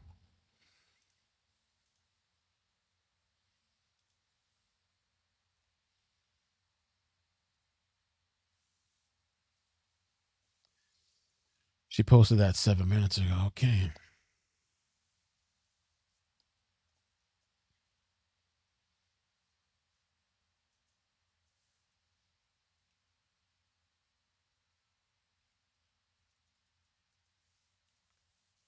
It's the summer. Oh, this TV. Oh, they're still there, but they're not showing anything. Okay. Carmelo. Yeah, I think I'm assuming they're done. Seems like it. I don't see any live feeds out there anymore. But they haven't announced. I don't see any public announcements either. Let me do a little search again. So we'll come back tomorrow. Here's a article from 11 minutes ago, 9 minutes ago. Let's see what they say.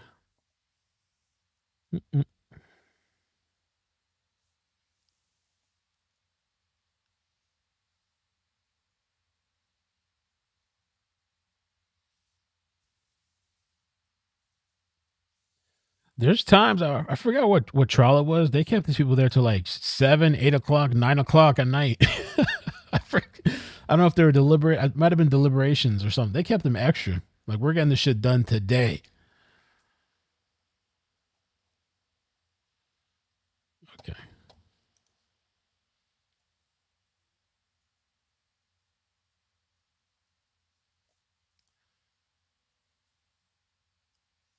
Okay.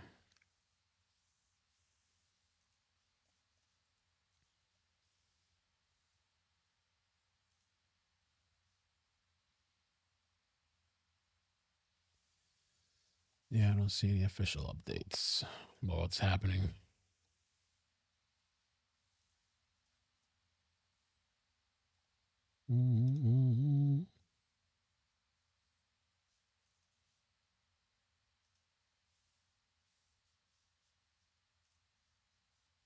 Sarah.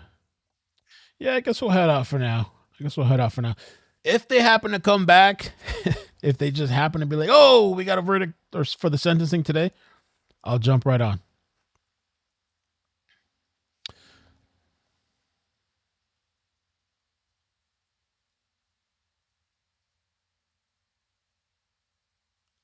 I will jump right on. If not, then I'll see you guys tomorrow when they come back. Yeah, Brianna says it's important to keep reminding people that it was not an all-white jury. 5 of the jury were minorities. The black population in Collin County is 12%. That's what I saw too. So, I mean, they're getting very upset about this. But I mean, I don't know. Unless you're going to force a jury, you're going to search out black people or something. DEI jurors or something. I don't know what they expect. But they are saying that there was 5 minorities, just not black people. There was 5 minorities on the, on the jury.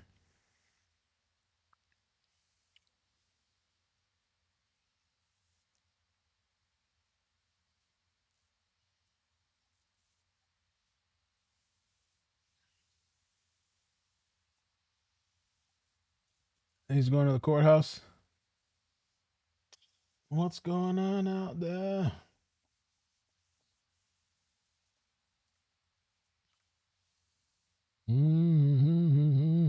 Oh. Is it over or is it not?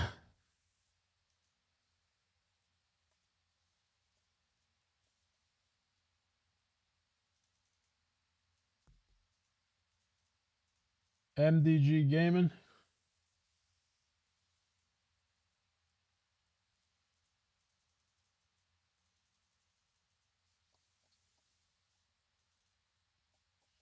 Oh, he's up there. Over there somewhere? Over there somewhere? Over there somewhere? He's wearing a press hat, isn't he? I don't know about the stream. You got a live stream going? Oh, yeah, yeah. Live stream. Channel name, man? MDG Gammon. MDG Gammon. Capital MDG. I covered news. I've been to Portland for the... you were in Portland, Oregon? Yeah, I've been to Portland. I was just in Atlanta. Been Vegas. Been all around. I go to... So you travel the whole country? I try to. That's try what's to. up, man. We don't put up with that. You know, Oh, surprisingly, somebody that has their redirect turned on. I'm shocked. normally do court hearings, or you just do anything that strikes people's interest? Well, I went to Portland for the ICE facility. You were at the ICE facility up there? Yeah, so things where there's like potential civil unrest. You know, Portland, they're crazy. That's one city, they always freaking protest, man. They do. They'll protest the part and win up there. How was that up there? Was it chill, or did it get pretty wild? They know me and they don't like me. Oh, So they it's. don't like you up there. I got Your friends. media, Well, I have to be careful. I expose their crimes. When they commit crimes and they riot, Oh, okay. I get documentation of it. They don't like that. MDG Gaming. Oh. Better watch It's out. been pretty peaceful out here since I've been here. I was Yeah. here Friday too. Well- There was a little bit of a confrontation. Well, it wasn't a little bit. It was a 20-minute confrontation. When I left, because I'm East Texas. When I left to get here, it looked like it was getting hot and hairy because that's when the sentencing had been, or the. Maybe we'll do a little transfer. I don't know. Let me take a look if there's any other updates. If not, maybe we'll just do a transfer and send some love. And then if they come back with a thing, I'll come back. If they come back with a verdict or something, let me just check. Carmelo. Took us 3 hours. Saying before they left for deliberation. I don't know. Maybe they're still going. Because what time is it there? It's 6 o'clock over there now.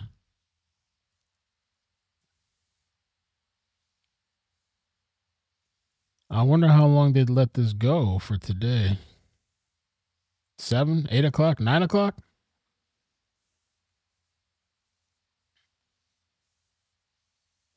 He was sentenced within 3 hours, I believe.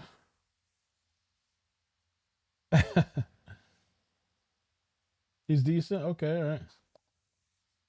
Let me see.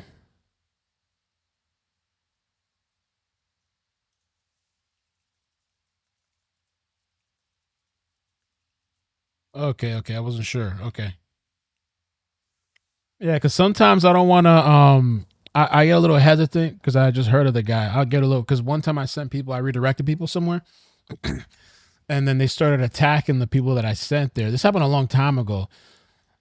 I don't know why they just started like, oh, stop spamming, because they're just saying, oh, Kuykendall sent some love with her, and the mods are there, they got so mad, and the guy was like talking shit. I was like, oh my God, I'm never gonna do that again. So I just try to be careful, but they said this guy's cool.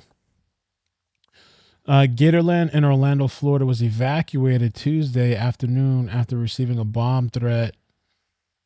Oh, wow. The park said guests and staff were cleared from the property and policed. Later said the threat was not credible. Okay. Okay. Well, that's good. At least not credible.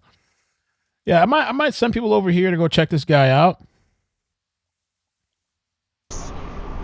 Send some love, subscribe. I'll subscribe too. There's a lot of media here. There's still a lot of people out there, though.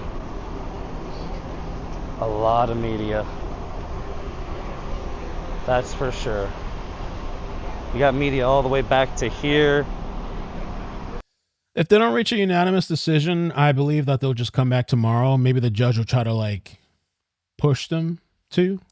But if let me look that up. But if they don't, I don't know if the judge can just take over and be like, listen, you guys can't decide. I'll decide for you.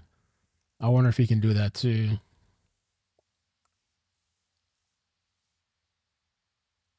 Let me look it up real quick, and then we'll send people over. Hung jury on punishment. That could happen. What happens if the judge will declare a mistrial as to punishment only? How does that work out? The guilty verdict stands. Anthony remains convicted of first-degree murder. The case cannot go back to square one. New jury for sentencing. How would that even happen? How's that possible? A brand new jury would be selected. This new jury will only decide on the sentence. How do they do that without having to go over the whole case? The new jury will hear the punishment evidence, including testimony like his mother's, and decide the sentence. Possible outcomes after the new jury. Wow.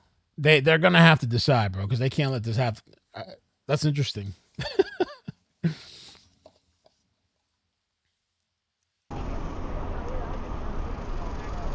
So, yeah, I'm going to get off for a little bit. I'm going to send you guys over to his stream. Check him out.